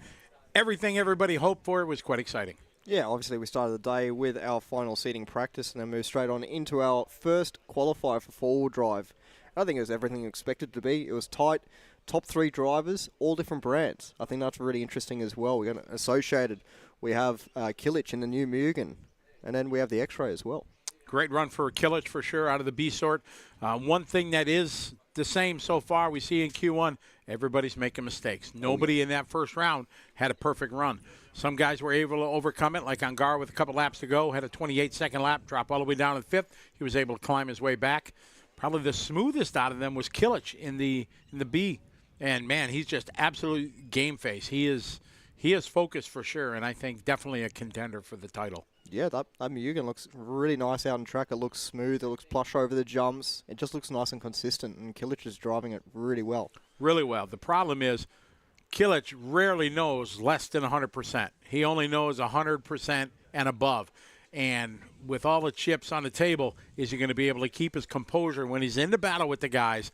The tough rhythm section there, it's going to be patience, I think, is going to be key when it comes to the A final. And being able to pick your spots, be in the right place, and not at the wrong time. Somebody crashes, things like that, spins in front of you, anything could happen. Hey, that's racing, but it's at a different level here at the World Championships. Yeah, for sure. And the track, it's coming up quickly now. You know, we saw throughout from the start of qualifying round there all the way to the end. The start of it, we had majority of the track still in the shade. Coming towards the end of it, now it's completely out of the shade, well, pretty much completely out of the shade. And a good majority of the track is drying out quite nicely. We're seeing that black groove starting to show up more and more out in the track there. The outside of the cambered section coming towards us here, it's still damp on the outside. On the inside, though, nice dry line. So that's what we're looking for out there. The drivers will be picking those dry racing lines out there to make sure they can get every single tenth of a second out every lap. Looking at here at I took a screenshot here right before they were done. A couple names here, good to see in the top 10. Clement Boda, Cole Tollard, Chase Lemieux. Those guys kind of struggle. They were on the outside of two-wheel drive looking in, but now they got good runs under their belt. Really good to see. Another young kid, Bartek Zalewski, young gun from Poland. Just great job by him making it in the top 10 in round one. Yeah, no, they're driving awesome out there. A lot of the young kids that are coming through the ranks here, and they're just showing some of the older boys, you know, how to drive and how to drive quick, consistent, and clean, man. On a really quickly evolving track, they're setting up their cars pretty much every round to suit the track conditions, the weather, ambient temperature, the humidity. You know, they're having to upkeep with that sort of setup sort of line. It's intense. So these kids are doing pretty well with it. They are. These kids, they got it for sure. So we're getting ready for round number 2 of qualifying. Today we're going to run 4 rounds of qualifying. Then tomorrow morning a quick little seeding round. And then we go into our 5th round of qualifying tomorrow. So we're going to take the best 3 of 5 when all is said and done to get us to our top 10 for the World Championship. We want to give a big thanks to all our sponsors. Without them, we couldn't be possible. And you see all the banners surrounding the venue here, and they're the folks. We want to thank Team Coyote for their support. Being the title sponsor of the World Championship, they got a great display, got support. They got the one and only Harasan here doing R&D and helping the team out. Hobby Wings here. Want to thank them. KCESC, Team Associated and Reedy, Schumacher, Power HD, ProTech RC, Sanwa, Plague Bearings, Berserk, El Saram, and Dunbray. Group of electronics. RC Discharger, RC Hobbyland, AWP Air, Water and Power, Sunpadao, Gens Ace, A-Main, Dunbray Environmental, Global Facilities and Maintenance, IFMA, FEMCA, and RCRA, along with our media sponsors, Campbelltown Hobbies, Hybrid Landscapes, Team EAM, Mob Boss Graphics, Screw Compressor Sales, Speedy RC, along with Jetco, Pop-Up Wi-Fi, Mach 1 FX, CPS Hire, that's Complete Pneumatic Solutions. Those folks, along with all the event sponsors, make it possible for this whole show to happen here in Hills Off-Road RC in Castle Hills, about 30 minutes just outside of Sydney. And since we're talking about sponsors, what better way to take a short pause for the cause and hear more about our fine sponsors here of the IFMAR World Championships.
All your hobby needs are at Campbelltown Hobbies. Specialists in RC vehicles and accessories. A family-owned business where the staff are enthusiasts just like you. Check out Campbelltown Hobbies, Australia's favourite hobby store.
This one going to Arlowski.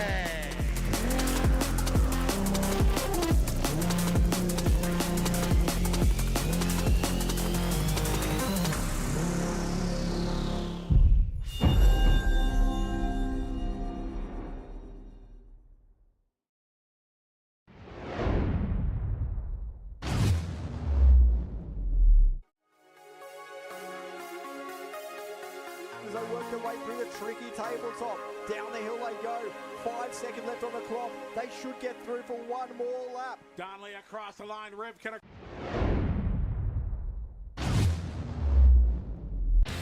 Whether it be chasing checkered flags, blasting through berms, or navigating the trail, AE has you covered. Team Associated, Element RC, Reedy Power, and Factory Team, vehicles, parts, accessories, and information can all be found in one place. So blast, slide, soar, and crawl with us at AssociatedElectrics.com.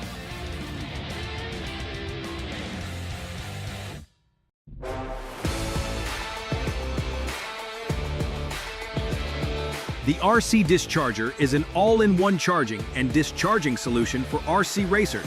It integrates your charger and discharger with an integrated power supply to simplify your pit setup. By providing unbeatable IR performance, it enhances battery power, consistency, and longevity. Compatible with all iChargers, it's a powerful tool for serious racers, supporting dual charging for different classes.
And a big welcome back to everyone. Back to on-track action here. Round number 2 of qualifying about to kick off here. So once again with the rotations, we are starting off with heat number 4. It'll go all the way up to 14. Then it'll cycle back on through 1, 2, and 3. And it looks like Luke Prattley having issues from the get-go. It's not the start that Luke would have wanted. So heat number 4 on track here. Sean Tilley, Scotty Giles, Connor Esbeck, Tyler Connor, Carl Chasen, Alex Grigio, Dimitri, Alendro, Aiden Young, Ashley Kerwood, and Luke having issues. So kicking it off here with Sean Tilley.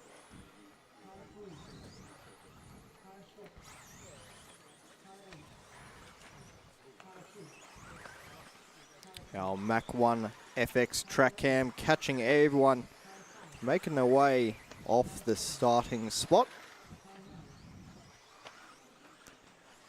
So everyone off and running now. A couple of drivers having some issues on their first lap.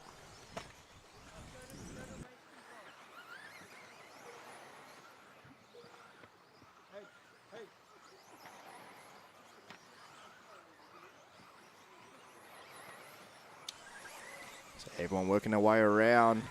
Complete Pneumatic Solutions hired track cam on the back straightaway. You can see the U-bolt. First lap around, Scotty Giles with a 29.4, Aiden Young a 29.9, 29.9 also for Sean Tilley, Dimitri with a 30.8, Alex Grigio with a 30.9, Connor Esbeck with a 31.5, Ali D with a 31.1, Tyler Connor a 33.4. Everyone onto their second laps now. I'll introduce you to Mr. Scotty G. Mitchell, good to hear you calling him Scotty Giles. That's what we need, Scotty Giles. He's out front, 29 flat. Last time across the line, Tilley also 29 flat. As we go on board with Alex Grigio, car number 2. Against my better wishes, though, I'd rather call him Scotty Giles, how it's spelt. But I keep getting told it's Scotty Giles. So 28.5, first 2 laps around for Scotty Giles on top of the board. Everyone in this heat looking to set time to beat going into the future heats after this one. We're going to go back, Marty. There you go. I just went and saw the Back to the Future musical, Mitch, in must be nice. Happened to be in London a few weeks ago on holidays and went to see the musical. Spectacular. The car is the star of the show. Back to the Future. Oh, yeah. Got Sean Tilley here in close company. We're keeping an eye on Sean. He sits P3 at the moment as Connor Esbeck starts to work his way forward, going 28.7 last time across the line. Tilley's been 28.0. That's our Giles top 2 there. at the top. So our top 2 right together on track, Giles and Tilley. We're going to have to work closely together not to slow each other down. What's 2.1 seconds between the pair of them? Scott Gillet.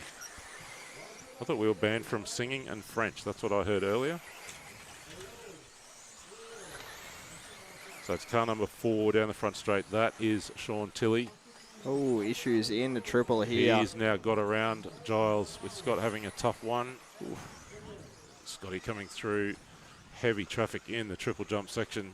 Tilley now has a little bit of a margin, half second on Giles. Esbeck another 0.3 back in third. Tyler Connor starting to work in this one. First time we've said his name in qualifying today. Alejandro Delorso right there as we go on board with Connor. Had a rough lap here as he went over pretty much the second you said his name. Heading up through the sweeper, straight onto that commentator's curse. The second you get on the mic, Scotty. That's what I'm good for. Yeah, buddy. Down the front straight away there, Tyler Connor with that 33.5. Holds him in P4, so didn't lose too much on position-wise, just a little bit on the time side of things. So Ali D, not too far behind him now though. The top 3 with a bit of a breakaway, 1.6 seconds behind between the top 3 drivers. A little bit of a gap back to Tyler Connor in the 4 spot. We continue to follow on board with Tyler Connor, one of our Southeast Queensland locals, staying in the middle of the track on the dry line through that off camber, down the front straightaway into that front double triple. Going safe line there. Smart option for young Tyler Connor. Gets a nice line through that corner tabletop to the top of the hill. Back into the Team Coyote carousel. Coming up in a little bit of traffic here. Gets through nice and clean. Plenty of room. So we jump on board now with Ashley Kerwood. Tyler being given a free pass from Ashley. Ashley given plenty of room. Very, very gentlemanly out there. I was just chatting with Andrew Salvaggi of Team Associated, Mitch, observing that the groove is really coming in, but it is just the racing line that's grooving and the rest of the track's still damp around the edges. So you get out of that tight groove, that tight black groove where the grip is high, and you're into that damp, loose, slimy kind of outside edge. So it's not so much dust and marbles, but it's the damp, slippery conditions offline. Time ticks down here. Last couple of seconds. Majority of drivers sneaking into the 10 lappers. Couple into the 11s from this heat. So track looking pretty quick out there at the moment. Everyone coming around to finish their final laps out there. Sean Tilley with a 28.7 last lap around. Currently sitting at the top, still waiting for Connor, Tyler and Scotty Giles to make their way around on their 11th lap as well. Connor with a 28.4 puts his best lap in last time around. Scotty Giles to the line there at 31.9, a rough last lap there for Scotty. Tyler Connor with a 29.7. Ashley, Aiden and Luke yet to finish. Luke won't be finishing this one as he did not start it. So issues from Luke from the get-go. So out of this heat, heat number 4 of 14, the first heat after the rotation, Sean Tilley taking the top spot, time to beat of 11 lap run, 5:17.373. Hot laps into the 27s early on, and we're going to chuck it down for a TeamEAM.com interview with Scotty. Take it away. We're here with Connor Esbeck having a nice run in round 2 of qualifying. My first question is, how much fun are you having out there? Very much fun, like a lot. Who do you want to say thanks to for the chance to be here at a World Championship race? I'd like to thank my teacher and my classmates for supporting me and watching all my races, my parents, all my sponsors, especially Associated and Hobby Wing. I'd like to thank Matty G, and Sticky Kicks, What's your teacher's name? Give him a big shout out. Miss Neiman. G'day to Miss Neiman if you're watching back home in San Diego, is that right? Yeah. San Diego? We better let you go, Marshall, buddy. Thank you. That's Connor Esbeck having a wild time here at the World Championships down under in Australia and doing a really nice job out on track as well. Mitch, back to you. Cool young man. Really cool young man, little Connor Esbeck. Having a great time over here in Australia as the sun beats down onto the track. The dry line, as we were mentioning before, really starting to shape up out there. Nice black groove starting to come out. In this heat, heat number 5 of 14, Takaya Ayo, Sun Ran, Gordon Shaw, John Philpott, Matthew Van Beers, Brad Verco, Cam Sortel, Zach Panic, Steve Oyston, and Tim Engel. Takaya Ayo to lead them away. Track ramping up pretty quickly out there as this one now gets underway. Takaya gets out of shape to start off with. Sean Tilley, previous round, an 11 lap run 5:23 this time by Sean Tilley with an 11 lap run 5:17, 7 seconds quicker over 5 minutes than the previous round. Keep an eye on that as we progress through the second round of qualifying. It's starting to get really hot out there, Scotty. Yeah, I was just standing out in the sun doing that interview, Mitch, and it is. The sun's pretty warm.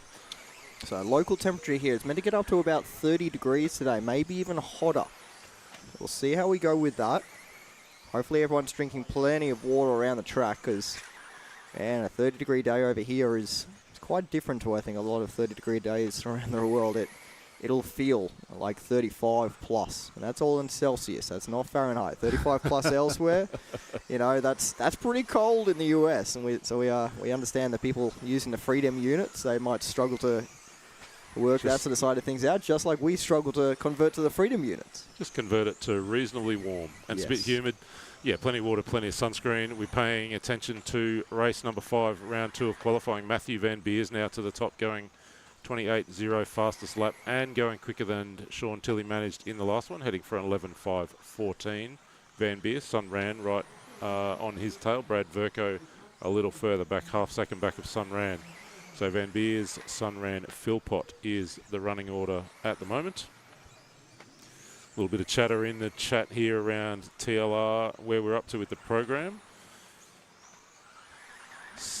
On board with Matthew Van Beers as CL Off-Road. I reckon that might be Chris Lander sitting over there under the tent, watching the chat, dreaming of a gas truck re-release, or a modern gas truck, I should say, from TLR or Associated. Great to have the Lander father-son combo picking up the cars at the end of each race, shepherding them back to scrutineering. Van Beers was still on board with, Tumbles gets it on 2 wheels. Marshall's a little way away. That's just about the worst place to crash on the track at the moment. Marshall's having to climb the hill to get there. Van Beers 28-0, 28-3 last time across the line, 1.6 clear of Sunran he was. We'll get him across the line again this time. The 9 of Van Beers to the line now. It's a 20, or it's not, it's a 32. He drops all the way down to P3. Sunran takes over at the top 0.17 ahead of Brad Verco. Local driver, Van Beers in 3, Sawtell in 4. Top 2 drivers, Sunran and Verco, both going quicker than Tilly at the moment. Early days in round 2 of qualifying. So we jump on board now with Brad Verco in a little bit of a battle with Matthew Van Beers. Those two working their way on to the front straightaway, hopefully working with each other rather than against each other. Sunran now to the top of the order. And just a quick update, Celsius to Fahrenheit, 32 degrees Celsius our predicted temperature today. It's about 90 degrees in Fahrenheit. So that's your 32, freedom units. That's probably the warmest day of the week so far, I would think. I think tomorrow's meant to be hotter again. Yeah. So a little bit of stress on the motors and the bodies, the drivers. Sunran on a slow lap here. Goes over the line there with a 30.5. So Brad Verco we follow on board with. That time ran a 28.2. Goes to the top of the order. 1.6 seconds in front of Sunran. Time to beat from Sean Tilley. That 11 lap run. 5:17.3. Currently Brad not quite there yet, but it is tight. 0.2 of a second in it between those two times. 1 minute left on the clock. So still time out there as we follow along with Brad Verco, making his way around the left-hand double. Getting it down nicely into the off-cam, a little wide there. Almost runs it all the way to the wet spots. Down the front straightaway. That time around a 29.0 from Brad Verco. Running pretty smooth for Brad. How about I age myself and Brad and you, Mitch? I first remember bumping into Brad at the 1993 Australian Championships, where Brad actually became the Australian champion in the four-wheel drive 540 class. Four-wheel drive buggies powered by 540 motors, all the way back in 1993. Aged as well. Quite a bit there, Scotty. Yeah. I've been around, mate. I've been around. He was very young. I was not quite so young. Well, I'm 75. Let's just be honest. Verco still on top, still just trailing behind Sean Tilley on the overall, going 11.5.18.3 at the moment. Tilley went 11.5.17.3 as EO now takes to the top of the boards, going 28 flat last time across the line. He's on a 5.18 as well, 1.5 tenths between he and Verco as the 5-minute timer expires. We're on finishing laps now, so EO getting to the lead on the final lap. Verco in 2, Van Beers still there in 3. Those guys will finish next time across the line. Sawtell, Philpott, Panic, Sunran, Gordon Shaw, all on final laps at the moment.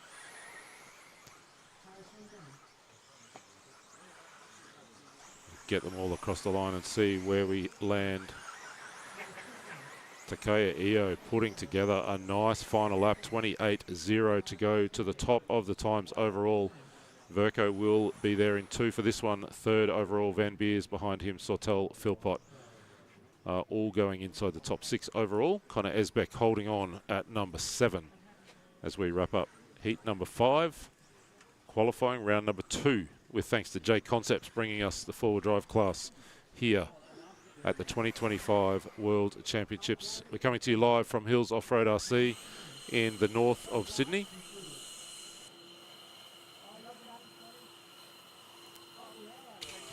So that one taken by Takaya Io, setting new time to beat 11 lap run, 5:17.2. So we have a bit of our crowd out there gathering once again.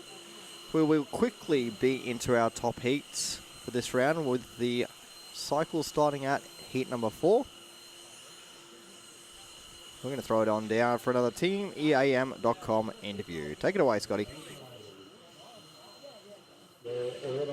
Standing here with Brad Verco. Brad, I just confessed that we first met in 1993 when you were about this tall, I think about Connor Esbeck's height.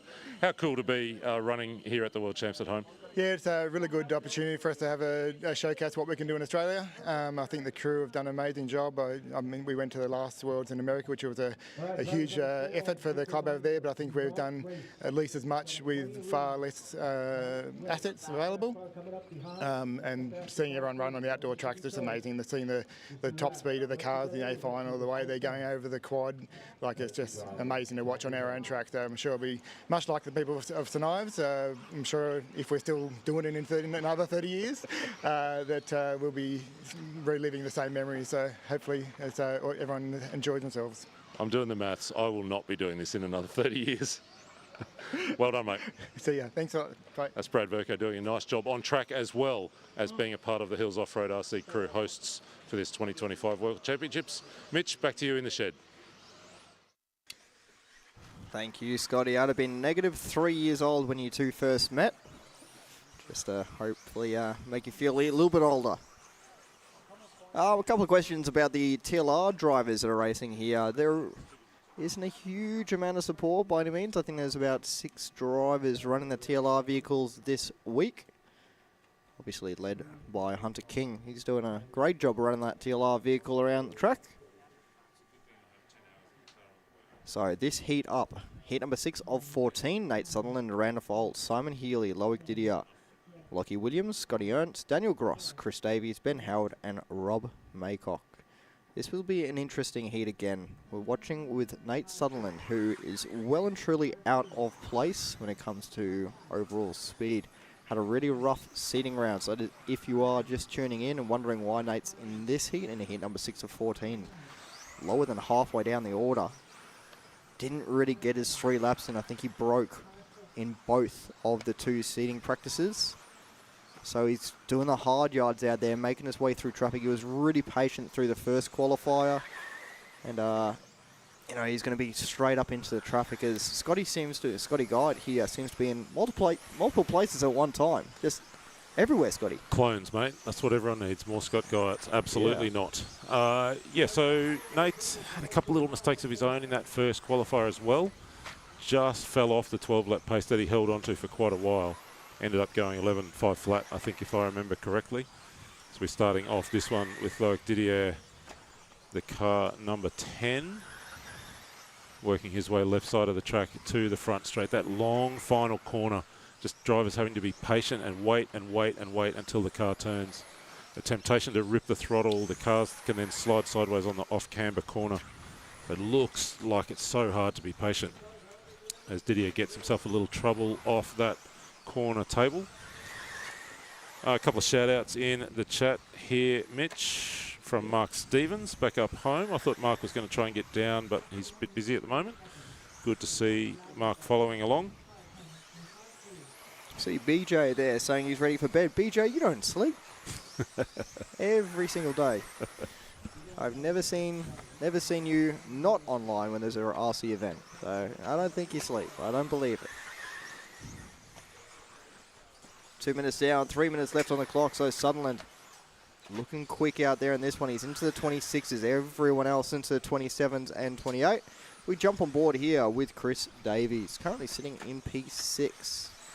Or was that a leader going? That looked like a broken car. It's not. It's well That's the 3. That's the 3 of Randolph Alt. Oh, Randolph was sitting in second as well. His run coming to a screeching halt. Big stack, shall we call it, in Australian parlance, a big stack off the triple. So sitting on board at the moment with Chris Davies. Chris working his way around the U-bolt into the top left of the track. And the left-hand double gets down nicely. Good line there through the off-camber. Chris Davies looking pretty good out there. Comes around the line that time by, jumps up a spot over Loic Didier. At 28.2, a good lap. He works his way back through the double-double. Just keeping an eye on Nate Sutherland's progress off screen at the moment. He's on for a 12.5.23. We just saw him tumble off the triple. Did stick it rubber side down as we follow along with Daniel Gross, but keep an eye out of the corner of our eye on the progress of Nate Sutherland. As I said, going 12.5.23 at the moment.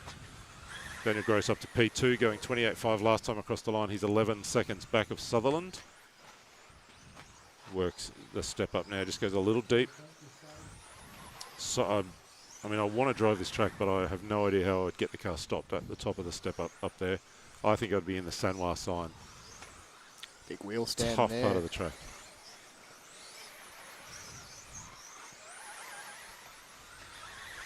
Daniel Gross working his way into the rhythm section here. Going the safe line. Double-double tabletop. Right behind him will be Nate Sutherland. Working his way to the back of Daniel Gross. So these two, first and second, Sutherland in the top spot, looking to set new time to beat, and that time should hold for a while as long as he keeps it clean from here on out. Daniel Gross gets out of his way, well and truly out of the way. We now jump on board with Nate Sutherland, coming up on a little bit more traffic here. Hopefully everyone gives him plenty of room as he makes his way through. Goes for the big triple, almost lands, squishing a car in front of him. He's into up on the top back of the hill now. Sorry, Mitch. He's up on the back of the 5 of Simon Healy. Healy lets him by as they come down the hill. Clean track now. Should Time to push. Just about have clean track to the end now, you would think. Probably 2-3 laps to run. He works on lap number 10. Wraps up lap number 10, 2 to run. You would think for Sutherland looks to be going 12.5.22. So around 5 seconds quicker than he went in Q1 about an hour and a half ago. 15 seconds left on the clock. Sutherland on a good run. Looking for a solid 12 lapper here and a left-hand double. Working his way through the off-camber, staying nice and high, using all the curbing. Down onto the front straightaway, will easily squeeze on through for another 12 lapper here. Over the triple, nice line. Oh, gets a little bit squirrely on the out of that. Goes onto 2 wheels, brings it back down onto all 4 quick cat-like reflexes. Brings it back down, up to the back of the track, through the Coyote Carousel. A little bit more traffic here. So he works his way around the left-hand side. Into the off-camber. Onto the front straight away. Good last lap to finish things off at 26.8. His hot lap of a 26.3. That wraps up his 12-lap run. Only driver in this heat to go 12 laps. Everyone else going 11s. Other than a couple down the order. Ben Howard Rob going 10 lappers. Randolph having that early issue. So Nate Sutherland there. Goes to the top of the timing sheets with a 12-lap run, 5.22. A clean run there. Exactly what Nate Sutherland needed.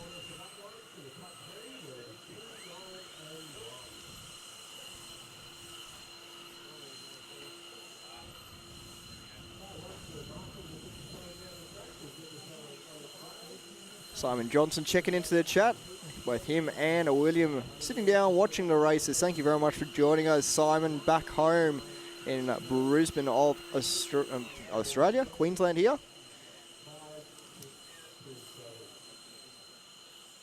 Bones checking on in, Seal Off-Road checking on in. We're going to throw it on down to Scotty with another Team EAM.com interview. Just grabbed Loic Didier for a quick chat at the end of that run. Loic, how's the car today? The car is good. I think the front of the car is very bumpy, but the race was pretty good. But I think 2 or 3 errors in my run, and I think it's 10th place. It's incredibly close out there, isn't it? Yeah. Wow. Do you want to give a shout out to anyone back home? Speak a little French for us. Take it out to the friends back home. Merci à tous ceux qui me supportent. Puis regardez bien la course. Thanks, mate. No, thank you. That's Loic Didier as we continue with round 2 of qualifying here from Hills Off-Road RC in the northwest of Sydney. Mitch, back to you.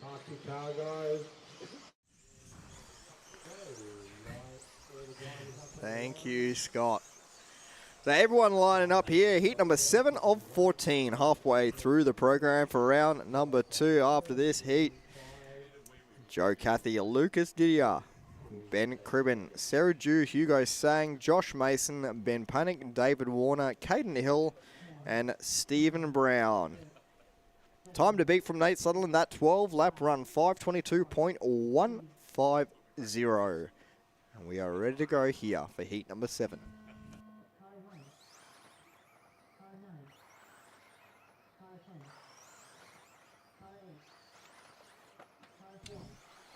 So we watch on with our Mach 1 FX track cam. So everyone launches off the line onto their first laps around. Last but not least, Stephen Brown. I've got one of those little Mach 1 servos in my vintage buggy. Oh, what a beauty! That sounds way too new to put in a vintage car. I know, but you got to have good steering, right? See, when I think of vintage, I think that everyone has to have, you know, old school ESCs, like the vintage the time the car was released, like the ESC the car was released at, you know, the servo, the motor, the brush motor. And if I had a KO 1001 or a PS87, I'd be a very happy man, but I don't. Josh Mason currently out there. We follow on board with him, working his way around Team Coyote Carousel. You don't even know what a PS87 is, do you? PS. I'm trying to think of what PS could mean. No. Yeah, PlayStation. Exactly right. So Lucas Didier, we did just speak to Loic a moment ago. He's having a good time out there. Lucas going 27.6, top of the boards, and just tucked in behind Nate Sutherland, 10 seconds or so back at the moment. Sutherland's time, we've talked about, is likely to hold for quite a long time. Ben Cribben, 1/10 of a second away in two. In fact, jumps to the front now. No, Didier claims it's straight back. So big battle going on here between Lucas and Ben. Joe Cathy a couple tenths away in third. Stephen Brown, another 100th of a second away in fourth. It's super close out there. Didier at the front at the moment, 3 laps in to this one. I saw a question pop up here before, Mitch, about whether you and I have heard of Quadlock, the good Australian brand. Quadlock, as in like the phone holder. Yeah, doing lots of sponsorship in world motorsport these days, Yeah, so popping up around the world. They sponsor our honorary Australian/Kiwi Shane Van Gisbergen, currently racing in NASCAR. They do. Oscar Piastri's a Quadlock ambassador. Quadlock as well. Yep. We know well and truly, someone is doing a pretty extraordinaire of losing a wheel by the sounds of it. Where is that? I can't see where it is. All sure. Good. Didier continues out front. He's got a 3/10 of a second margin over Cribben. We're on board with Didier now. The two of them, or Cribben now closes to the win within 2/100ths of a second. Spit it out, Scott. Joe Cathy 1.2 away in third. Didier going 5:08, 11:508, so still well back of Sutherland. Cribben, of course, also going 5:08, 2/100ths between them last time across the line. Top two together on camera. I think that was the 9 of Didier. Somehow managing to save that one, pulled the trigger just as his front wheels, and we pick up a replay of that one. Watch this landing off the left side double. Front flips, pulls some trigger, front wheels, pulling the car back over. Nice save, quick reflexes. Does cost him a little, drops back to P3 now. Cribben 1.1 clear of Cathy, another 1.1 back to Didier. Sarah Du is in the chat. She's at 0.1 back in fourth as she continues to work her way forward. Ben Cribben still leading this one out. Following him on screen. Over the triple, nice and smooth. No whip, no nothing. Just keeping the car level. Planted, but it does a huge whip at the top of that hill, though. As he works his way around the Coyote Carousel. Down the hill, getting his braking right. As he works his way around the left-hand side into the double. Coming up short on that double. Oh, goes over. Quick marshal there, though. Back onto the front straight away. That time around for Ben Cribben, a 29.7 with a crash. So we jump on board here with Sarah Du. And through the front double over the tabletop. Sarah Du, we've been told, a master in forward drive compared to her dad. So, showing us how it's done. I don't want to say this too loud, Mitch, but there's a little breeze getting up just at the moment. Yeah. And it's coming from the north. And what that is a absolute headwind over the big jumps. Triple, yeah. So we'll just keep an eye on the strength of that breeze. It's not too strong yet. It's nothing, certainly nothing like we had on two-wheel drive finals afternoon. But there's a little breeze starting to blow, and we'll just we'll keep an eye on the impact of that breeze over the next hour or so. 20 seconds to go out there, so counting down here. I think we saw Ben Cribben just in the background there, just having a bit of a roll. We pick up now with Joe Cathy, currently leading this one. So Ben is on a slow lap. This is going to allow Joe Cathy with a bit of a gap now. Sarah Du up to the 2 spot. These drivers all on 11 laps, pretty much down the order. Time expires. Everyone's still live out there as they all work their way around. Some of them getting into another lap here. Joe working his way to the line. Will finish off his run with a 27.6. A good finish there. Sarah making her way to the line as well. 28.4, slightly slower final lap. Good run though, nonetheless, for Sarah Du. Top 2 drivers, both USA drivers.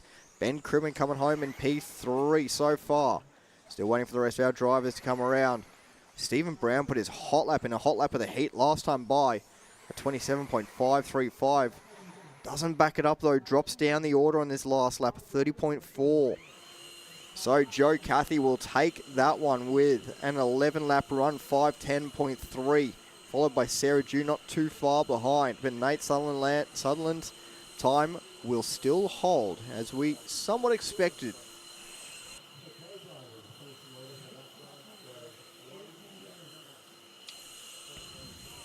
Bones. Yeah, I like what you're saying.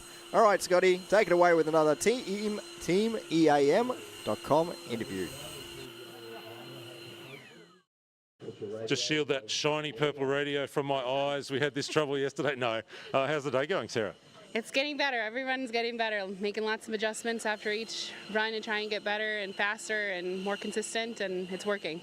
So when you make an adjustment in between runs, how many laps does it take you to kind of get a feel for has the adjustment worked and how do I get the best out of the car now? Well, with the combination of that and the new set of tires, or a one-run set of tires, it probably takes a good 3-4 laps for it to really get the feel of how the car's going and stuff. So.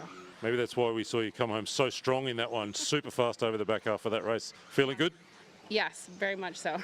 We better let you go, Marshall. Thank you. Thank you. That's Sarah coming home super strong in the back half of that race. Mitch for Hybrid Landscapes in the shed. We're coming straight back to you because the action never lets up here. Qualifying round number 2 continues.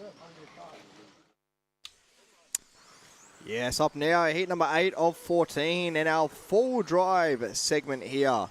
The Team Coyote IFMA Off-Road Worlds here at Hills Off-Road RC. Our J Concepts class here is four-wheel drive. With our two-wheel drive class all wrapped up just a couple of days ago. Brock Champlin crowned the top podium step. The number 1, the best in the world. Here in qualifying, we're trying to find who's going to be our top 10. We then run into our finals. That'll be on tomorrow afternoon. We're all looking forward to that. As for right now, hit number 8, Peter Sekol, Antoni Coretti, Josh Payne, Tatsuya Sanpai, Jared King, Petri Strom, Billy Hayden, Martin Scard, Jordan Hunting, and Kenley Brown. Good mix of countries, brands, all in this heat. And time to beat from Nate Sutherland, a 12-lap run, 5:22.1. Could be the heat that breaks that. Got a couple of birds on the track out there. Not for long, they're gone. As soon as the first car was released, big trouble. First the top three cars. All getting caught up. It's trouble. a traffic jam out there.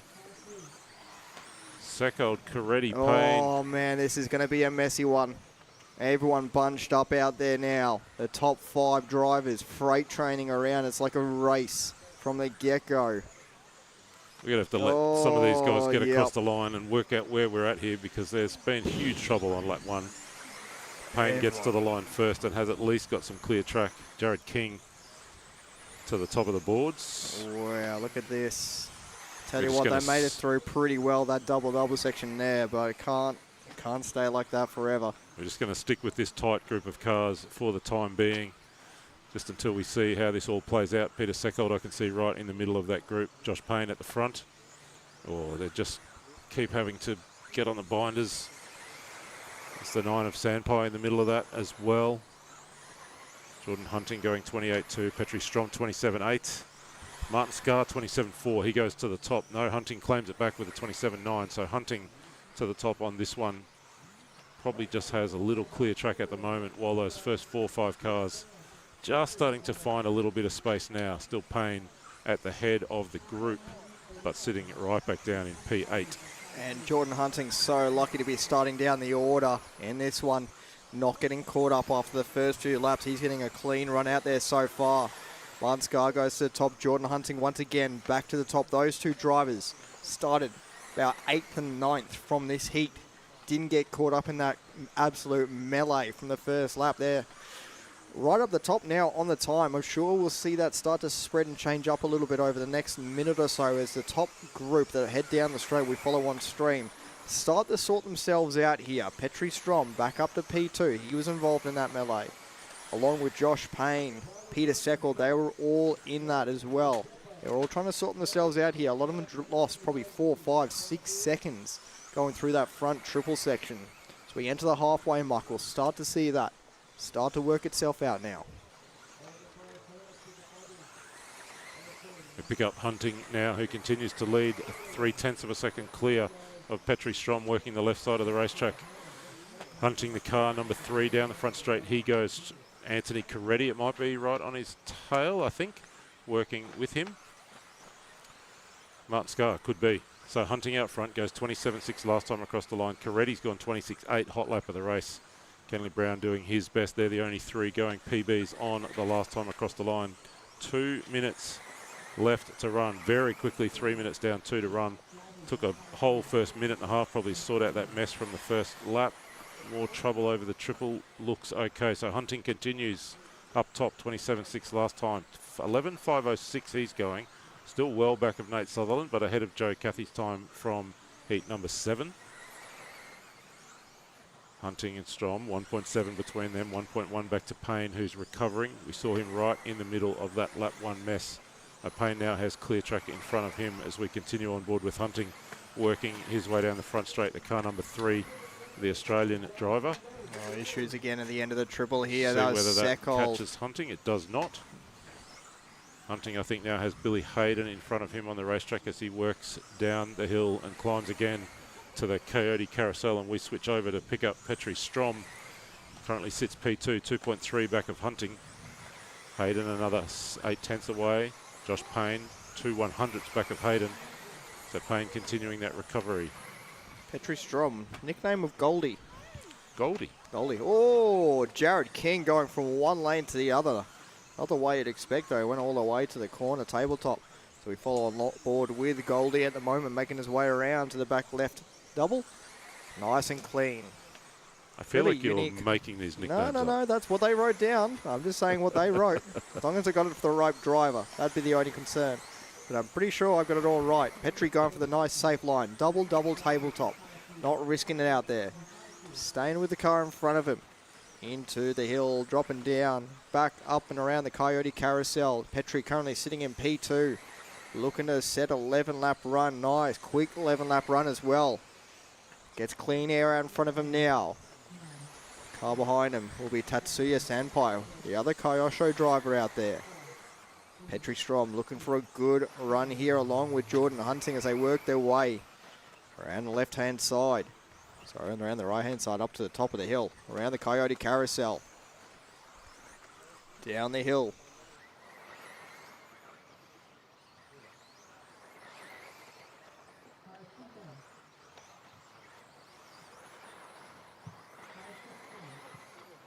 So wrapping up this heat here, heat number 8 of 14. Jordan's done with a 27.8, 27.9 from Petri Strom, 2.9 seconds behind Josh Payne, up in P3. A good run there for Payne. Martin Scar with a 27.3, putting his best lap in last time around. Billy Hayden with a 28.1. And Kenley Brown with a 28.0 bumps him just in front of Jared King at the line. So from that heat, Jordan Hunting, 11-lap run, 5.05. Nate Sutherland's time still holding strong at the top of the order, the 12-lap 5.22.1, a very strong 12-lapper. Once again, I think we're still a couple of heats away from bettering that. We're going to throw it on down to Scotty for another interview. Standing here with Jordan Hunting. Sometimes it's good to start up front with clear track, and sometimes it's best to just stay out of the mess. That was a pretty nice run for you. Yeah, that was a bit of a crazy start. I was starting off 9 in that one. I just saw the first car on its lid, second car on its lid, and yeah, just knew from there that I was probably going to be top of this group, and yeah, just needed a clean run, so no mistakes. For the folks watching at home who might not be familiar with it, when you've got to work through traffic like that, but you're ahead of them on the clock, like how does that work?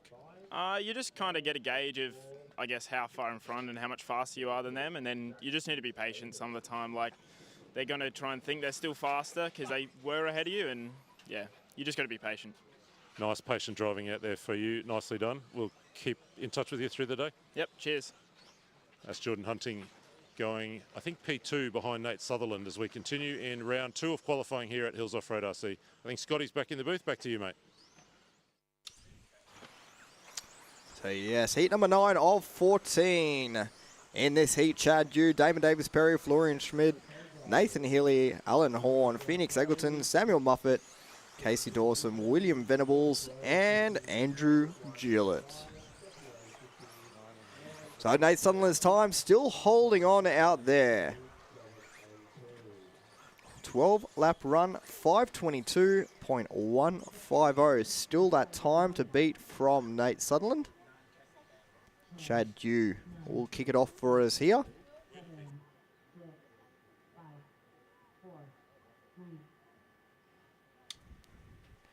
About to kick it off here. Heat number 9 of 14. On the track. Florian Schmid, Nathan Healy, Alan Horn. Oh, issues here in the double-double. Believe that might have been Chad Dew, first lap around.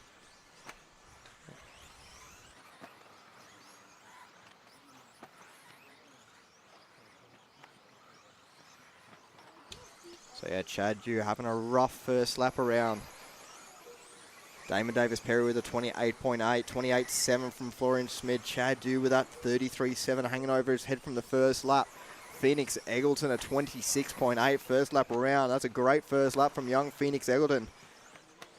We jump on board with Samuel Muffet, a Muffin Man, working his way to the 2-up. Did you give him that nickname? I think I had heard it before. I don't know, maybe I did. Maybe I just started calling him the Muffin Man. And it stuck. Yeah.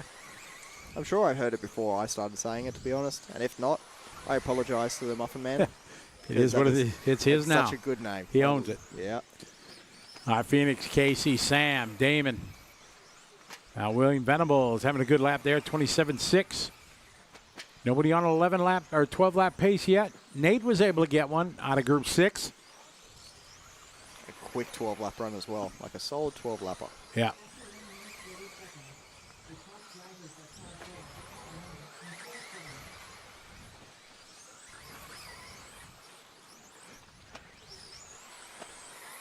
Phoenix that time, 21.7. William, 27.4. Damon, 27.4.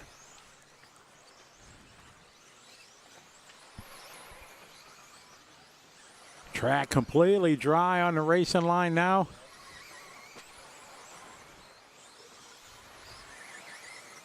Coming down across start finish line. Sam, 27.2. We follow Sam around the track. Going to tabletop.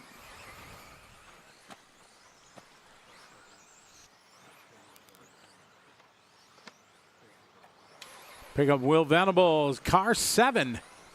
Around to Keota Carousel he goes.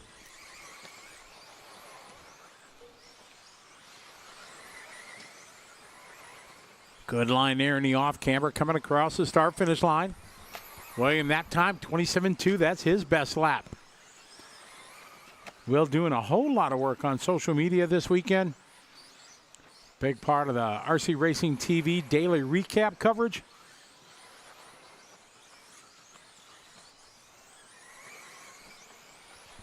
Well, I'm right now 11.503. Damon Davis-Perry on the track. He's rocking the all factory white. That's his trademark paint job. Runs that all the time. Parrott coming across start finish line right now. 140.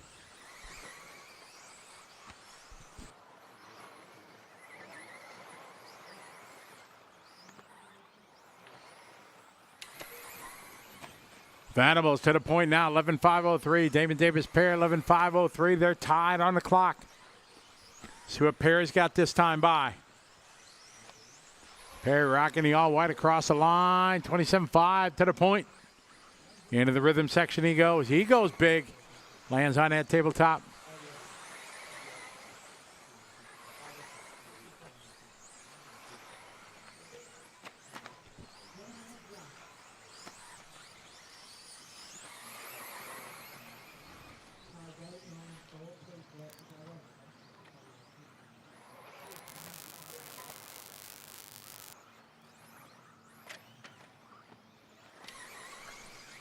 .40 seconds to go, 40 to go.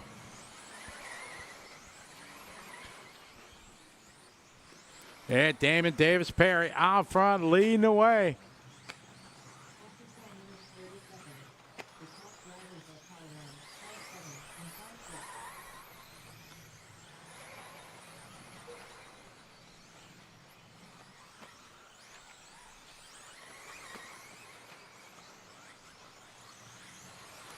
Perry out front, 11.502. Venables 503.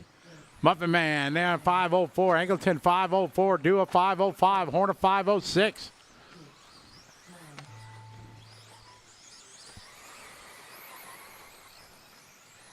Following DDP down the straightaway. 11.501. Just missing that 12-lap run.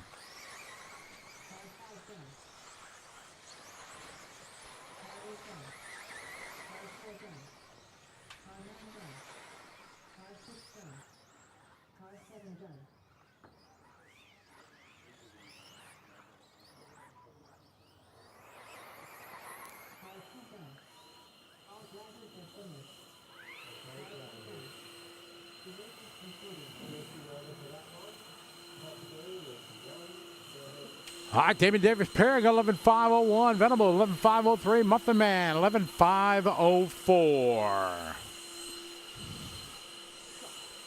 Hello to everybody that's watching online. CL Off-Road, how are you?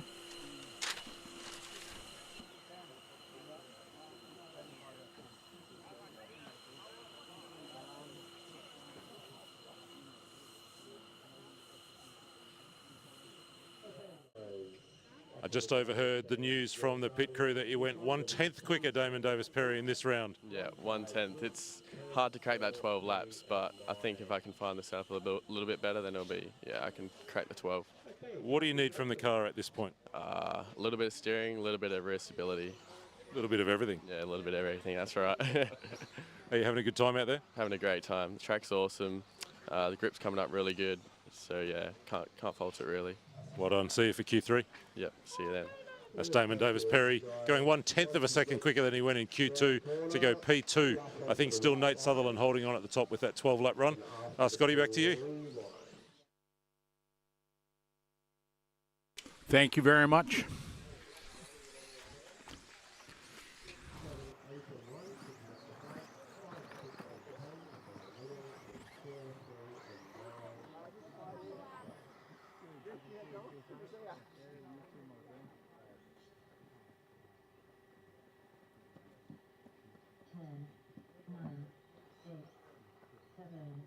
All right, we got Group 10 coming up here at J Concept 4-wheel drive category here at the IFMAR World Championships, presented by Team Coyote.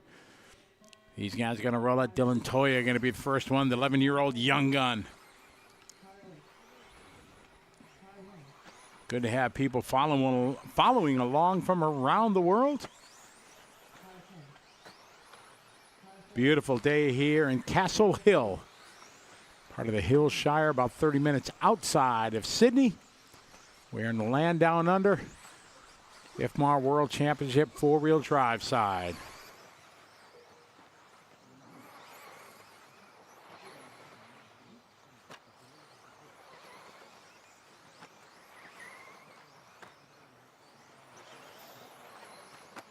What do you call these back home, Scotty?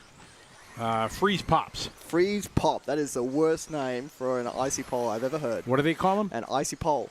Icy pole. Yeah, icy pole. It's an ice pole. Or a Zupa Duper as a backup, but an icy pole. We call them Freeze Pops. No, I hate it. You hate it. Hate's such a strong word. So negative. All right, we got the young gun Dylan Toya at the top of the board. 26.5. He is on a 12-lap TQ time. Toya that time around a 26.549. Toya on a bit of a rough lap this time around though. Slow to the line. My fault, Nathan. Everybody sorry. That was my fault. All right, Matty G in that green machine from Southern California. Part of the Hobby Wing team here.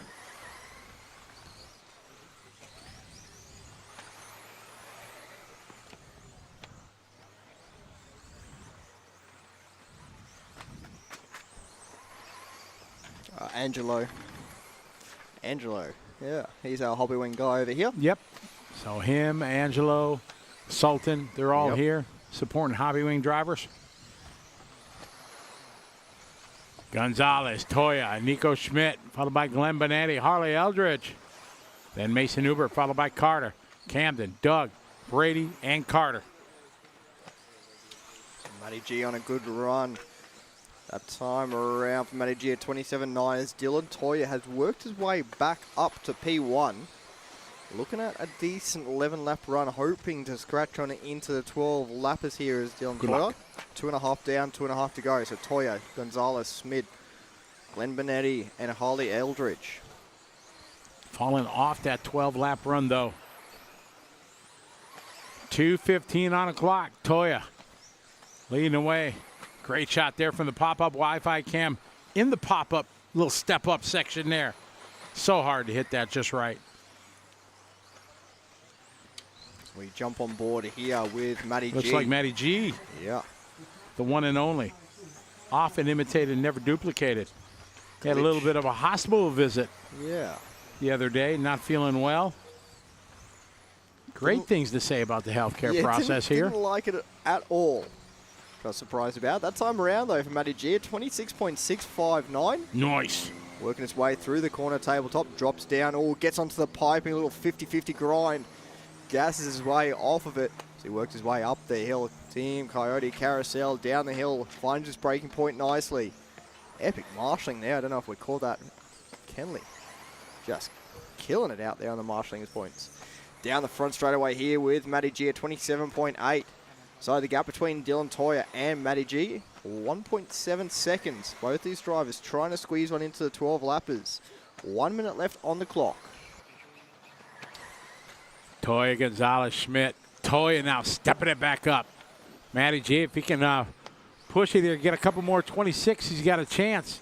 Nico on a 503, Eldridge 503, Benetti 504. Doug LaRiviere on a 505. Mason Newbert 11.506. 45 seconds to go. Matty G 1.2 seconds off. Toya with a 30.3. That's going to hurt. Drop him off that 12-lap run. So Nate Time going to hold through Group 10. 30 seconds to go, 30 to go. Here Matty G across the line, 27-1. Maintains that 5:01 pace. He's got a heap of traffic through the rhythm section. Car number 3, good driving there from Brady.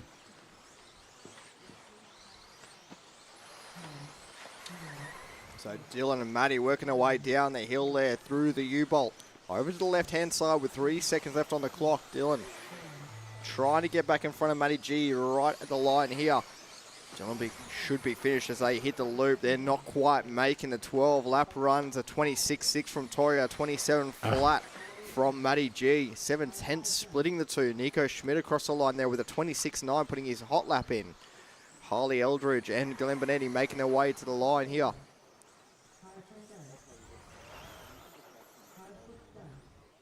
Everyone working their way to the line here on their last laps around. Brady Pickett yet to finish coming to the line.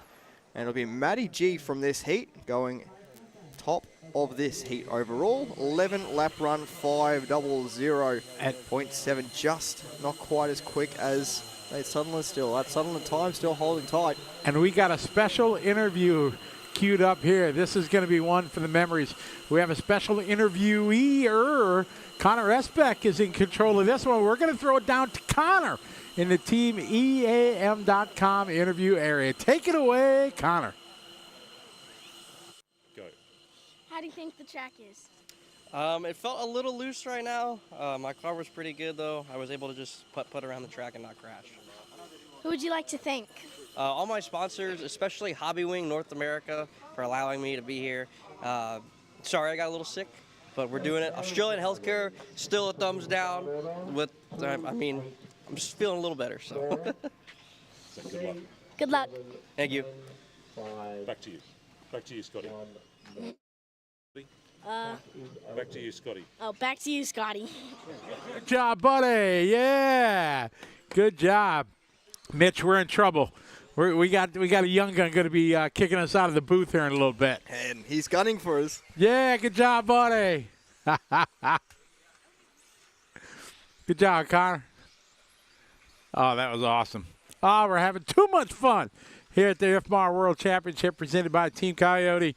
Big thanks to Campbelltown Hobbies, sponsor of our broadcast, along with all the fine folks you see gathered around.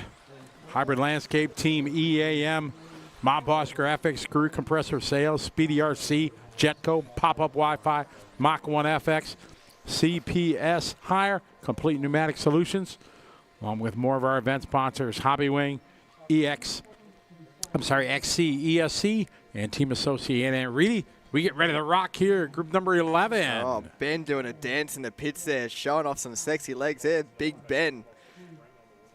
Showing why we call him Big Ben. Yeah, we can see ya.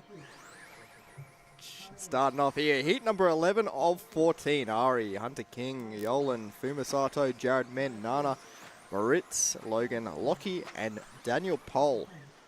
We saw in this heat a couple of quick drives. This might be starting to get close to Sutherland's time of a 12-lap run, 5:22. Sutherland's been holding on to that top spot for a long time now. He had a good run all the way down the order. I think it's heat 6, same heat as yours, Scotty. So Why do you got to tell people like that? Hey, you're in with a pro. That's the way I see it.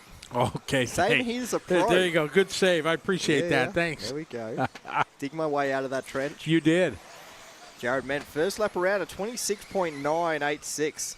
Hunter King with a 27.1, 27.1 also for Ari Barkla, so top 3 on a good start. Looking for those 12 lappers.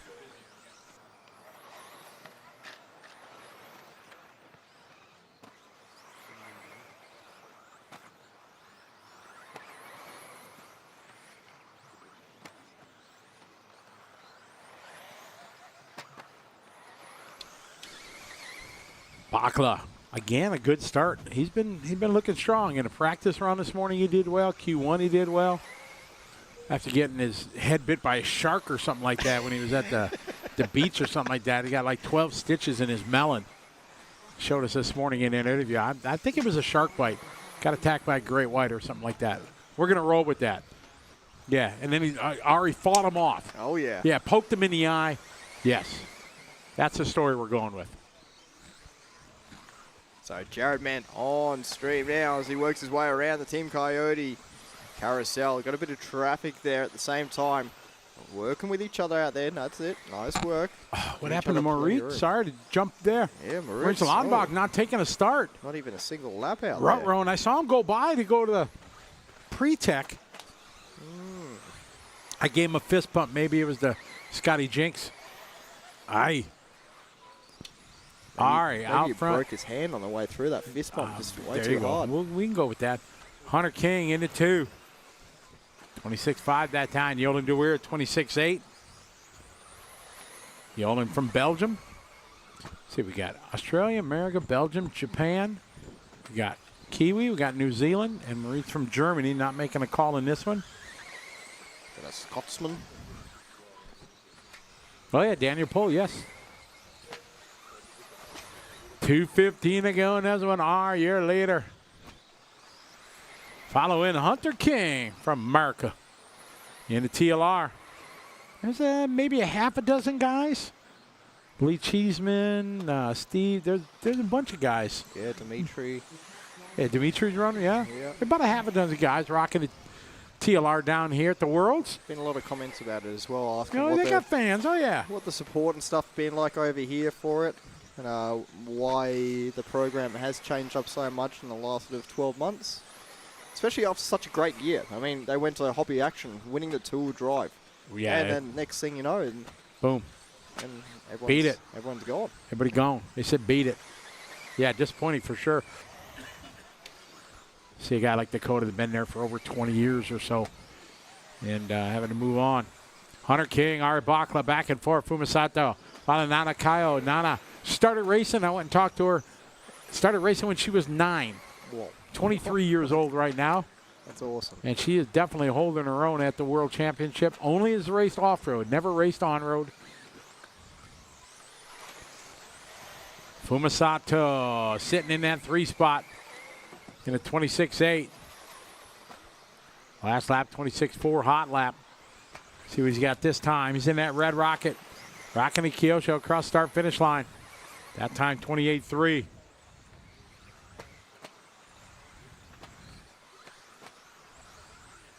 Oh, this just in. It was 3 great white sharks that attacked Ari, and he fended them off. Sorry, John, I didn't know that. I thought it was just 1.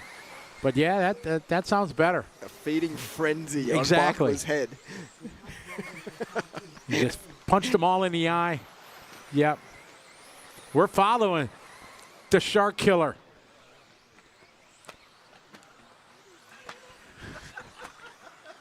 All right, Bakla out front. We got coming with the Shark. What is it? The Shark. Tony says Baby Shark. The Baby Shark song is in his mind. Ari out front, followed by Hunter. Nana, Jared, Fuma. He is going to punish us when he watches this broadcast and hears that. Yeah. Ari on a 12-5, 20. Take you time for Ari. So many time Australian national champion. Hunter in second. Oh, trouble here coming out of front straight. Ay, ay, ay. Oh, man, across the line. Ay, Lackland just flipping upside down, coming to the line. Mason tried to get there as quick as he could. That is time. The Shark Wrangler. Ari Bakla. Wrangler. Shark Killer. Shark. We got to come up with something. That's going to be his new nickname. Man, that reminds me of my nickname from Hoodie Arena. And I'll go through that after you, or after we. Oh, we're good. Take it over for another Team EAM interview. We're here with Hunter King. Actually, Hunter, really nice. Car's looking really good out there. Appreciate it. Thank you. Yeah, I made a last-minute kind of shock change there, thanks to Cheese, and God, it felt really good out there. So, yeah. So you're tagging along kind of behind Ari Bakla. Are you able to pace yourself off someone like Ari? Are you conscious of other cars, or are you just really locked in on your own thing? Yeah, I was kind of watching him the whole time, just trying to keep it consistent. I think I would gain a little bit, then lose a little bit, so it's fairly even between us. Now, a story reached us yesterday that this may be something new from TLR that you're kind of running with this weekend. Care to comment? Obviously TLR is always working on stuff like that, so my car's feeling really good this weekend, so we'll leave it at that. We will leave it at that. It looks really good. All the best for Q3. Appreciate it. Thank you. Thanks, Hunter. We got to ask those questions, Scotty, just in case there's news to be had. I think no comment is sometimes a comment in and of itself. Back to you, mate. Yeah, not much information, but probably just enough. So up now, heat number 12 of 14. Be good to see a TLR resurgence. We'll see what happens though.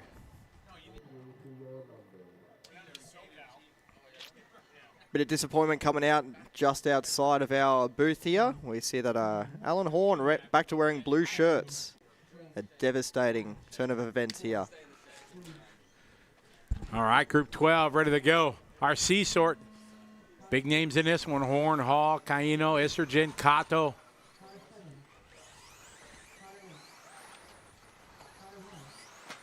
Ooh. Tommy Hall early crash there through the triple.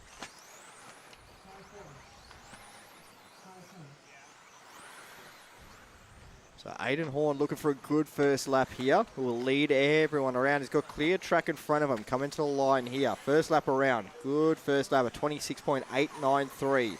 Looking for a time to beat from Ari Bakla. A 12-lap run, 5:20.9.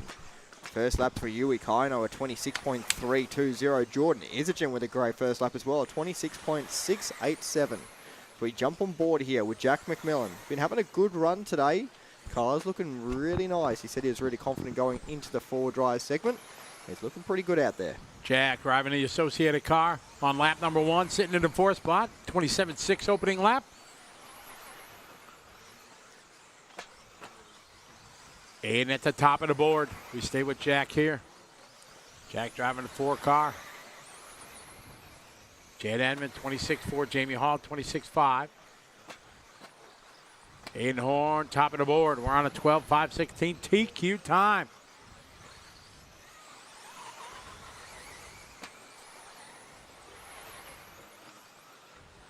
Aiding, Kato, Isergen, Caino, Holdsworth, Hall, McMillan, Jamie Hall, Cooper, and Edmonds.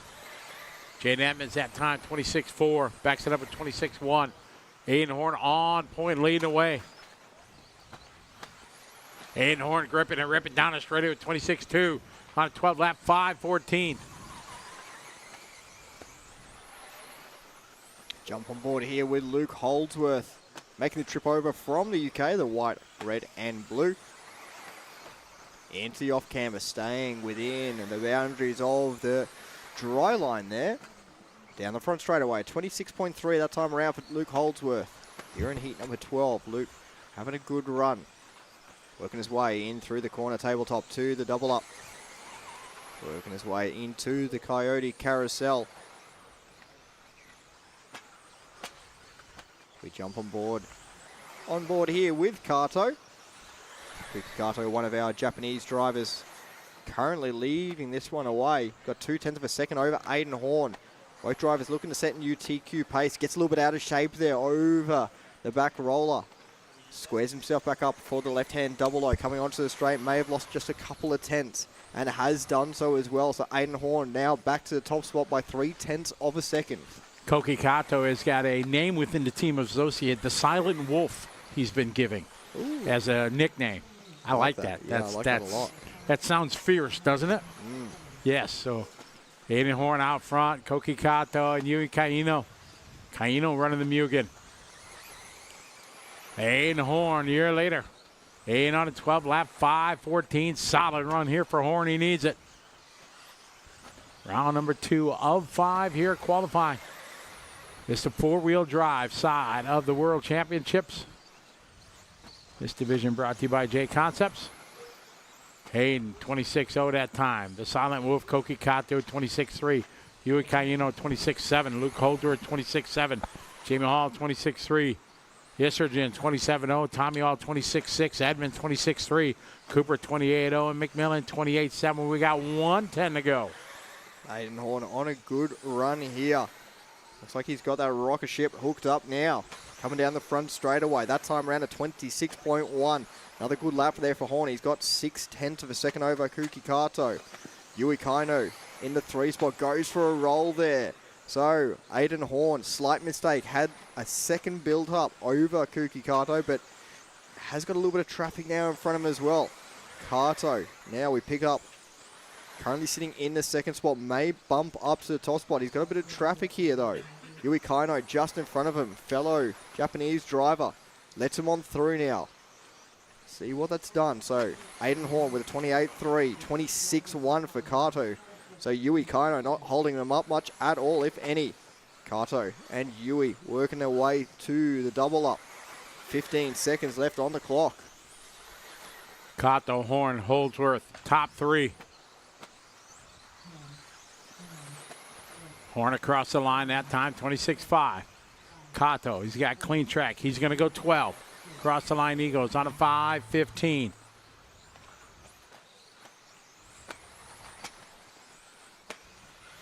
See if Kato can bring this one home. A-main finalist in the 2-wheel drive side. Koki Kato. Into the left side, double he goes, rocking the Associated. Coming across the start-finish line. Him and Horn looking to go 1-2. Waiting for Luke Holdsworth.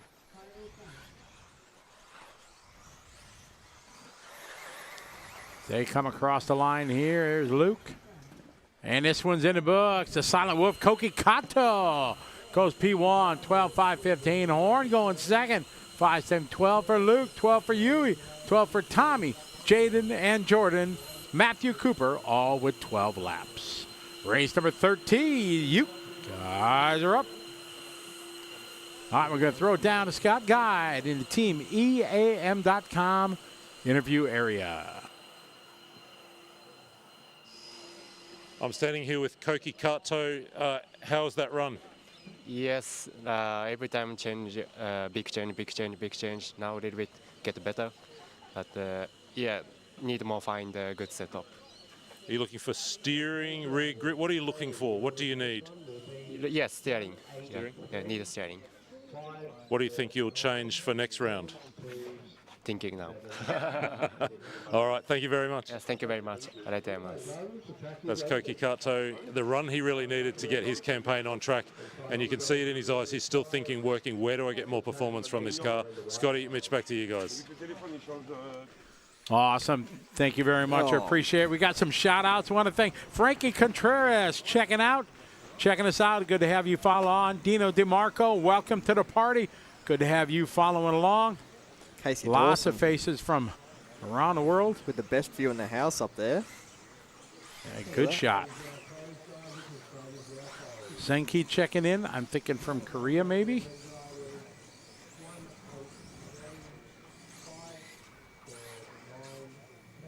Jeremy, if you want to get rid of that old TC3, I know a RC car race announcer that would love to take that off your hand. Oh, there's a shot right there. Well, bam. See Killick in them Mugen. Associated number 9 right there of Lachlan Donnelly. Great shot. Here's the Schumacher number 4, Renderneck. Oh, yeah. Just watch that thing squat when they rip it.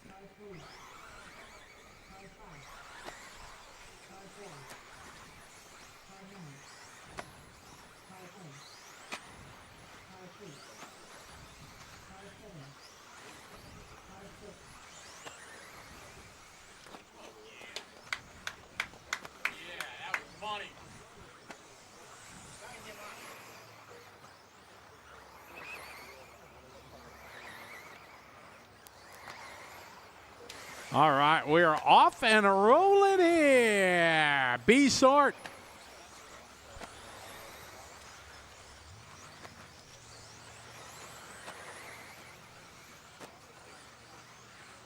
All right, here we go. We got Renderneck.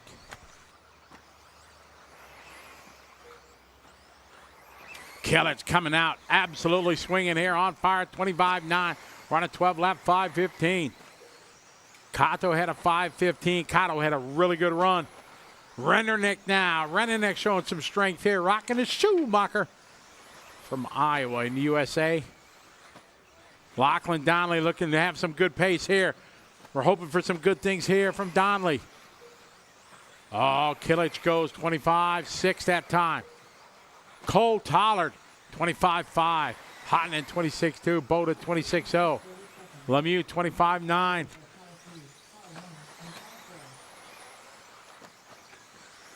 Oh, Hotman having trouble there. Koki Kato with some good marshalling.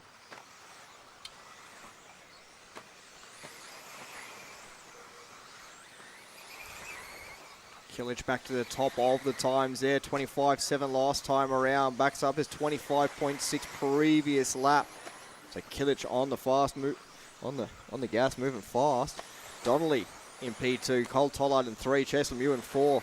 Zaluski in the 5.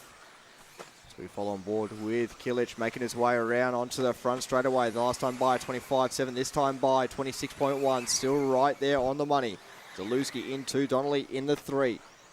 Lemieux in 4. Everyone working their way around as we follow along with Killich, working his way down the hill into the Coyote Carousel. Down the hill into the U-Bolt to the left-hand side, over the roller. Nice clean lines. Cutting nice and tight through that left-hand double. He works his way around for another lap here, over the line. That time by 25.9. Halfway there, Killich, Lemieux, Tollard, Zaluski, Donnelly, Renderneck, Champlin, Sturdy, Boda, and Hotman. All these guys trying to get some top 10 runs. The competition always crazy difficult at a world championship, but I think this year in four-wheel drive, it's as stiff and as difficult as it's ever been. As we have easily 30 guys capable to meet the top 10 requirements and have great runs. The challenge on this track is who's going to make the fewest and smallest mistakes. As we're following Bartek Zaluski, Bartek unfortunately had some terrible news after Q1. Post-Tech, he was disqualified after finding out he ran a battery that did not go through the technical inspection. It met all the rules, but it was not turned in to get marked, and the rules are pretty clear. All your equipment must be tagged and marked. So he ran a legal battery, but it just did not go through scrutineering or tech inspection after control practice. So it's unfortunately his round 1 was deemed disqualified. That moved everybody else up one spot. We got Lemieux, Tollard, and Bartek rocking and rolling. We follow the young Polish driver up and down. Now we're going to pick up Lemieux, Chase Lemieux from Wauwatosa, Wisconsin. Rocking the X-Ray motive power. On a 12-lap, 5:11, Cole Tollard. So we got the Cheeseheads running 1-2 right now. Lemieux and Tollard, Zalewski, Kilich, Champlin. Champlin having his best run so far of the two. Round number one didn't go his way. Looking much stronger here in his bid to be the fifth guy to do the double. 4 guys have done that already. Be able to win 2-wheel and 4-wheel. Masami, Martin Ochter, Ryan Cavalieri, and Ryan Mayfield. Drivers that did both the 2-wheel and the 4-wheel. It's a huge, huge ask, but it can be done. Lemieux putting down a heater laps out there. Goes to 25.5. Cole Tollard, though, 25.222. We are getting closer and closer to that 24-second lap as Lemieux continues to hold the lead in this one. 1/10 of a second in it between Lemieux and Tollard. Everyone working their way around. Majority of drivers in this heat going 12 laps, almost everyone, as they work their way around into their final laps or on their final laps. Coming across the line there, Kilich with a 26.0, Lemieux with a 25.8. Tollard with a 26.8, slightly slower. Everyone else now making their way around over the line for their final time. Marinenek with a 26.3, 26.3 for Boda. Donnelly with a 26.1. Champlin with a 25.5, best lap so far. Zalewski making his way over the line with a 26.0, sturdy to the line with a 25.9. Yoda Hartner with a 26.3. This one in the books going towards Chase Lemieux, setting new time to beat. 12-lap run, 5:11.233. Solid run there for Lemieux. Killick's going to go 2, Tollard going to go 3. We're going to throw it down to Scott Guide in the team EAM.com interview area. Take it away, Scott. Chase Lemieux has entered the chat. That looked pretty sharp out there, mate. Yeah, car was really good. Made a few changes to it. We're much closer than we were in 2-wheel, and we're just kind of fine-tuning now, and it's feeling really good. I could see you kind of in between Burak Kilich and you had Cole Tollard behind you. The gap kind of ebbed and flowed. How much are you pacing off what the other guys are doing, or are you just getting everything out of the car that you can? Yeah, I mean, the first lap I had like a slight bobble on the front triple. I kind of landed a little sideways and lost maybe half a second. And then after that, I kind of tried to put my head down and just click away consistent laps, and it was good. Looking forward to Q3. Anything you're looking for from the car for that one? It's getting a little hotter out, so maybe go up in the shock oil and just to try and make it land the jumps a little better. That was my biggest concern that run, but otherwise everything else is good. Really nice, mate. Well done. Thank you. That's Chase Lemieux going to the top. I think we're up to our top heat now. Fastest 10 through seating yesterday. Scotty, Mitch for Hybrid Landscape. Straight back to you guys. You know, we just got a special moment here. We got some cupcakes from the Van Beers family. So Tracy Van Beer brought us with a very kind note. That's awesome. To Mitch, Scotty, Scott, and the team. They might not get past you and I, though. Yes, you're right. Well, Scott's on here, so we got to give it to Guyot for sure. Alrighty, up now, our top heat number 14 of 14, top seeded drivers. It'll be kicked off with Marcus Carup. Great shot here. Coming from you live trackside. Rona Folk rolling out.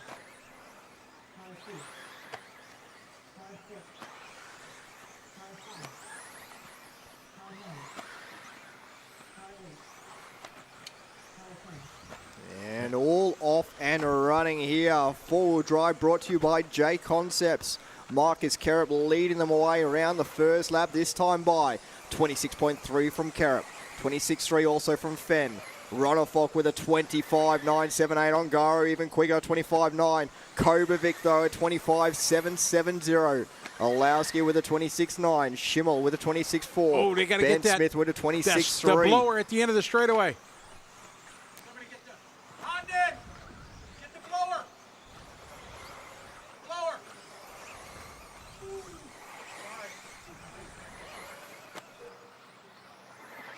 Ongaro leading the way out there, 25.5. Last time by Fenn with a 25.454. So we jump on board here with Ongaro working his way into the U-bolt. Around the left-hand side, into the left-hand double. Off camber. Coming towards the timing line here. Over the line there, 25.948 there. Karup just having a short on that triple. Luckily, only going to cost him a little bit of time. He's rocking the all blue. Just did the hot lap there at 25.2. Ongaro 25.9. Time to beat right now. 12 lap 5.11 from Chase Lemieux out of the B-Sort. We got 5 guys right now looking to go faster. Now it's 4. Ongaro. Rolofolk now to the point there. Throws down hot lap at a race. 25.225 for Ongaro. He moves up. Him and Rolofolk back and forth. It's Davide, David, Daniel, and Dakota, your top 4. Ben Smith trying to get involved in that as well. 25.6 from Ben Smith. He's on a great run out there once again. Issues there from Davey Batter. He goes around over the hip jump as we are on board with David Ronifolk working his way into the first turn. To this tricky double, triple. Gets it down nicely though. Lands it square. Into the double up to the top right of the track. Around the Coyote Carousel. Roller down the hill. Getting the breaking point nice. Squares it up. Works his way around the left-hand side. Up and over the double, clean line, staying high around that off camber to the line here. He's got Fenn just in front of him. That time by for Ronifolk at 25.683. Unfortunately, a big mistake from Daniel Kovacic off screen. As he came onto the straightaway, got it wrong, upside down right before the start-finish line. Dropped him all the way down to P9. Orlowski now finding that 25-lap pace. 25.8 there from Orlowski, back in 7th. But it's Ongaro, Ronifolk, Karup, and Fenn right now. 3 guys in front of Lemieux's time. Oh, trouble for Ronifolk coming onto the straightaway. For the 4 car, that's going to drop him down to 5. Going to move Ben Smith now to P4. Smithy on a great run out there. So we continue to follow along with Ongaro. Currently leading this one away by 1.6 over Karup. Down into the U-Bolt to the left-hand side. Smithy having issues, we're hearing. Long lap here, maybe off the track. Now Ongaro coming to the line. This time by for Ongaro, 25.4. Karup with a 25.6 last time by. We jump on board with him up the 2 up. Down the hill, getting the breaking point right. Now up to the tricky left-hander into the Coyote Carousel. Down the hill, around the left-hand mogul. Up and over the double. High on that off camber. Coming to the line here for Marcus Karup this time by. A 25.7. Ongaro in control right now on a 5.06. Karup on a 5.09. Ronifolk on a 5.12. He gave up about 3 seconds earlier there on lap number 7, but he's still in the 3 spot. Dakota Fenn followed by Rivkin, Orlowski, Kovacic, Bata, Schimmel, and unfortunately out for Smith, and he was on a good run. We got 45 seconds to go. 2 guys in front of Lemieux's time. Lemieux had a 5.11. We're on a 5.07 from Ongaro. He's got a 1.6 advantage over Marcus Karup. 35 seconds to go here. The A-Sort here, qualifying round number 2, IFMAR World Championships here in Australia, presented by Team Coyote. Ongaro 26.2 last lap. Karup with a 25.5. Ronifolk 25.8. Spencer Rivkin rolled out last. He's up to the 6th spot there. 26.2. 15 seconds to go in this one. 2 guys trying to take that top spot from Lemieux. 3 seconds to the good of Lemieux's time is Ongaro and Karup. Karup closing the gap now to 0.4. As time is officially winded down, we're on the extra lap here, looking for lap 12. Karup last lap, 25.3.4 seconds. Back from Ongaro, the reigning world champ on point, leading the way. Davide coming around here onto the straightaway right now, gripping and ripping. Down the Reedy straightaway goes. Oh my, it's going to be a dogfight to the line between Ongaro and Karup. Going to come down to hundredths of a second. Who had going to stand on top? Couple more cars. We're waiting for Rivkin and Bata to finish. Waiting for Davey Bata. Here come Davey. As they come across the line, a close finish, a 5.08.3 to a 5.08.4.095. Round 2 goes to Davide Ongaro. Marcus Karup going to do a hot lap there on the last lap, goes 2. Chase Lemieux going to bring home a 3. David Ronifolk going to go 4. Brad Kilich going to go 5. Cole Tollard goes 6. Bartosz Zalewski goes 7. Brock Champion goes 8. Spencer Rivkin 9. Mikhail Orlowski rolls 10. Lachlan Donnie 11. Fenn 12. Kato, Rinderneck, and Kovacic round out your top 15. We're going to throw it down to Scott Guy there in the Team EAM.com interview area.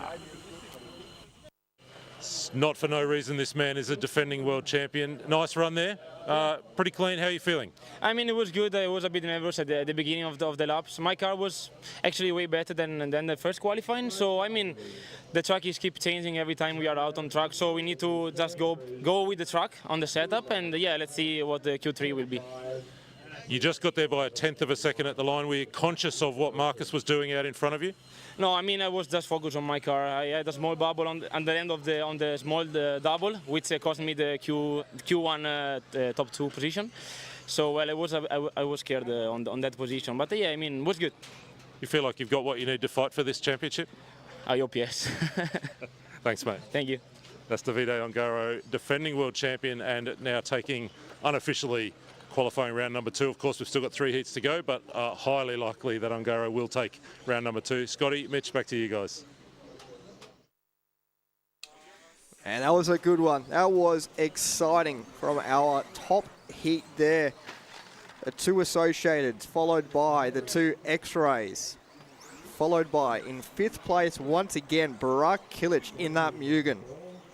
So, Kilic looking set to make the main here after 2 rounds of qualifying, having 2 great runs. Ongaro setting a TQ run. Still got a couple of heats to go, still the odd chance that, you know, one of these guys could just bust one out and make it a main, you know. You're right. I'm thinking Ron Kirby's got it. Ron Kirby. Yeah. Yeah, lifetime member here of the club. I think Ron's got something here. Going to give Chase's time or Ongaro's time a run. Big shout out to everybody that's watching in the chat room from all over the world. Great to have you follow along. Mitch on the mic and Scotty and Scott Guy bringing you coverage here, the FMAR World Championship presented by Team Coyote. Our coverage here from RC Race Media brought to you by the fine folks at Campbelltown Hobbies. Many companies making it possible for us to bring you the coverage. And we got, again, big shout out to Tracy Van Beers and Melissa bringing us snacks into the Hybrid Landscape studio. So good. We got snacks. Snacks are good.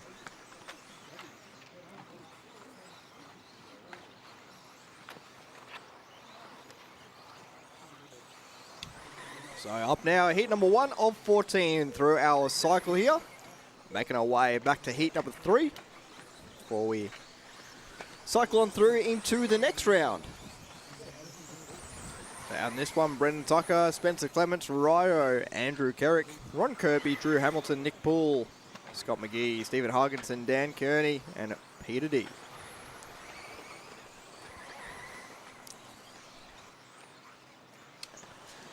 Brendan Tucker from first lap of 30.6 backs it on up this time as he comes across to the line.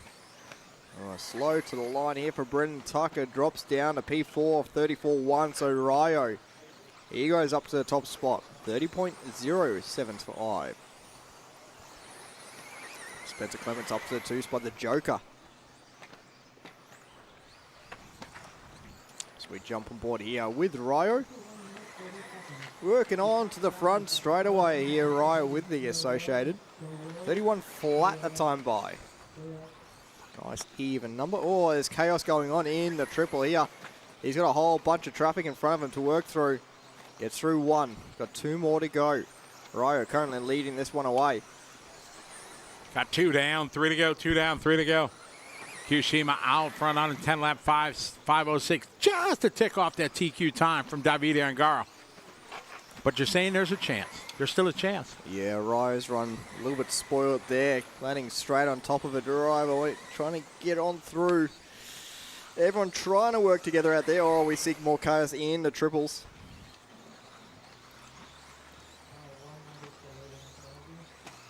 Stunstein, welcome to the party. Good to have you follow along.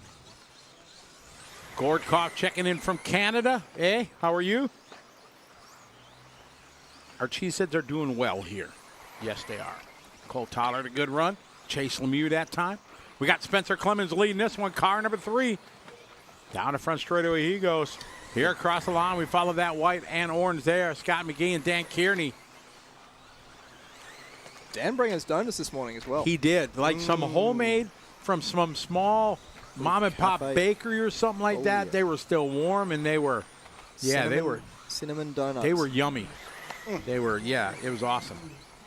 Dan's a big-time craps player, and we always talk about someday, getting a chance to go play craps together someday. Yeah. What about some bowling?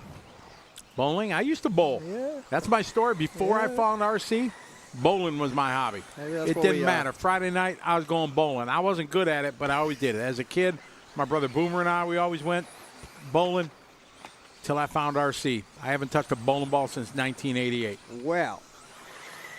1 year before, here's one. 1 year before the Australian World Championships were here, I think there is a sign in that we have to go bowling one day this week. Ah, okay. Yeah, right. By the time we get done, we're wrecked. All right, Spencer. Spencer Clemens out front from Australia, rocking the Associated. He's on a 10-lap 5:16. The Joker. The Joker. Yeah, that's his nickname. He's got it on the body as well. Got the Joker on the body, one side, and then the other side it has the Joker's laughing. Who was the best Joker Ooh. in the Batman series? Throbbing Brain, who's your vote for the best Joker? I can't name any of them. You probably haven't even seen a Batman movie. 40 seconds to go. If you want some obscure YouTube video series, he's all over it. But mainstay movies, he's got nothing. Spencer out front leading away. Nick Poole now moving to the 3 spot. Brendan, Tucker, followed by Peter, then Andrew, Drew, Dan, Ron, Scott, and Steven.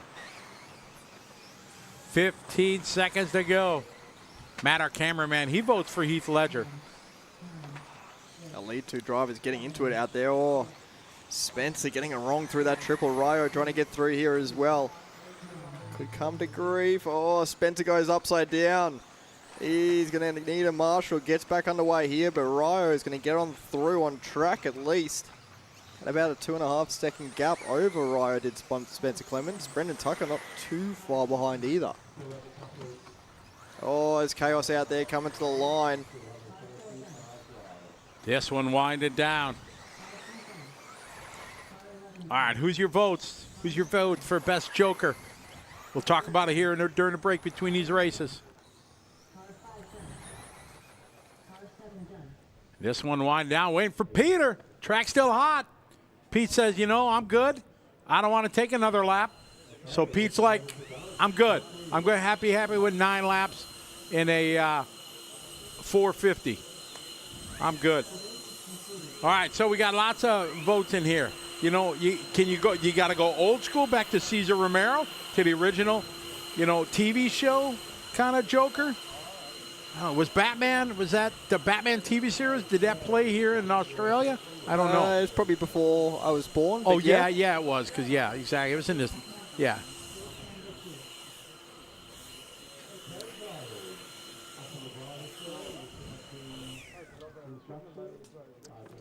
So that was heat number 1. I think Heath Ledger, he was probably, I don't know, Jack Nicholson did a good job too. Hey everybody, welcome in here to the Hybrid Landscape Studio. Mitch on the mic, Scotty Ernst here, and we're having a good time. I don't know if you folks can tell that, but it's a good time here in the land down under. And 4-wheel drive is what we're talking about. Just had a great drive there by the pros as Dakota Fenn, David Ronafalk walked by the studio. Excellent job there. David Angar having a good run. Well done. Ronafalk. All the Schumacher Ben, boys. tough luck, Ben. Ben, what happened? Don't know, he says. That was a good run, mate. So it's good to have everybody joining us. Good time being had by all, that's for sure. Art Screamo in the house. What's up, Art? How you doing? Hope you're doing well. We are swell. Matthew says, yes, the old Batman had played here. For sure. Always watched the Batman. It was on Sundays, right before wrestling. After church came Batman and then wrestling. Old school. Way before the WWF, WWE, it was America in Wisconsin. It was the AWA wrestling. Not wrestling, wrestling.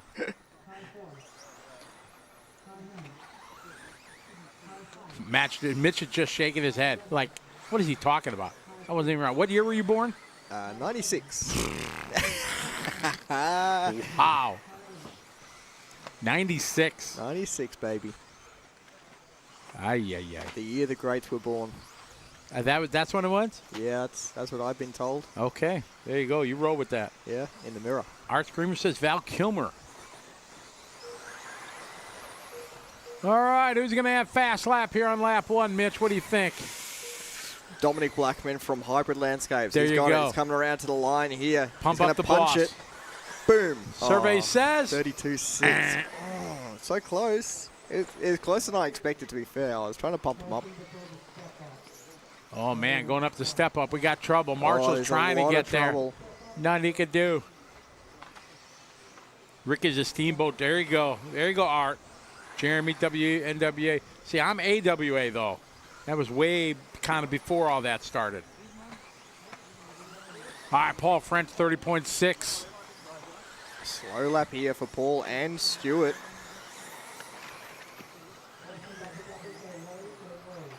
Really slow lap for a couple of our drivers in this one. Stewart still yet to cross the line here. He goes all the way back. Andrew Cookie with the Masami tribute on the top of the leaderboard out there right now. Jeno decides to take it off of him. Blair Wallace up there along with Dominic Blackman, Brent Jeffries. Bit of a change out there. Brent with a 30.5 hot lap. The Jeno leading the way at the moment. Oh, what's going on here? Here. That's something really weird going on. I think you can only turn left with this car. Yeah, it does not look healthy. He parks it there on the pipe. Oh. Rut row. All right, we got 3 to go. Jensen Spencer. Out front, leading the way, Blair Wallace, followed by the Cookie, Andrew Cook. With that old school Sami. We're following Devin on the racetrack. Devin a 30.6 that time by. Hot lap for the Blackman. Dominic, the boss man, Mitch. Boss man. He's finding his rhythm, finding his rhyme out there. Kiss my egg. It's bobsled time. What? Okay. What are we were having too much fun, I guess. That's more Aussie stuff I got to learn. Come on, that's Cool Runnings. Well, yeah, okay, I knew it did cool, but that was kind of random out of the way. You haven't seen anything before 1996, and now you pull out Cool Runnings. One of the best. One of the greatest movies of all time. We got Jeno out front, Dominic Blackman up to P2, Cookie in 3, Devin Middleditch in the 4, Howard Crooks in 5. Spencer, 30.2, Blackman, 30.5, Devin, 31.1.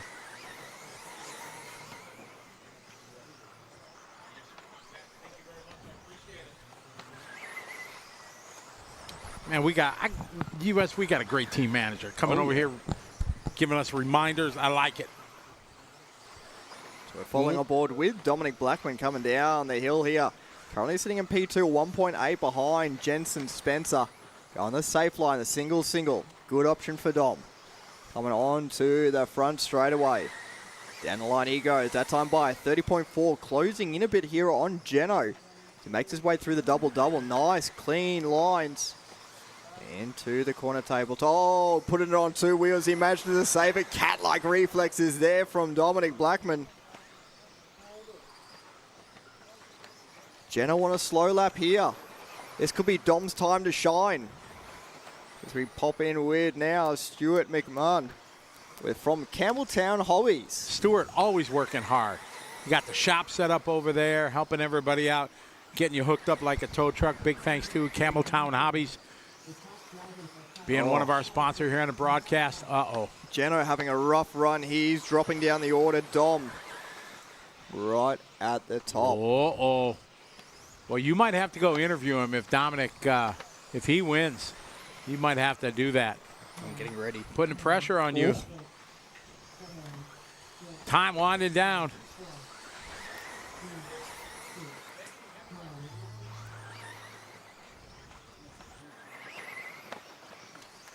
Jeno on a rough finish to this race here. Back upside down there as we follow on board with the boss man, Dominic Blackman, working his way around on his last lap. Not sure if he knows how good he's going out there at the moment. He's got 4 seconds in hand over the field. Around the left-hand side, still going the safe lines out there. Not pushing too hard, coming to the line here. We could have Dominic Blackman taking the top time from this heat. Everyone working their way across the line. All right, here comes Cook over the double, rocking that Masami replica. Pretty awesome. He's a big-time vid. You see it? Ripping and ripping down the straightaway. As Dominic Blackman from Hybrid Landscape, one of our fine sponsors, takes the win in this one. 10 lap 5:12. Crowd goes crazy.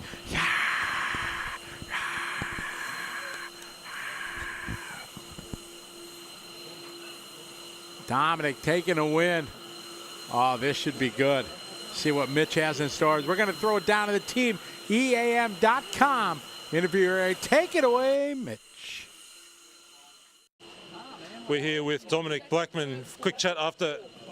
Whoa. Mr. Dominic Blackman, that was a great run, Dom. How'd you feel out there? I felt good, mate. Yeah, it's good to have a clean few laps and not get DQ'd.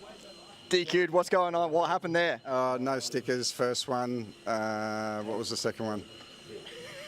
Oh, I can't remember. Multiple DQs, hey? But from that one, 4 seconds in hand over the rest of the heat. Solid run there. How'd you feel throughout that heat?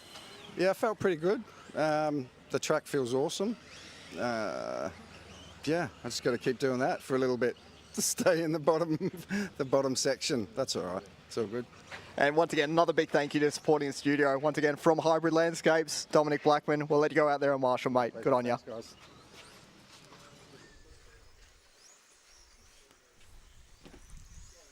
That was good. I like that, kind of like hiding off to the side and just, you know, sneak in.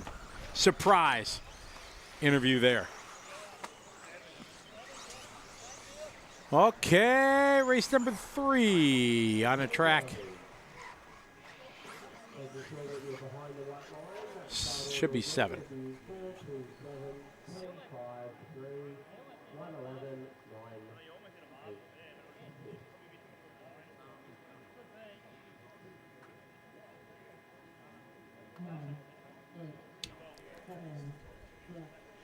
So, up now, heat number 3, Webby, Cheeseman, Shannon, Grinter, Wallen, Remy, Hardy, Fredden, Secchi, White, and Camilleri in this heat.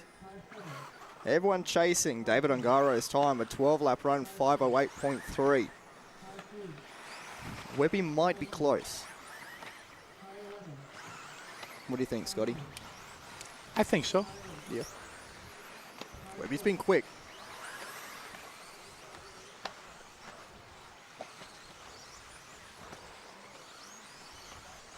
First laps around here, needs about a 25, 26. Goes for a 29. Not a good start if he's looking for that 12-lapper. Cheeseman with a 30.1. Wallen, though, 29.573. Good start there. Paul Shannon on screen as he works his way down the hill. So it's showing as a Kyosho, but it's a interesting shaped car here for Paul Shannon.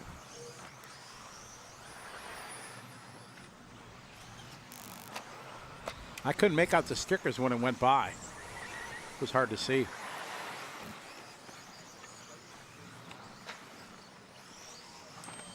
All right, we got 3:40 to go. Gavin lead away, Mike, followed by Modiyoshi, then Lee, followed by Mark, Paul, Michael, Daniel, Glenn, Julian, and Thomas.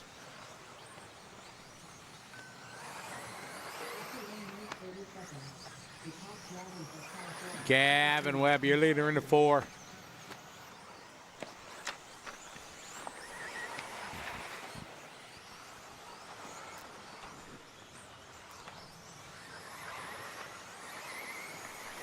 Gavin Webb leading the way. Mike Remy, followed by Mark, Lee, Modiyoshi. Final race here of round 2. And we'll start round 3 with group 7. Trying to think at Maybe it's a Losi car. Is that an old school Losi? I'm still trying to see what it is, the 7 car. I thought it says, too hard to see. My eyes are too old. Oh, Marshall. Putting Marshall going all down. the effort in there. Hopefully he's okay. Yeah, let's hope. He doesn't look happy. Yeah. You okay over there? Hopefully. All right, Mike, Gavin, Mark, and Lee. Again, we look. Yeah, that's an old Losi. It looks like a Losi sticker on the side. That's what I'm going with. We'll roll with that. I think somebody in the Throbbing Brain saw that. D-Saw says almost looks like XX4. You know, that's pretty good from checking it out through the TV. Lots of guys running vintage here this week. Oh, no. Driving the wheels off it. It is not good when the rear wheel beats you down the straightaway. Got parts falling off. Is it? Oh, man, that's good. Got parts everywhere. Hub, everything coming off with that car. Ay, ay, ay. So that is one down from this race. Mike Remy currently leading this one. 28.2 back-to-back hot laps. 28.3, 28.2. Mike Remy on a good run. Nice kid. Him and his dad here from, it's a double X4. That's what the Throbbing Brain tells us. We got inside information. We're getting text here in the Hybrid Landscape studio telling us what it is. So who got that? D-Saw 78 online. Good call. Through your TV screen is that? That's a double X4. Nice.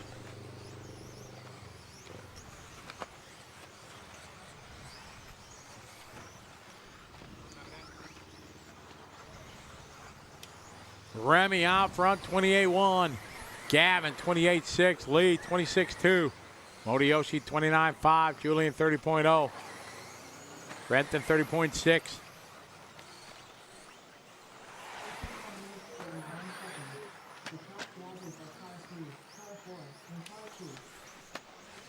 Exactly.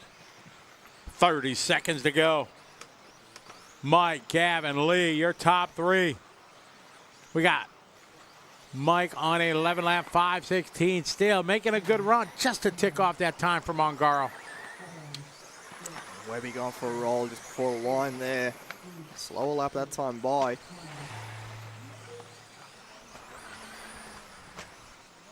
So Mike Remy going around for another lap here into the 11 lappers.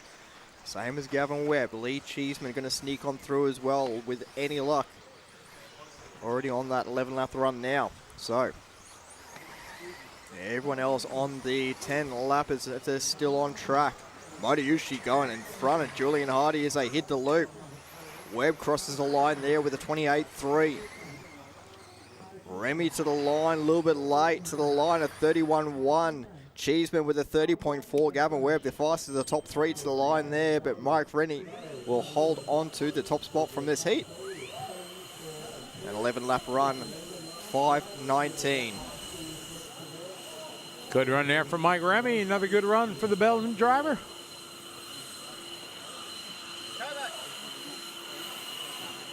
All right, we're going to kick it over to round number 3.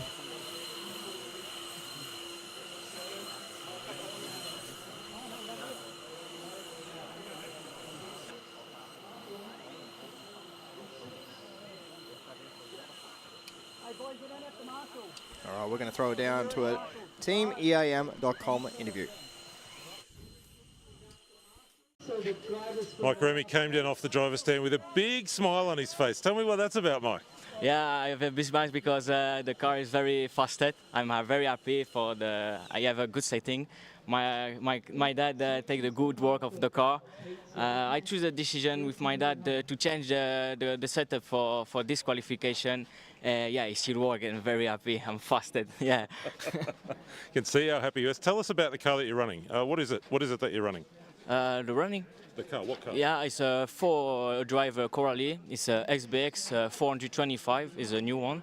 It's a new chassis. It's aluminium. It's a 50-55, I think. Yeah, it's 50-55. and for me, it's the best for the new. I have the old one, it's the 410, but it's the same. You don't have a big difference, just 2 or 3 pieces different option. But yeah, it's the same car, it's the same base, it's still rock. Pretty happy man, right? Yeah, thank you. I love it when we see a smile on a driver's face. Thank you, Mike. We'll let him go out and marshal. I think he's the only man running the Corelli here. You should have seen the smile on his face as he came down the driver's stand. Fist pump with his dad, his mechanic. Super excited. Mitch, back to you.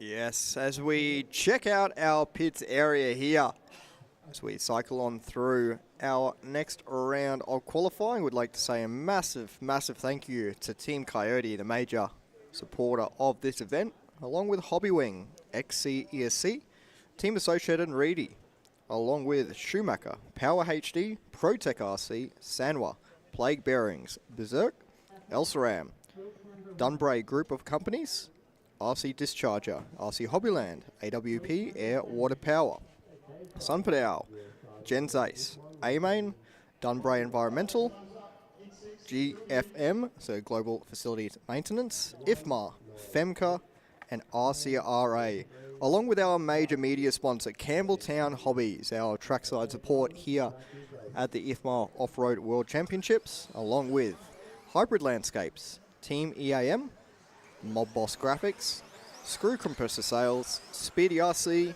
Jetco, Pop-Up Wi-Fi, Mac 1 FX, CPS High, which is Complete Pneumatic Solutions. A massive, massive thank you to all of those companies for bringing all of this together for you. By far the best event I have ever been to and been a part of. It is an absolute privilege to bring you the coverage here at Hills Off-Road RC. We've already had a couple of great days of on-track action through the tool drive practice, the tool drive qualifying, into tool drive racing. We crowned Brock Champlin the world champion in 10-scale off-road. The Schumacher, the first time Schumacher's ever won a tool drive portion of the World Championships. We are now well and truly into the four-wheel drive portion, qualifying of four-wheel drive. Well underway here into round number 3.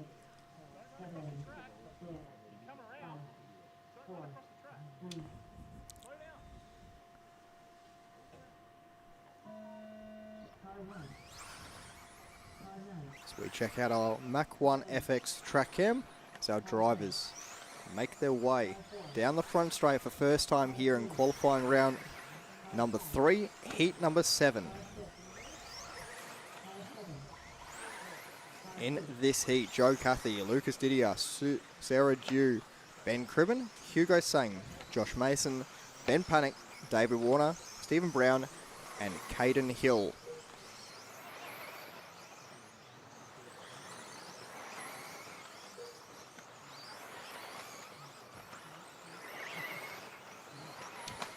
Jeremy saying, building a clodbuster and quoting aeroplane. I'm living the 80s.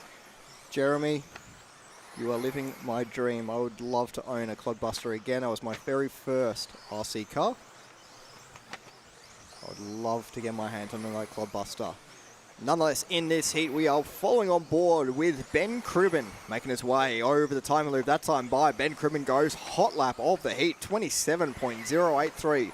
So now with the rotation, starting from heat number 7, all these drivers are looking to set new time to beat. It will rotate all the way from heat 7 into heat 14. Then it'll go back to heat number 1, up to heat 6. And we will rotate again one more time today for our final round of qualifying. Still yet to come. So we'll find our top drivers coming up very shortly. Will we see our first 24-second lap of the event? This was roughly about the time in Tour Drive where we saw the track at its very best. So we jump on board here with Ben Panic. Ben Panic working his way around, currently in second spot. Got a little bit of traffic ahead of him. Into the Coyote Carousel, down the hill, into the U-Bolt. Up and over the roller to the left-hand side. Car in front crashes off the track. Gives him an easy spot. Hugo Sang, the next driver in front of Ben Panic. Ben Panic that time around a 27.3. That's his best lap so far. Hot lap on the track from Ben Cribben. Almost into the 26s for Ben Cribben. 27.083. So Panic now with Hugo just in front. Over the left-hand double, little whip to get the nose down. Onto the front straight away. So got Hugo saying, and Ben Panic. Hugo giving Ben plenty of room. That's great driving there from two fellow Australians. So they work their way around the corner tabletop. Better off working together instead of against each other. You end up losing time otherwise. Hugo probably only losing about half a second or so from letting Ben Panic on through. Less pressure out there can follow Ben Panic's racing lines as well. They get tangled. They both lose 2 or 3 seconds easy. So Ben Panic with that now out in front. 9/10 of a second in it between Ben Panic and Ben Cribben, the two Bens. We got Ben Panic and Big Ben Cribben.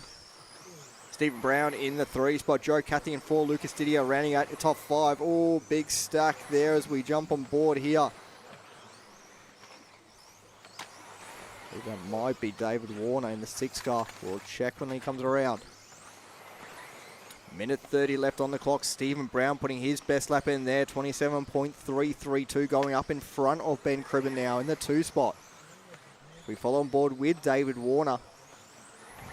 Catching a crash of David Warner as he just popped on.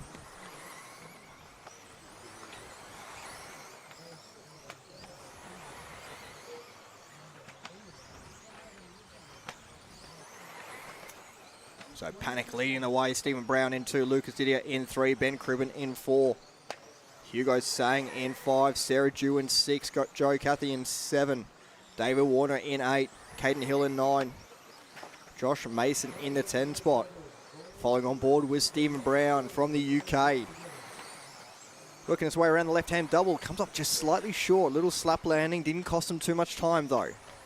That's the important part. Didn't need a marshal. 30 seconds to go. Actually puts his hot lap down that time by 27.191, even with that little slap landing. Might have helped him. Going up the double up. Down the hill, finding his braking point nicely. Around the Coyote corner. Into the left-hand double. Tricky left-hand double. Gets it better this time by. Looking like a good lap here from Stephen Brown. As I say, that gets out of shape. Around that off camber, 27.5. So might have lost that 4/10 on that very last corner. Sent it long through that tabletop as time expires here. Ben Panic, Stephen Brown, Lucas Didier, all still live out there. Lucas Didier making his way to the line. He should be first to finish. Loses a bit of time in that last lap, does Lucas. 28 flat from Ben Panic's last lap. 27.8 from Stephen Brown. Lucas Didier a 30.5. Ben Cribben with a 29.9. Sarah Dew with a 27.6. Great last lap there from Sarah Dew. Same with Joe Cathy as well, 27.6. Almost identical lap times between the two US drivers in this heat. And that is all drivers done from this heat. Ben Panic looking to set pace. Currently on TQ run. 11 lap 5:03.254 from Ben Panic. Stephen Brown, Lucas Didier, Ben Cribben, Sarah Dew, current top 5. Going to throw it down now for another interview. Mr. Ben Panic finally turned up, you said. Tell me about that. Yeah, well, I'm sleeping in my own bed, but you'd think I'd sort of flown in from Japan or Singapore or Boston or something with the run I had in the last one. It was a little average, but that one was much better. So yeah, I finally turned up. Car looks pretty nice out there. I was just watching the last few laps.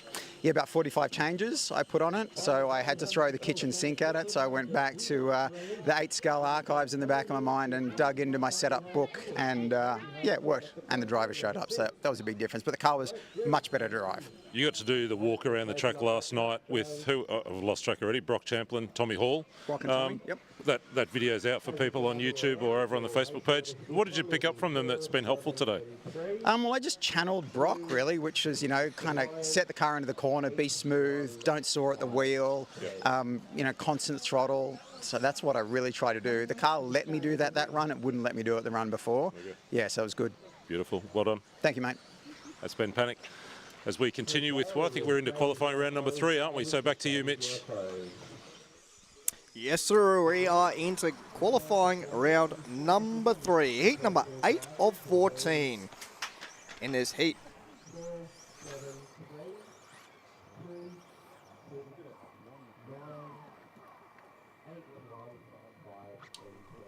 In this heat, we've got Peter Seckold, Antoni Coretti, Jordan Hunting, Josh Payne, Petri Strom, Tatsuya Sampai, Jared King, Billy Hayden, Martin Scar, Kenley Brown, all gridded up, ready to go for qualifying round number 3, heat number 8.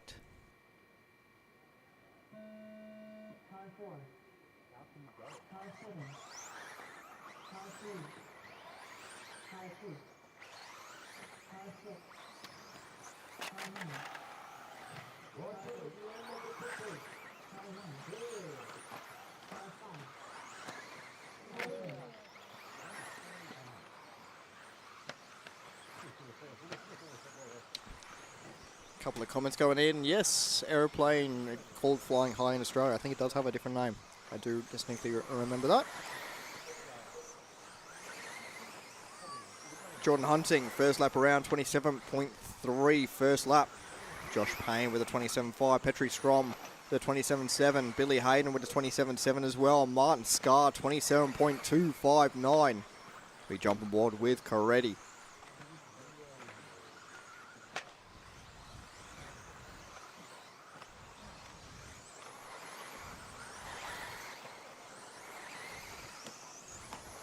Following on with Anthony Coretti and Jordan Hunting.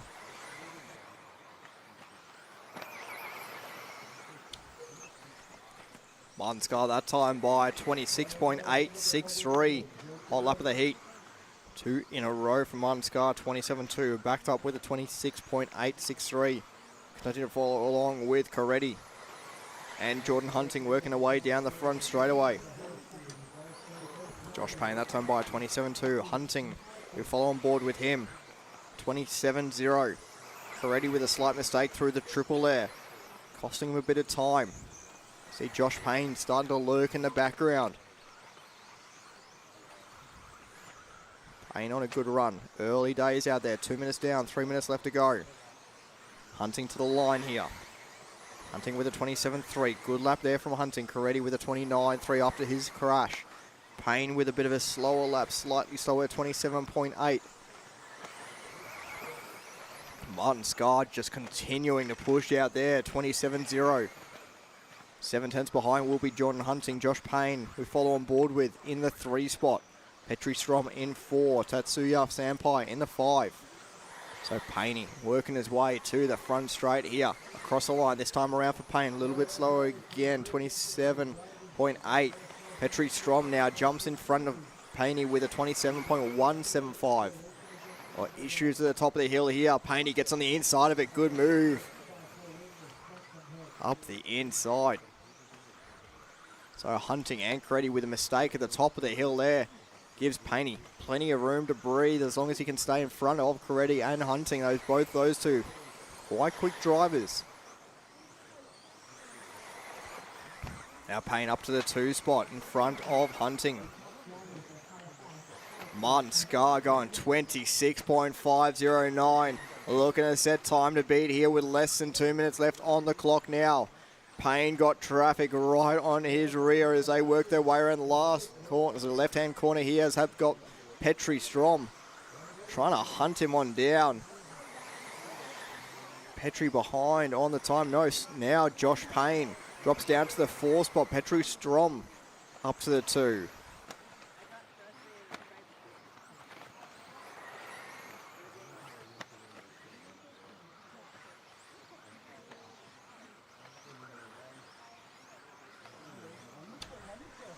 Minute 15 to go. Oh, Petri with a mistake there through the left-hand double.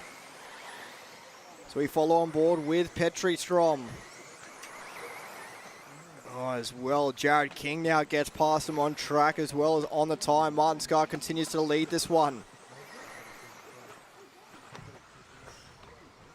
Jump on board now with Jared King as well as Peter Seckold. Peter not having a great run today, and as just as I say that, we see him flipping in the background. Really struggling here in 4-wheel drive. Down the straightaway here with Jared King, 26.9 last time by. Martin Scar on a slow lap that time around. So this closes things in here. Martin Scar and Jared King separated by 0.7 of a second. So we jump on board here with your leader, Martin Scar, currently on the top step. 11 lap 5:02 pace. Slow last lap around. Just in those 11 laps for a majority of these drivers, sorry, outside of the 12-lap run. Martin Scar that time by, though, a 26.437, gets him a little bit close. Needs a blinder here, and he might even be able to pull a 12-lapper.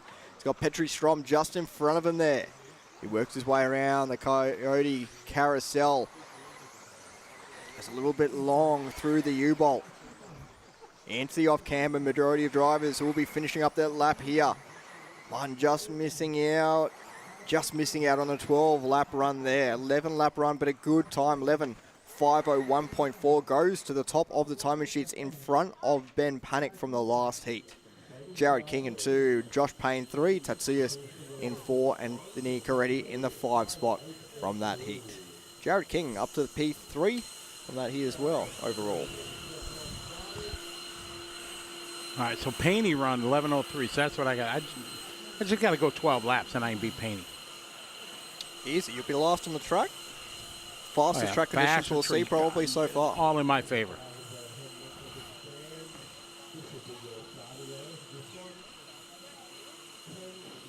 All right, we're group number 9 coming up. J Concepts 4-wheel drive.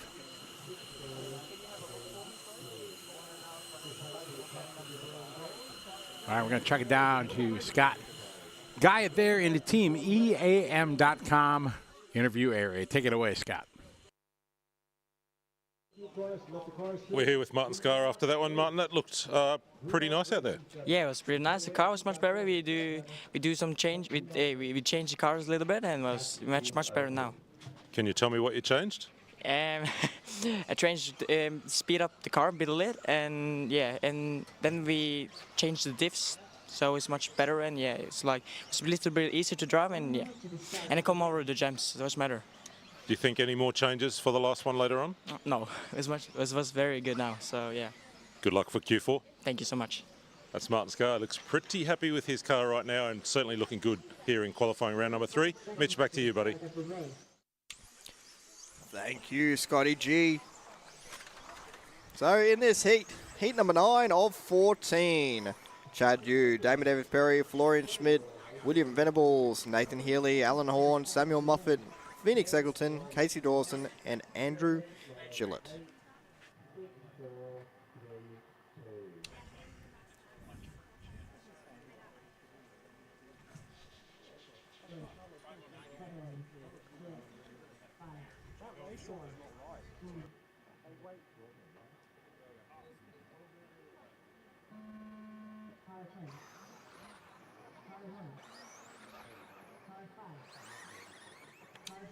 So underway here for heat number 9 of 14.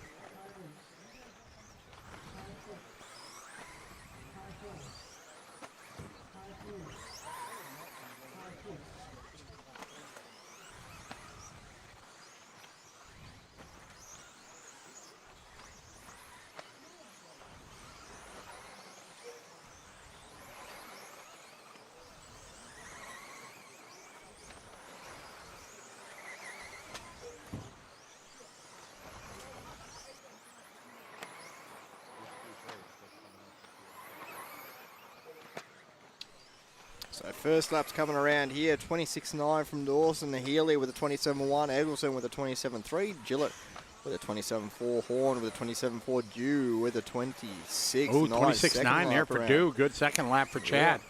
And welcome back, Scotty. 26.9, thank you. I'm back. Had to go do my marshalling duties. Yep. Thought you might send Sarah out there to do it for you. No, she had to do, I was marshalling her heat. So she just set the pace of, so I got to beat 11.509. That's the benchmark. There we go. Right. I think my best was 24 so far, so I only got to make up 20 seconds.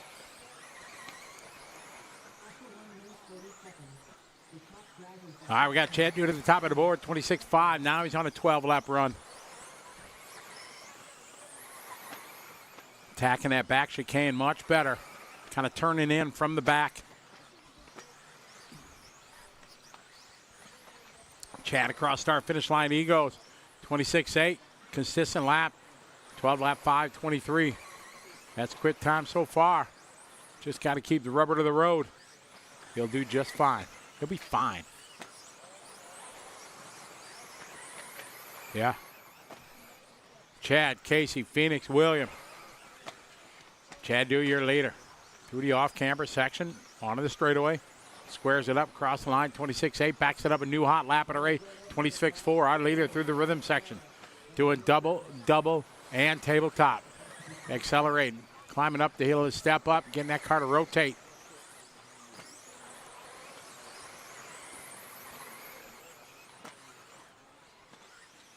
Looking a little bit edgy. Good save there. Chad, your leader. Casey, second. Chad lost to about 0.8 that lap compared to his previous lap, but still good.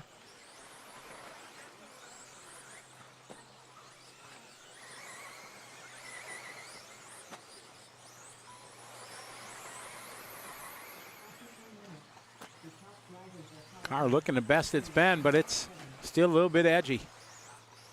Red and white rocking the Associated Reedy Power. Down the straight he goes. They're going to drop him back after that 28.2. Casey Dawson, the Kiwi from New Zealand, looking good. William Venable second, Phoenix third, followed by Chad. All on 12 lap Andrew Gillett. Now on a 12, Damon Davis Perry, DDP, 11 lap 5 flat.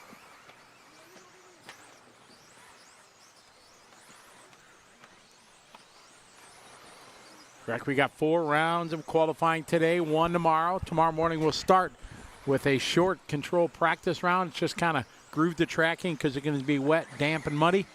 So we get that round in, then we go to Q number 5, which starts with race 15. Phoenix to the point. Phoenix on a 12.5.25. We have 1.2 second between the top 4. Phoenix, William, Chad, and Casey. Chad at 26.7, Phoenix 26.6. Cross the line this time by for Venables. Venables now to the point. Venable into the rhythm section. He goes tabletop there, triple out. Man, it is tight out there. Eggleton back to the top there. 1/10 of a second in it between Eggleton and Venables. Dew climbing back. Half a second. 5/10 now Dew, 1/10 out of the lead. 26.6 for Dew. Dew through the rhythm section, he goes. Turning as he went up to step up. That's the way to get through that section quick. 3/10 of a second in it between our top 3 drivers out there. This looks like a good lap for Dew. Dew got to get to the line to get 12. He's going to get it. Got it with a couple seconds to spare. 1/10 of a second between Venables and Dew. Venables across the line. He's going to get that 12 laps. Who's going to have the better? Venable. He goes yard. Sets it on the tabletop. To the step up, down the hill he goes. Around the Coyote Carousel. Dew to the off camber. Looks like a good lap for Dew. What's he got to the line? Dew throws down to 27.4. Let's see what Venable's got. Let's see what Phoenix has got. Phoenix trying to be the spoiler here. Venable goes 26.9. We got the young gun, fabulous Phoenix Eggleton, trying to bring it home here and take it. What's it going to be? As this one comes to the line, it's the young gun, Phoenix Eggleton, 5:24.0 to a 0.2 to Casey. Gets a 0.3, Dew with a 25 flat. Casey doing his hot lap on the last lap. Moves to 3. 3/10 of a second in it between our top 3 drivers for about half the run there. Man, that was so tight for our top 3.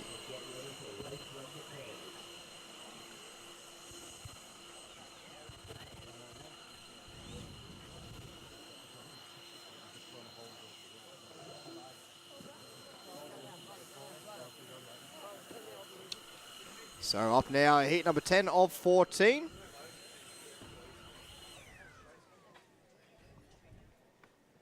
In this heat, Dylan Toya, Matty G, Nico Schmid, Doug LaRiviere, Holly Eldridge, Mason Newbird, Carter Sims, Glenn Benetti, Camden Camilleri, and Brady Piggott.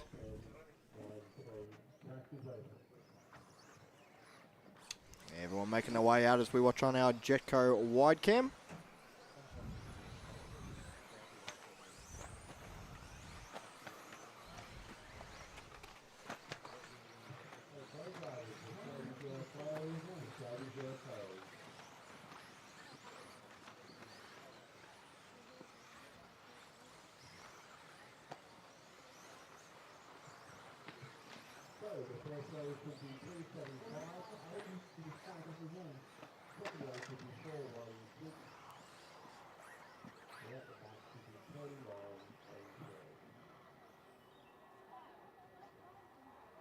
So heat number 10 grooting up here at the start of the straightaway. Dylan Toyer to lead them away.